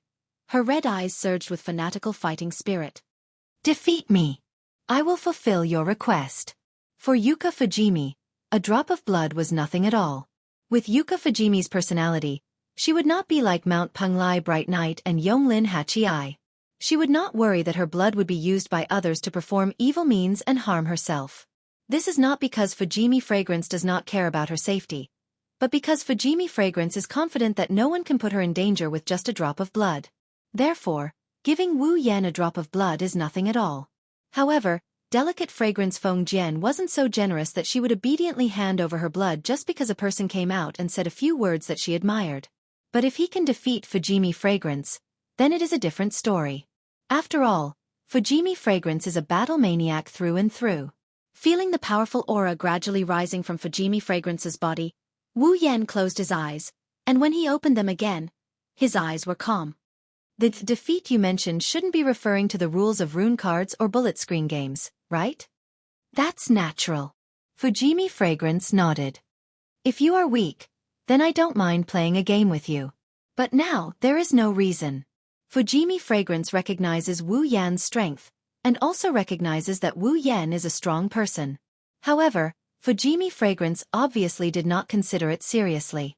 With the strength of the two of them, if they fight here, then the entire fantasy paradise is likely to be affected, and the Great Boli Barrier is likely to be destroyed. At that time, fantasy paradise will also be destroyed. It is precisely because of this that the Great Boli which set up the rules of rune cards to prevent fantasy paradise from being destroyed. However, Wu Yan knows that if he uses this excuse to avoid a direct battle, Fujimi Fragrance will treat it as an escape. So Wu Yan raised one of his hands. On top of it, rich realm power suddenly emerged like an invisible wave. Realm. Eternal Night's four-layered barrier. The moment the words fell, the invisible realm power fiercely spread out, as if the whole world was dyed in color, quickly turned into a cage, and built four transparent barriers around it. Fujimi Fragrance immediately understood the meaning of Wu Yan's action. She stretched out her tongue and licked the corner of her mouth. Let's fight.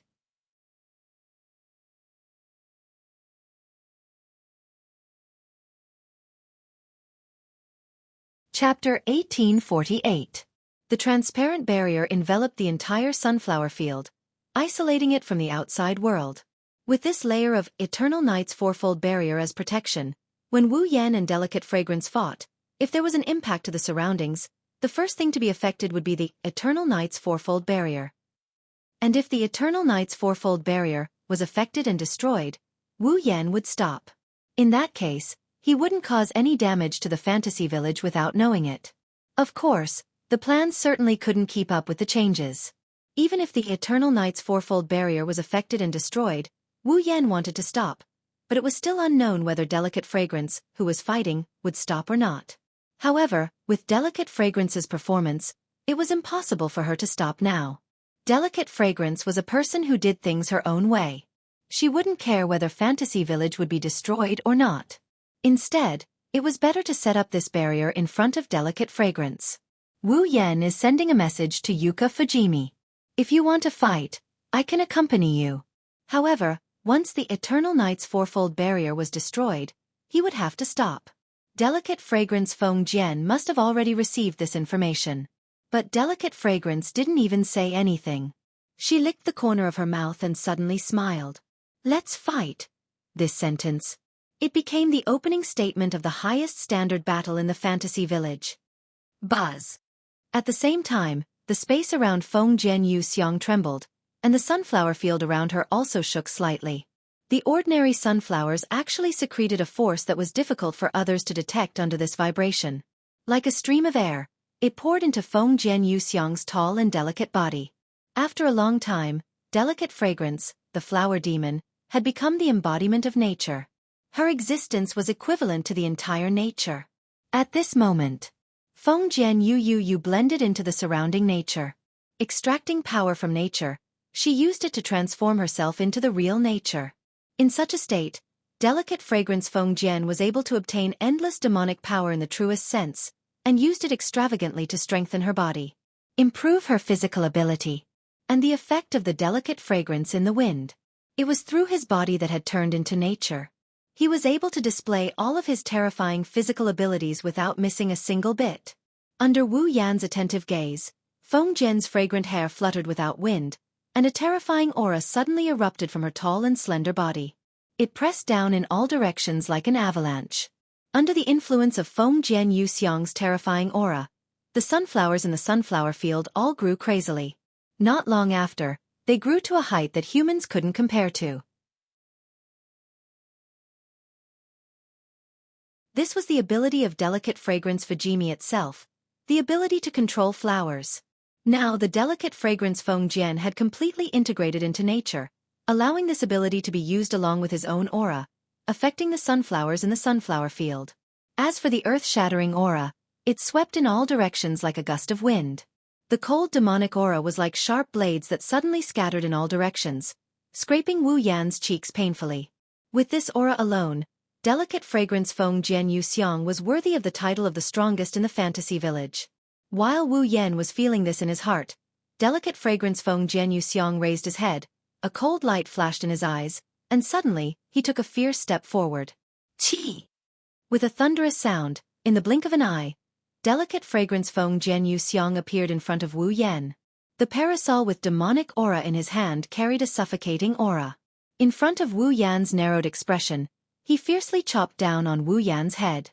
The realm of being and nothingness. Wu Yan immediately reacted. He took a step back, raised his hand, and a wave of power that others couldn't understand emerged from his palm, facing delicate fragrance Feng Jianyu Xiang's parasol. Seeing this, delicate fragrance Feng Jianyu Xiang actually smiled. The parasol in his hand that contained a terrifying aura didn't retreat, but instead, heavily chopped down. Bang! Logically speaking, the realm of being and nothingness should forcibly guide the demonic power surging on delicate fragrance Feng Jianyu Xiang's parasol from the state of being to the state of nothingness, turning delicate fragrance Feng Jianyu Xiang's attack into nothingness. However, the imagined situation didn't happen. Not only did the realm of being and nothingness not turn delicate fragrance Feng Jianyu Xiang's attack into nothingness, but the fluctuation of the realm power in Wu Yan's hand was forcibly dispersed by this attack. Wu Yan's face changed. Delicate fragrance Feng Jianyu Xiang actually used pure power to break the realm power. Don't be distracted. Before Wu Yan could react, delicate fragrance Feng Jianyu Xiang's battle-thirsty and indifferent voice passed into Wu Yan's ears. The real battle has just begun. As soon as his voice fell, delicate fragrance Feng Jianyu Xiang raised the parasol in his hand. The tip of the parasol aimed at Wu Yan, and the violent demonic power suddenly condensed there and burst out like an explosion. In the next second, a beam of light with a diameter of 2 to 3 meters, containing a shocking energy fluctuation, like a meteor falling from the sky, shot toward Wu Yan. Wu Yan also knew that now was not the time to be shocked. He restrained the emotions in his heart, and a pair of crystal-clear purple eyes flashed with a touch of light. If it was Violet, what would she do at this time? With this thought, Wu Yan mobilized the demonic power in his body that wasn't as strong as delicate fragrance Feng Jianyu Xiang, but it was still extremely abundant. Circles of power fluctuations that belonged to the realm emerged around his body. At this moment, Wu Yan felt like he could destroy the world and burn the mountains and boil the sea with a raise of his hand. This wasn't just talk. The power of Purple's realm was just that strong. She could create everything with a thought. She could destroy everything with a thought. Since delicate fragrance Feng Jianyu Xiang could break through the realm power alone, then he would take out the realm power that delicate fragrance Feng Jianyu Xiang couldn't break through. Phew! A scorching breath that seemed to carry all the emotions in Wu Yan's heart was slowly exhaled by Wu Yan. Immediately, Wu Yan raised his head and looked at the beam of light that was constantly magnifying in his pupils. The corner of his mouth curled up, and he didn't intend to defend at all. His body shook and turned into a stream of light.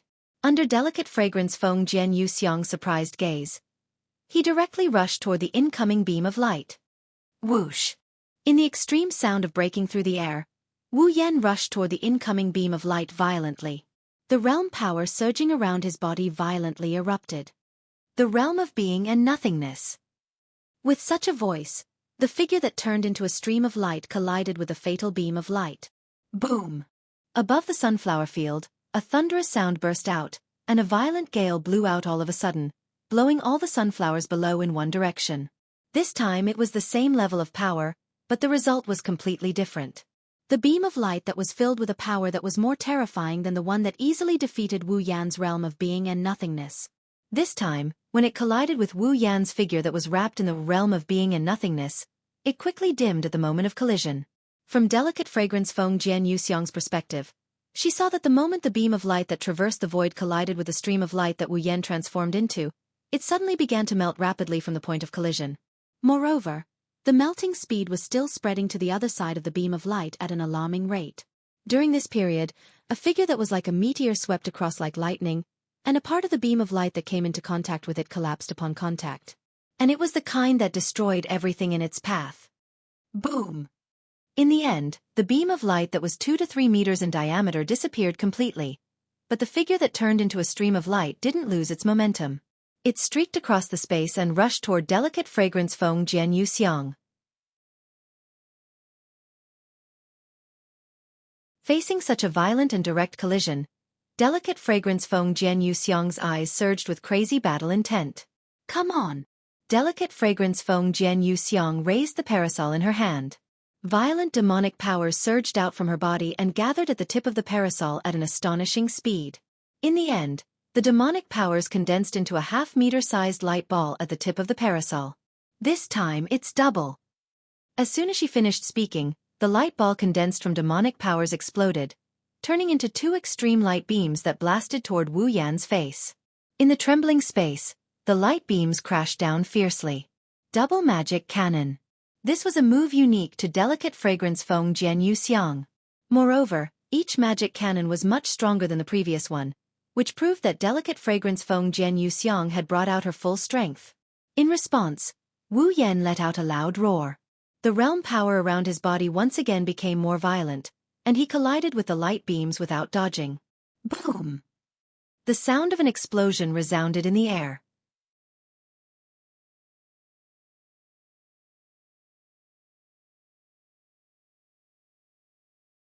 Chapter 1849. Bang! Amidst the deafening explosion, the eternal night's quadruple barrier that enveloped the entire sunflower field suddenly trembled. It was as if something had struck it hard, and traces of cracks actually appeared on it. Inside the transparent barrier, a dazzling light shone, making it impossible to see the situation inside. However, the violent winds and waves were extremely conspicuous, turning into circles of ripples that constantly fluctuated and struck the eternal night's fourfold barrier, causing the cracks on the barrier to become even more obvious. Under such circumstances, traces of energy fluctuations began to leak out from the cracks on the barrier, reverberating through the air of the entire fantasy village.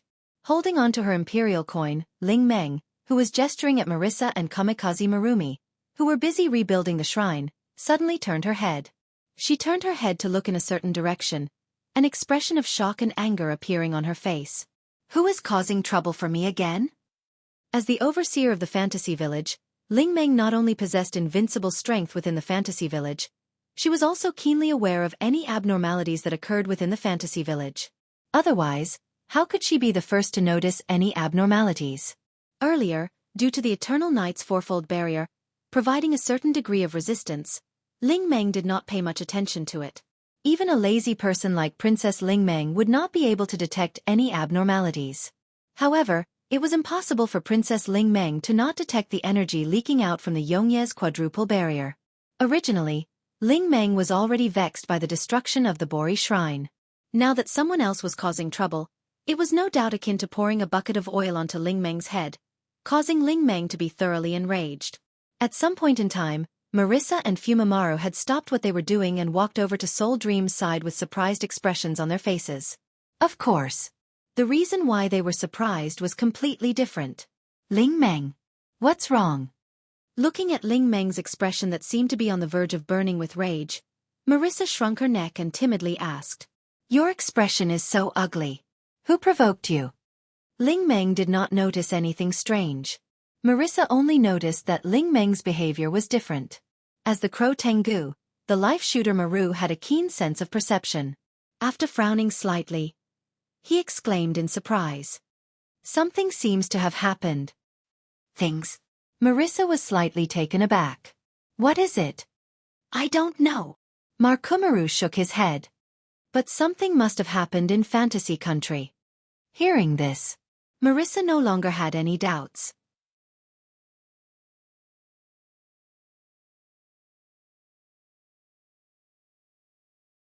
The degree of control was constantly increasing, but the realm power was not Wu Yan's own strength, it belonged to Yukari's strength.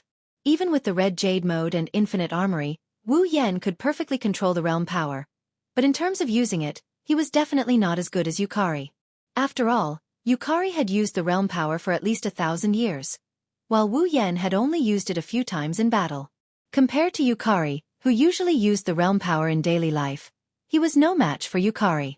Therefore, if Yukari Fujimi were to fight with the current Yukari Fujimi, Yukari was absolutely confident that she could pull the victory to 50-50. But if it was him, Wu Yan estimated. Before the red jade mode lasted for a while, he could only maintain a 40-60 chance of winning. Yukari Fujimi's chances of winning were still relatively high. Wu Yan could estimate this point himself. Delicate Fragrance Kaze, who was standing in a higher position, naturally knew about this. However, Yukari Fujimi's fighting spirit still did not weaken in the slightest. It even had a tendency to become stronger. A 40-60 chance of winning? In the entire fantasy village, there were people who could exhaust their strength to fight with her, who was known as the strongest, and still be able to do this. It was absolutely possible to count them with one hand.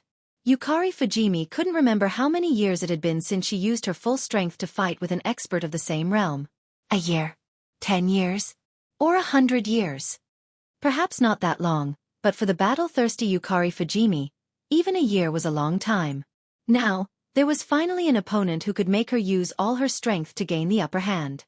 Even she didn't dare to say that she could definitely defeat her opponent. Yukari Fujimi's excitement could be imagined. What's wrong? At that moment, Yukari Fujimi's tone also leaned towards fanaticism. Her voice was full of excitement and extremely joyful, reverberated in the surroundings. Can't you do it? Bring out more power.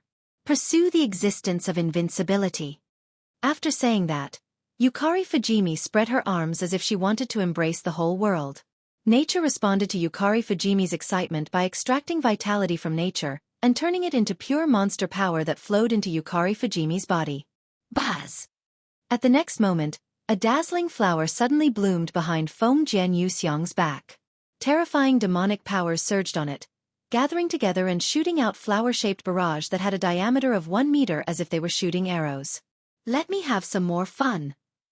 Along with Yukari Fujimi's fanatical voice, the flower-shaped barrage burst across the sky above the sunflower field like auroras. In the sound of sonic booms, they mercilessly shrouded Wu Yan. Wu Yan could only stretch out his hand and set up the realm power in front of him like a barrier. The realm of being and nothingness. Suddenly, the flower-shaped auroras that shot over disappeared as if they had never appeared before when they touched the barrier of the realm. However, at the same time, more flower-shaped barrage fell and blasted mercilessly at Wu Yan. Don't tell me you're only at this level? While turning the violent demonic power into a barrage of bullets, delicate fragrance Feng Jian taunted him with a joyful tone. This is not enough. Not enough. While speaking, the monster power that burst out from Yukari Fujimi's body became more majestic and violent, raising the power of the flower-shaped barrage by more than 1 level. TSK. Wu Yan was speechless. While continuing to support the realm of being and nothingness to erase all the barrage, his mind was spinning rapidly. If this continues, Wu Yan will definitely be exhausted to death by Yukari Fujimi, who has endless monster power and will never get tired. Therefore, the current situation must be changed. There's no other way. Wu Yan's purple eyes flashed with a flash of light. I can only use that.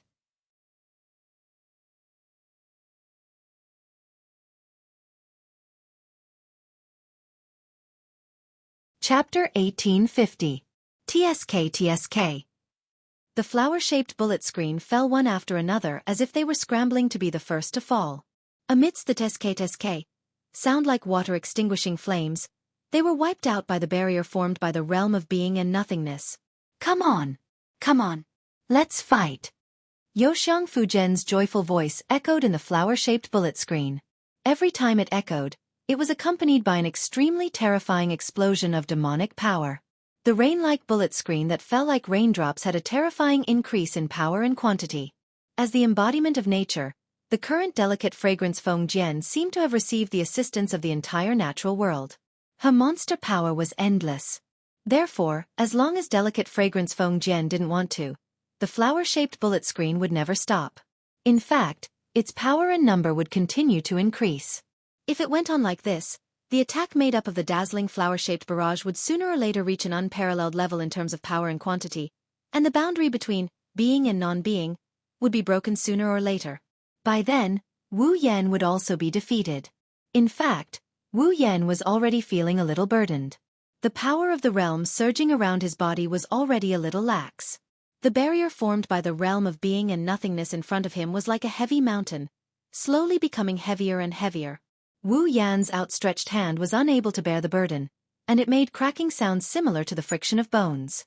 But even so, Wu Yan gritted his teeth and held on.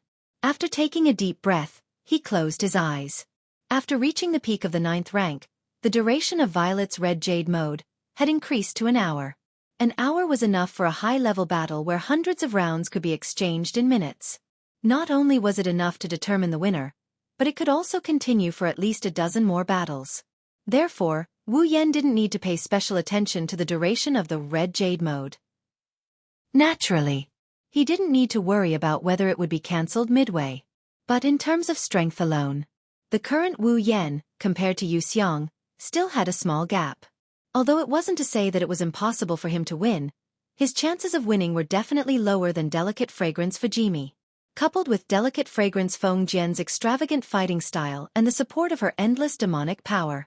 The longer time passed, the situation became more and more unfavorable to Wu Yan.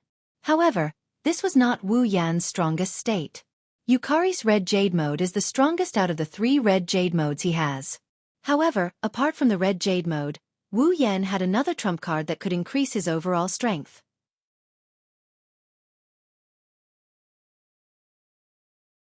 Now that I think about it, ever since I exchanged for it, I haven't been able to find an opportunity to use it. It was clear that the burden on his body was getting heavier and heavier, and the power of his realm was showing signs of not being able to support it. However, Wu Yan kept his eyes closed and showed a knowing smile. Now, it's finally time to use it. The moment he finished speaking, a burst of bright light suddenly skyrocketed and covered Wu Yan's body. Seeing the bright light blooming on the spot that she used as a target, Yu Xiang, who was wantonly squandering her endless demonic power, was slightly startled. The bullet screen also paused for a moment. This pause time maybe. However, the suddenly skyrocketing rich light suddenly flourished again as if something was about to burst. The flower-shaped bullet screen was all bounced back. Bang! In the muffled sound, the skyrocketing rich light suddenly burst out, cancelling out the overwhelming flower-shaped bullet screen. Then, it turned into starlight and dissipated in the air. In this regard, Delicate Fragrance Fujimi did not react. It would be better to say that if she could defeat her opponent with this continuous barrage, Delicate Fragrance Fujimi would be disappointed, so she did not react to her barrage being cancelled out. However, when she saw the situation at the center of the bright light that had just surged, a trace of surprise appeared in Delicate Fragrance Feng Jian's eyes.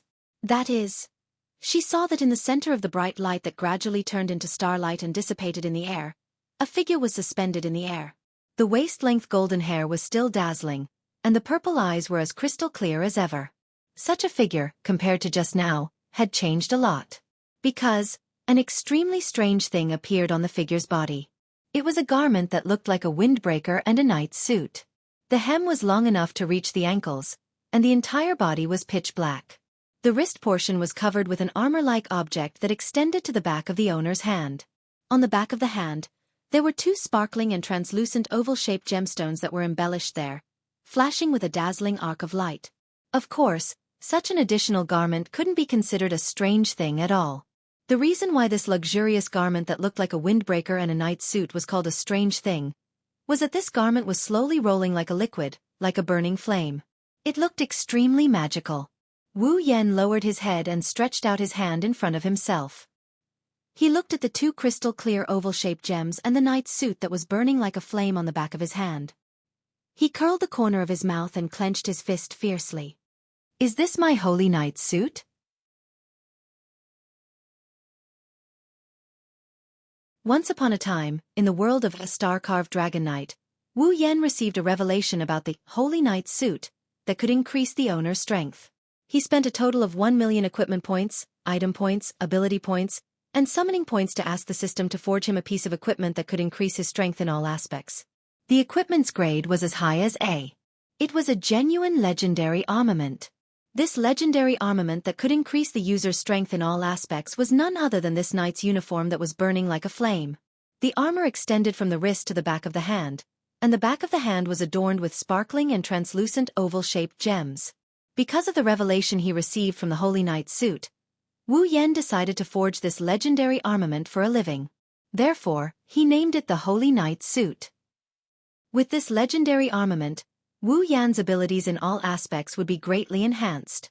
Strength, defense, speed. Even Wu Yan's superpowers, magical power, magic, and magic would be improved in all aspects. If Wu Yan was a little weaker than Delicate Fragrance just now, but with the Holy Knight's suit, it would be different. Feeling the improvement in all aspects in his body, Wu Yan once again clenched his fist, looked up, and looked at Delicate Fragrance, who was looking at him in surprise. The corner of his mouth lifted into a smile. Boom! In the next moment, as if something exploded, under Delicate Fragrance's gaze, Wu Yan's body suddenly burst out a circle of violent air waves that spread out from his body and blew in all directions. That's magical power. After obtaining the Holy Knight's suit, it was already invincible. It belonged to Wu Yan's magical power. The magnitude of the demonic power was already comparable to Feng Jian Yuxiang's boundless demonic power, causing Feng Jian Yuxiang's somewhat surprised expression to instantly freeze. Wu Yan ignored Yuka's reaction. He raised his hand and a ball of pure white flame slowly rose into the air. It didn't look like it had any temperature at all. It burned peacefully. However, it was this seemingly inconspicuous white flame that made Delicate Fragrance feel a sense of crisis. You should be very happy just now, right? Wu Yan cast his gaze on Delicate Fragrance and grinned. Now, it's my turn to fight back. After saying that, Wu Yan flicked his finger. The pure white flame that was only the size of a human head and didn't even have any temperature burst out like a comet, shooting toward Delicate Fragrance with a long fiery tail. As the pure white flame burst out, Delicate Fragrance felt a sense of crisis in her heart. Intuition told Delicate Fragrance that she absolutely could not touch that pure white flame. Otherwise, even if she had the ability to defy the heavens, she would definitely have to pay a price.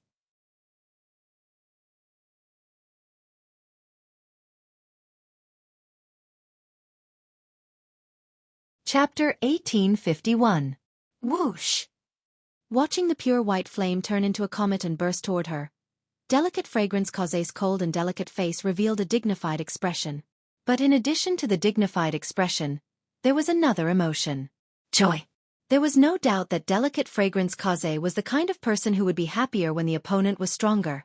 Therefore, after noticing that Wu Yan's strength had increased a lot after equipping the knight's suit that was burning like flames, Delicate Fragrance Cause's face was both dignified and joyful.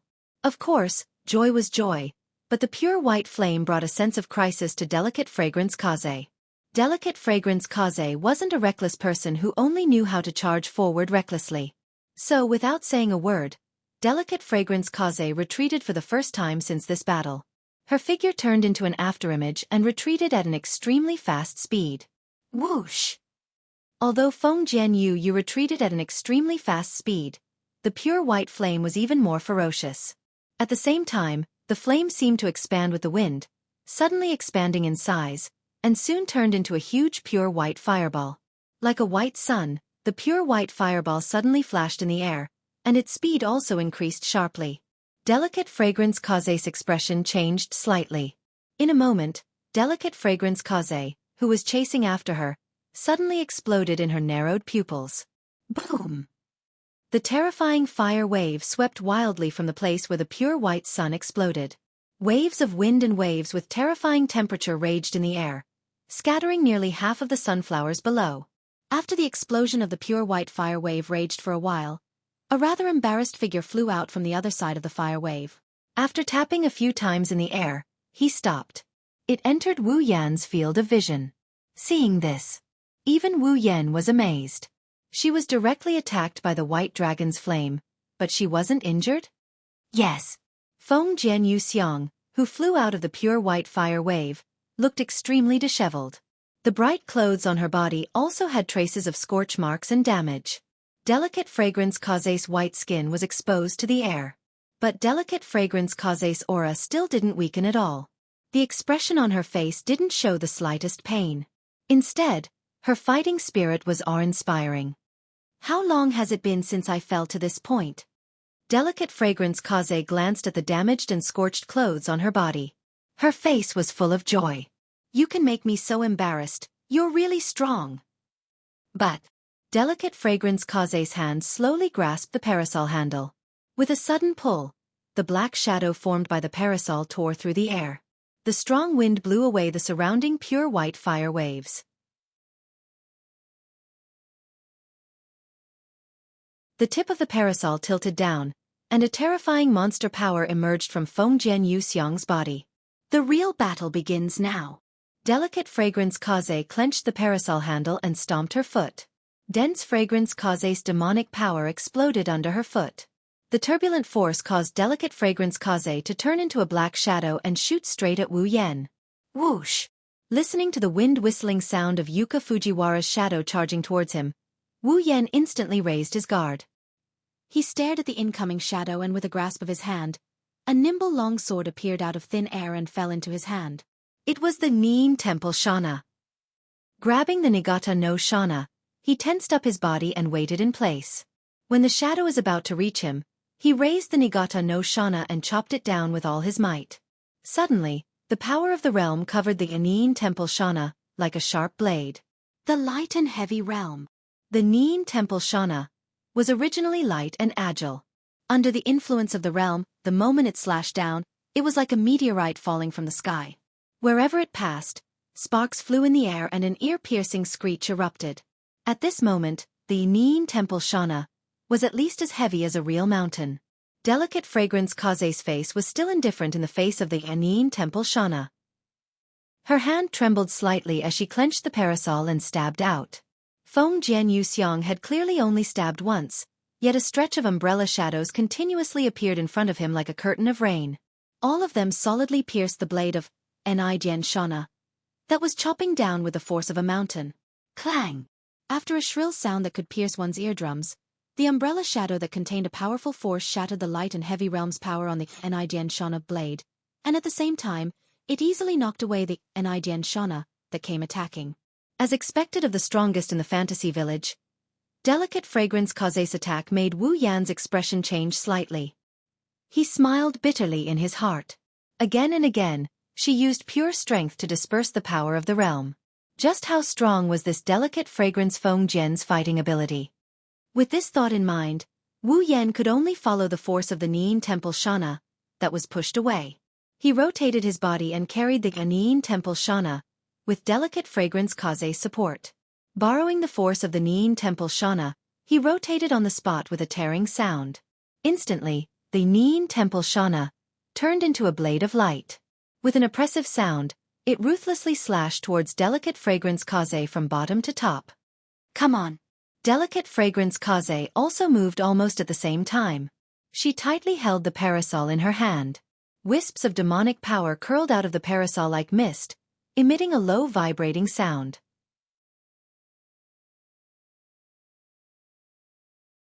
It surged up and heavily hit the Nin Temple Shana that was slashing towards her. Clang! The dull sound of steel colliding with steel resounded throughout the Eternal Night's quadruple barrier. Ha! Powerful demonic power fluctuated around her body and flowed through her palm to the parasol in her hand. Delicate Fragrance Kaze slightly bent her body and coldly shouted. The demonic power on the parasol in her hand suddenly condensed and then exploded. Bang! The parasol that hit the Nin Temple Shana exploded with a towering force. The sudden burst of force directly shook Wu Yan, who was holding the Nin Temple Shana, and sent him flying. Wu Yan gritted his teeth. He turned around and stabilized his body. He looked up and looked at Delicate Fragrance Kaze.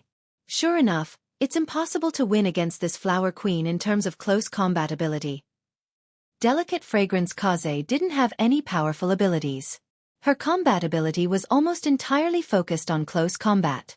Wu Yan can't possibly win against Yuka Fujimi, who relied on close combat to become the strongest player in Fantasy Village. Since you're invincible in close combat, then I'll fight back with my ability. While speaking, Wu Yan raised one of his hands and the familiar pure white flames rose once again.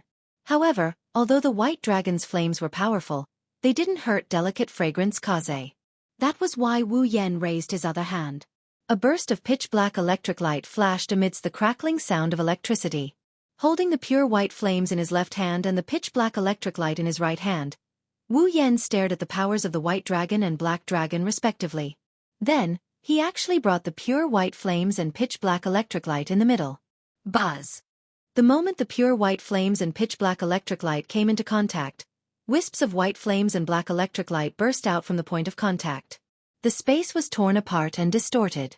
Feng Jian Yuxiang's face became extremely solemn, and there was a slight change in her eyes. Feng Jian Yuxiang clearly felt that when the pure white flame came into contact with the pitch-black lightning, the demonic power in her body actually became sluggish. What exactly is that? How can it affect the operation of the demonic powers in my body? Delicate Fragrance Kaze couldn't get an answer to this question, at least not at this moment. Because in Wu Yan's hand, The pure white flames and pitch-black electric light were constantly twisting along with the surrounding space. As they squirmed slightly, they slowly gathered together.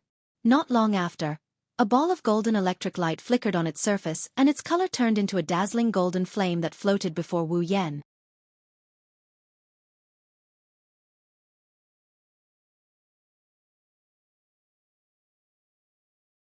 Chapter 1852. The moment the resplendent golden flame with golden lightning flashing on its surface was born, an unusually wild and violent fluctuation suddenly rippled out in midair. The strange energy waves became even more violent. Strands of golden energy seeped out from the surrounding space. Finally, they all wrapped around Wu Yan, who is holding the resplendent golden flames as if he is holding a jewel. They spun around him like crazy. Following the rotation of these golden streams of air, a gust of wind suddenly emerged and swept out in all directions. The gust of wind was so strong that even some of the larger rocks on the ground were blown and rolled a few times on the ground, not to mention those fragile sunflowers. For the first time, delicate fragrance Feng Jian's heart showed an uncertain expression. What the hell is that? With delicate fragrance Feng Jian's accumulated experience, she could naturally distinguish some of the effects of the methods Wu Yan used before and after. In addition to the power that should belong to a certain monster sage that she had seen more than once, delicate fragrance Kaze could see that the white flame used by this man who called himself Yakumo Haku should be some kind of ability to attack time. It was precisely because she saw the true face of the white flame that delicate fragrance Feng Jian was able to react in time under the direct attack of the white flame. She used a huge amount of monster power to cover her body, and let the flame burn away the existence of the monster power itself. She rushed out of the flame in one go. Delicate fragrance Feng Jian's clothes were a little damaged, but she didn't suffer any substantial damage. As for the knight's clothes that burned like flames, it was even easier to recognize. It must be some kind of equipment that can increase the user's power. At the beginning, the scarlet light on the other party's body should be some kind of ability that can borrow the power of others and reproduce it on his own body. It had to be said that delicate fragrance Feng Jian didn't say anything on the surface, but she had already seen through everything. Whether it was the effect of the red jade mode, the flame of the white dragon's burning flame, or the enhancement of the holy knight's outfit, they were all seen through by delicate fragrance Feng Jian with her experience. But to be able to see to this extent, it was enough to prove that delicate fragrance Feng Jian was experienced and knowledgeable. However, Feng Jian Yuxiang couldn't see anything from the dazzling golden flames that were flickering with golden lightning. He didn't know what kind of power it had, nor did he know what kind of effect it would have. He didn't even know what kind of ability it was. How should I solve it? However, looking at the golden flame, delicate fragrance Feng Jian had a feeling that her palms were sweating, telling her it was definitely not just beautiful. Who? Feng Jian Yuxiang exhaled a long breath of air. She stared at the pale Wu Yan who was holding the bright golden flame. Feng Jian Yuxiang laughed out loud. That's right. That's how it should be.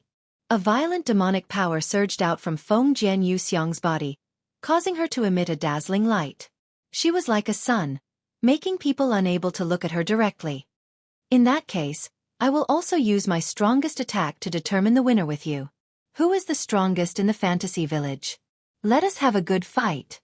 Amidst the laughter full of joy in the surrounding space, a burst of airflow like power fluctuations also seeped out, and rushed into the tall and slender body of Feng Jian Yuxiang. Under such circumstances, if there was an outsider present, they would be able to see that Wu Yan and Feng Jian Yuxiang seemed to be competing for something. Traces of unknown power fluctuations continuously emerged in the surrounding space, turning into air currents and wrapping around the two of them. However, the difference was that Wu Yan's bright golden flame had an effect on the surrounding space, causing the space to seem to have a chemical reaction and seep out its own power. Feng Jian Yuxiang, on the other hand, merged with nature through space, absorbing the power of nature and constantly improving her demonic power. Under such circumstances, the aura on Feng Jian Yuxiang's body became more and more terrifying until it reached a certain peak before stopping. Feeling the unprecedentedly powerful aura of Feng Jian Yuxiang, Wu Yan's eyes also flashed brightly, feeling the blood all over his body boiling at this moment. Although Wu Yan himself was not as powerful as Feng Jian Yuxiang, but since he was promoted to the 9th rank, Wu Yan had rarely encountered a battle where he needed to go all out. Now, the strongest red jade mode had been used, and even the Holy Knight equipment that could increase his strength in all aspects was also used. At this moment, Wu Yan had already brought out the strongest strength he could bring out. Coupled with the fact that he was fighting the strongest king of the fantasy village, the long-lost feeling of blood boiling made Wu Yan laugh out loud. It's not over yet. Amidst the laughter, Wu Yan's body once again surged with the power of the realm, and all of it flowed freely into the dazzling golden flames born from the fusion of the white dragon's flame and the black dragon's lightning. The realm of life and death. Life with a thought. Death with a thought. The power of the realm of life and death, that could change a person's life and death with a slight touch, was like a layer of light film, covering the dazzling golden flames flashing with golden lightning, making the strange fluctuations rising from the dazzling golden flames even more violent, faintly carrying the aura of death. Looking up and looking at Feng Jianyu, who was exuding a terrifying aura, Wu Yan was not the slightest bit timid. His body was as straight as a spear, looking extremely imposing. Since you took out the title of the strongest in the fantasy village, then I will accept it without hesitation. Let's see if you have the strength and qualifications. Feng Jianyu's beastkin power rose to the peak. In the end, it almost materialized and wrapped her entire delicate body. Only the pleasant laughter echoed. If you can do it, try it. The laughter suddenly stopped. At the same time, the beastkin power on Feng Jianyu's body suddenly began to converge. After a moment, it actually flashed and split into a figure. Green, slightly curly short hair, wearing a red and dark red checkered vest and a knee-length skirt of the same color, a yellow bow tie in front, and a white long-sleeve shirt under the vest, holding a parasol in her hand. Another Feng Jianyu. That was Feng Jianyu's clone. Feng Jianyu had the ability to split into a clone that was completely no different from herself. This doppelganger had almost the same level of power as delicate fragrance Feng Jian's main body. In other words, Wu Yan was now facing the two strongest existences in the fantasy village. Come on. Let's fight. It was still the same sentence. The two Feng Jianyu raised the parasol in their hands at the same time, and all the beastkin power on their bodies surged to the tip of the parasol. With the infusion of such a huge amount of beastkin power, at the tip of the two parasol, a liquid-like emerald green energy flowed like liquid. One move. Let's decide the winner. With a fierce shake of their hands, the two Feng Jianyu pointed the parasol in their hands at Wu Yan at the same time. Immediately, all the beastkin power on their body flowed along the parasol. Doubles Park. The beastkin power flowing on the tips of the two parasol burst out. Two overwhelming beams of light with a sharp and ear-piercing sound cut through the space like lightning and shot straight at Wu Yan in the distance. Wherever the beam of light passed, the space shattered inch by inch. Wu Yan's vision was completely covered by the bright light above the overwhelming beam of light. As the target of the beam of light, Wu Yan could clearly feel the terrifying power in the two huge beams of light. However, Wu Yan also had absolute confidence. The golden flames fused with the power of the two familiars, coupled with the power of his realm, any attack would dissipate in the face of this power. Taking a step forward, Wu Yan released one of his hands and raised the dazzling golden flames flickering with golden light above his head. His arm trembled as if he wanted to throw the golden flames in his hand out. Whoosh! Like a meteor, a golden ray of light shot out from Wu Yan's hand like a hot knife through butter. It shot out like a hot knife through butter.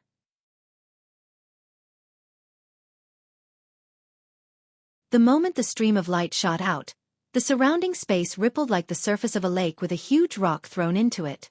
It didn't take long for it to suddenly burst open, exploding into cracks more than 10 meters wide that spread along the trajectory of the stream of light.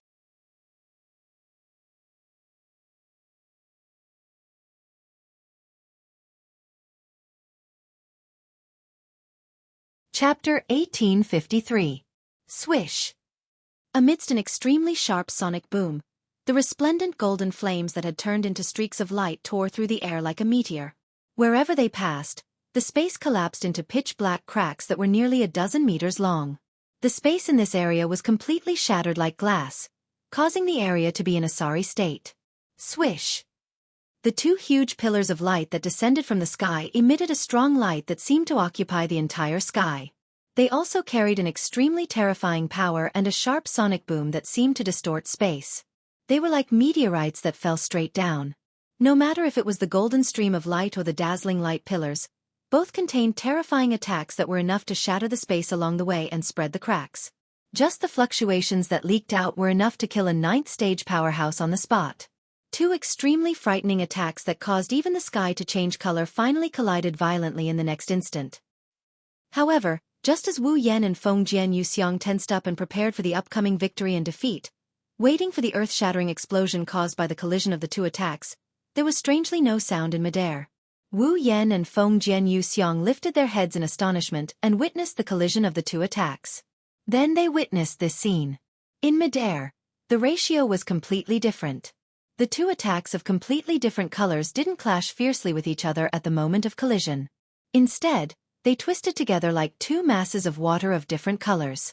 The golden and green attacks had unknowingly twisted into a huge sphere. The two colors of gold and green swirled around each other in the sphere. The space around the sphere became extremely distorted.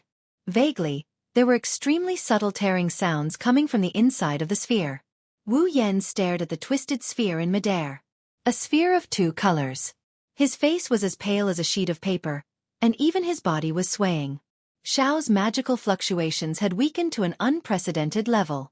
If it weren't for the remaining magical fluctuations, perhaps even Wu Yan wouldn't be able to hover in midair. Apparently, it fused the white dragon's flames and the black dragon's lightning together. It formed the dazzling golden flames that carried golden electric arcs on the surface and even enhanced the realm of life and death. This attack. It had almost squeezed out all the magical powers in Wu Yan's body that had never been exhausted. Compared to Wu Yan, Feng Jianyuxiang's situation was slightly better. After all, she was the incarnation of nature. Although the clone magic cannon had almost exhausted the magical powers in Feng Jianyuxiang's body, nature was still providing her with a continuous supply of magical powers.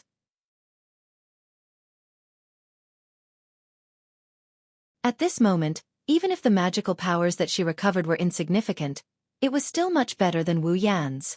However, Feng Jianyuxiang's face was also pale. She couldn't even maintain her avatar, and it collapsed directly. Feng Jianyuxiang's eyes were fixed on the distorted sphere in midair, and she didn't look away for a moment. Under the gaze of Wu Yan and Feng Jianyuxiang, in midair, the sphere that was constantly twisting and faintly emitting a subtle tearing sound suddenly fluctuated violently like magma before volcanic eruption, and it suddenly expanded. Looking at the sudden strange fluctuations and the huge distorted sphere that expanded, Wu Yan and Feng Jianyuxiang both felt an uneasiness for no reason, making their hearts sink. In the end, the degree of distortion of the expanding sphere became more and more intense.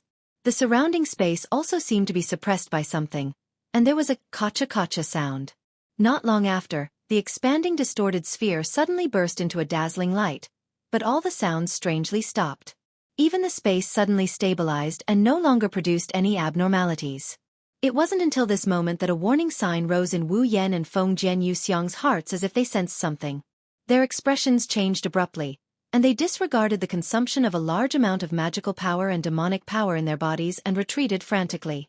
The moment Wu Yan and Feng Jianyuxiang retreated, the distorted sphere that was blooming with a strong light suddenly burst like a punctured balloon. Boom! Along with an earth-shattering explosion, a dazzling light sprinkled from the sky. The distorted sphere seemed to have reached a certain critical point and finally couldn't bear it anymore. It exploded in midair along with an extremely terrifying shockwave. Wherever the shockwaves passed, the space trembled, and in less than half a second, like glass, it shattered piece by piece. Boom! Wu Yan and Feng Jianyuxiang, who were retreating, had just retreated for a distance when the terrifying shockwave caught up with them at lightning speed. Like a truck, it slammed into Wu Yan and Feng Jianyuxiang fiercely. PFFF. Under the terrifying impact, a mouthful of crimson blood spurted out from Wu Yan and Feng Jianyuxiang's mouths at the same time. Immediately, both of them were sent flying like garbage, directly smashing into the barrier of the eternal night fourfold barrier that shrouded the entire sunflower field. Boom! The eternal night fourfold barrier was smashed into pieces by Wu Yan and Feng Jianyuxiang, who were sent flying backward. The rest of the barrier also collapsed and disappeared completely from the impact of the shockwave. But the aftermath of the impact continued to spread to the surroundings. The sunflower field was originally relatively close to the Holy Great Barrier of Fantasy Town.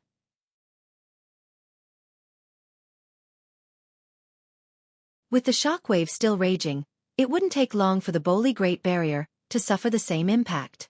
At that time, it would inevitably shatter directly like the eternal night fourfold barrier. At that time, without the most important Boli Great Barrier, Fantasy Town would not be able to escape the fate of destruction. Buzz! At the critical moment, in the sky, a pitch-black crack full of ferocious eyeballs suddenly split open amidst the tremors of space. A tall figure emerged from it and flashed into the sky. The realm of movement and stillness. As such a voice echoed in mid-air, an unusually huge force burst out from the tall figure in mid-air and shrouded it. It actually froze the shockwave that was rolling out like a stormy sea. Of course, it was definitely not enough to just freeze it. The realm of being and nothingness. At the next moment, the same voice, but with a different content, reverberated in the air once again.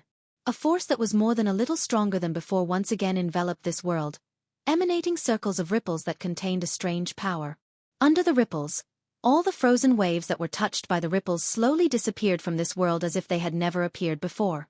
About 10 seconds later, the raging shock waves in this area completely disappeared, leaving behind a silent scene. It was as if nothing had happened, which made people's hearts beat faster. After the shock waves were completely wiped out, the tall figure in midair landed and stood on the ground. She had blonde hair, purple eyes, and wore a pinkish-white princess dress that was similar to a Taoist robe. She also wore a pinkish-white flower bud hat on her head and held a parasol in her hand. Who else could it be apart from Purple? Yukari gently waved her hand, and a gentle force flew out and disappeared in 2 different directions. Then, it carried 2 people who were in a sorry state and had traces of blood on their bodies back to Yukari. Purple didn't look at Tensei Fujimi, but directly looked at Wu Yen. She looked at Wu Yen, who had completely fallen into a state of unconsciousness, and smiled bitterly. It's just a drop of blood. If you want to get it, there are many ways. Why do you have to make yourself like this? Although she said so, Purple knew that it was entirely because she didn't return to Wu Yan's side and had been hiding in the dark to spy on Wu Yen. That was why Wu Yen used the simplest and most violent method to obtain a drop of blood from Tensei Fujimi. It was her fault. Purple crouched down and pressed her hand on Wu Yan's body. After a while, she let out a sigh of relief. Fortunately, although the injury is serious, with Xiao Yan's recovery ability, he should be able to recover soon.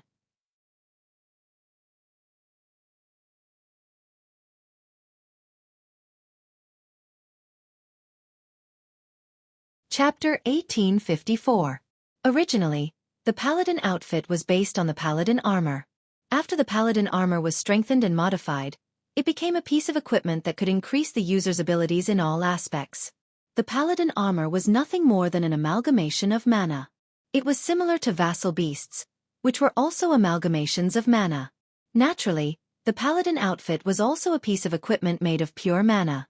The only difference was that the vassal beast's consciousness was lodged in the user's blood. The user only needed to provide mana for the vassal beasts to manifest their own forms and abilities.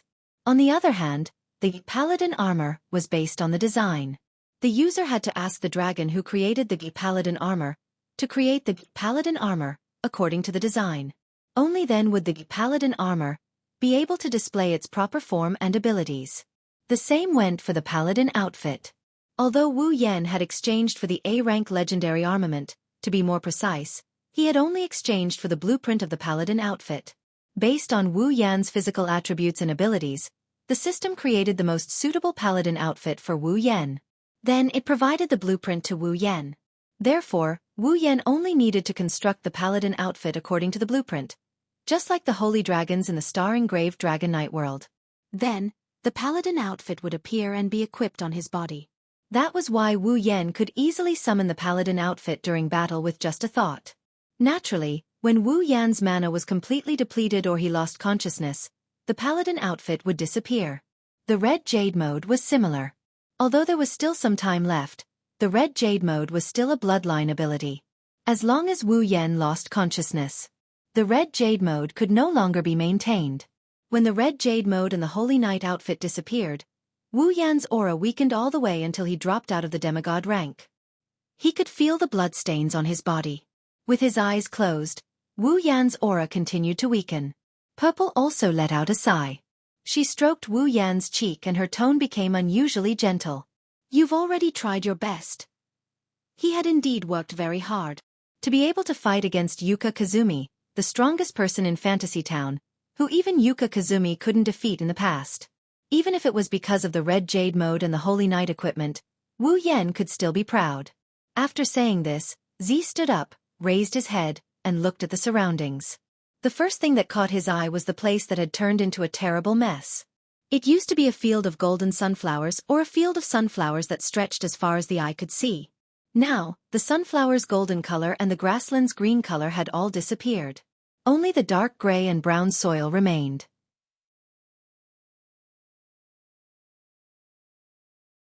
As if a typhoon had passed through, the scene became chaotic and battered. The sunflowers and grassland had long since disappeared in this battle. The ground was also razed to the ground, showing the darkest color. There were even potholes everywhere, filled with rolling stones. It was abnormally desolate. Not only that, but in the surrounding space, pitch-black spatial rifts could be seen everywhere. Some of them even shattered into black holes. Some of them were like broken glass, still falling pieces. The endless darkness in the spatial rifts sent chills down one's spine. One could imagine what would happen if an ordinary person or a weak existence accidentally touched these spatial rifts. This should be the most serious destruction in Fantasy Town, right? Purple rubbed his forehead as if he had a headache. This is really worrisome. If Purple didn't rush over in time and stop the spread, Fantasy Town would have suffered more damage than this. That's why I hate brainless battles. A voice suddenly interrupted Violet's contemplation. You're right. You're right. Violet sighed. Cough, cough. After hearing this painful cough, Purple came back to his senses.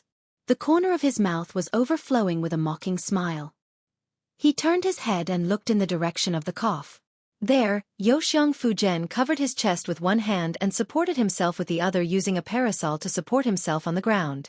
Although his face is abnormally pale, his body is swaying, and his clothes are covered in blood, Youxiang Fujian still insisted on standing up. He didn't allow himself to lie weakly on the ground and coughed. Wu Yan has already lost consciousness under the impact of the storm, but Youxiang Fujian is still conscious and still has the strength to stand up. From this, it can be seen how strong Youxiang Fujian is. It's a pity that even though she didn't lose her consciousness, she doesn't have the same immortality as Wu Yan. As the strongest of the monsters and the embodiment of nature, even if she has a strong regenerative ability, it seems like she won't be able to recover from her injuries in a short period of time. Looking at Youxiang Fujian standing up with a pale face and covering his chest with a paper fan, Purple took out his paper fan and covered the lower half of his face, but there is a hint of ridicule in his tone. Era, I don't think I've ever seen you in such a sorry state. In the past, Feng Jian Yuxiang and Purple also had a battle. In that battle, because she was worried about the safety of the fantasy village, Yukari did not use her full strength. As a result, she was pursued by Delicate Fragrance, who used all of her strength without any scruples. It could be said that she was in an extremely sorry state. Now that the tables have turned, it's only natural for Yukari to ridicule Wu Yan after seeing Yukari in such a pitiful state during the fight.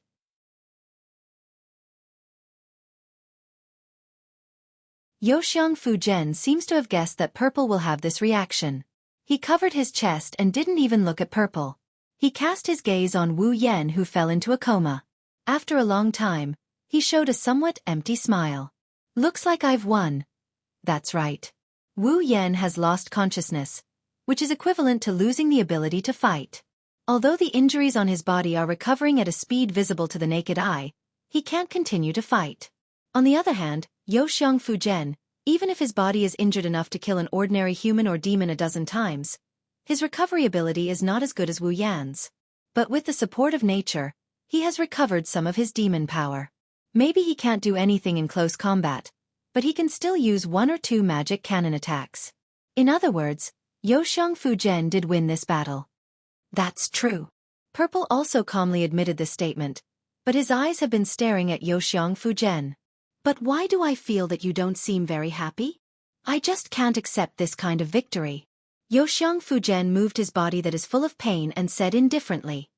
If he didn't faint, the loser would probably be me, and I still have the ability to fight, so it's not a clear winner. If he didn't faint? The loser would probably be you? Still have the ability to fight? Purple looked at Youxiang Fujian meaningfully. What a surprise. You would actually use hypotheses such as if, and probably, to justify yourself after a battle. It seems like you don't want to admit the result of this battle. This is indeed a very surprising thing. For Yoxiang Fujian, a battle is a battle. The process of a battle is ever-changing, anything can happen, so he definitely won't use if to evaluate a battle after the battle. After all, there is no if in a battle, the result is everything. Yoxiang Fujian did win this battle. There is no doubt about this. There is no if to say. Because Wu Yan did lose consciousness, he can't continue to fight. Yoxiang Fujian was very clear about this result. He frowned at himself for using if to deny this result, but after a while, he put on a chuckle. Maybe, I'm looking forward to another battle with him. Leaving this sentence, Feng Jianyu Xiang propped up her body and opened her parasol. She turned around and slowly walked away. Today's weather is good, the flowers should grow well, right? Looking at the back of Feng Jianyu Xiang who was gradually walking away, Violet was silent for a long time. Then she helplessly sighed. I'm really not good at dealing with her. You're tuning in to the Wisdom Diary YouTube channel. Don't forget to subscribe and join us on this journey to catch the most captivating stories.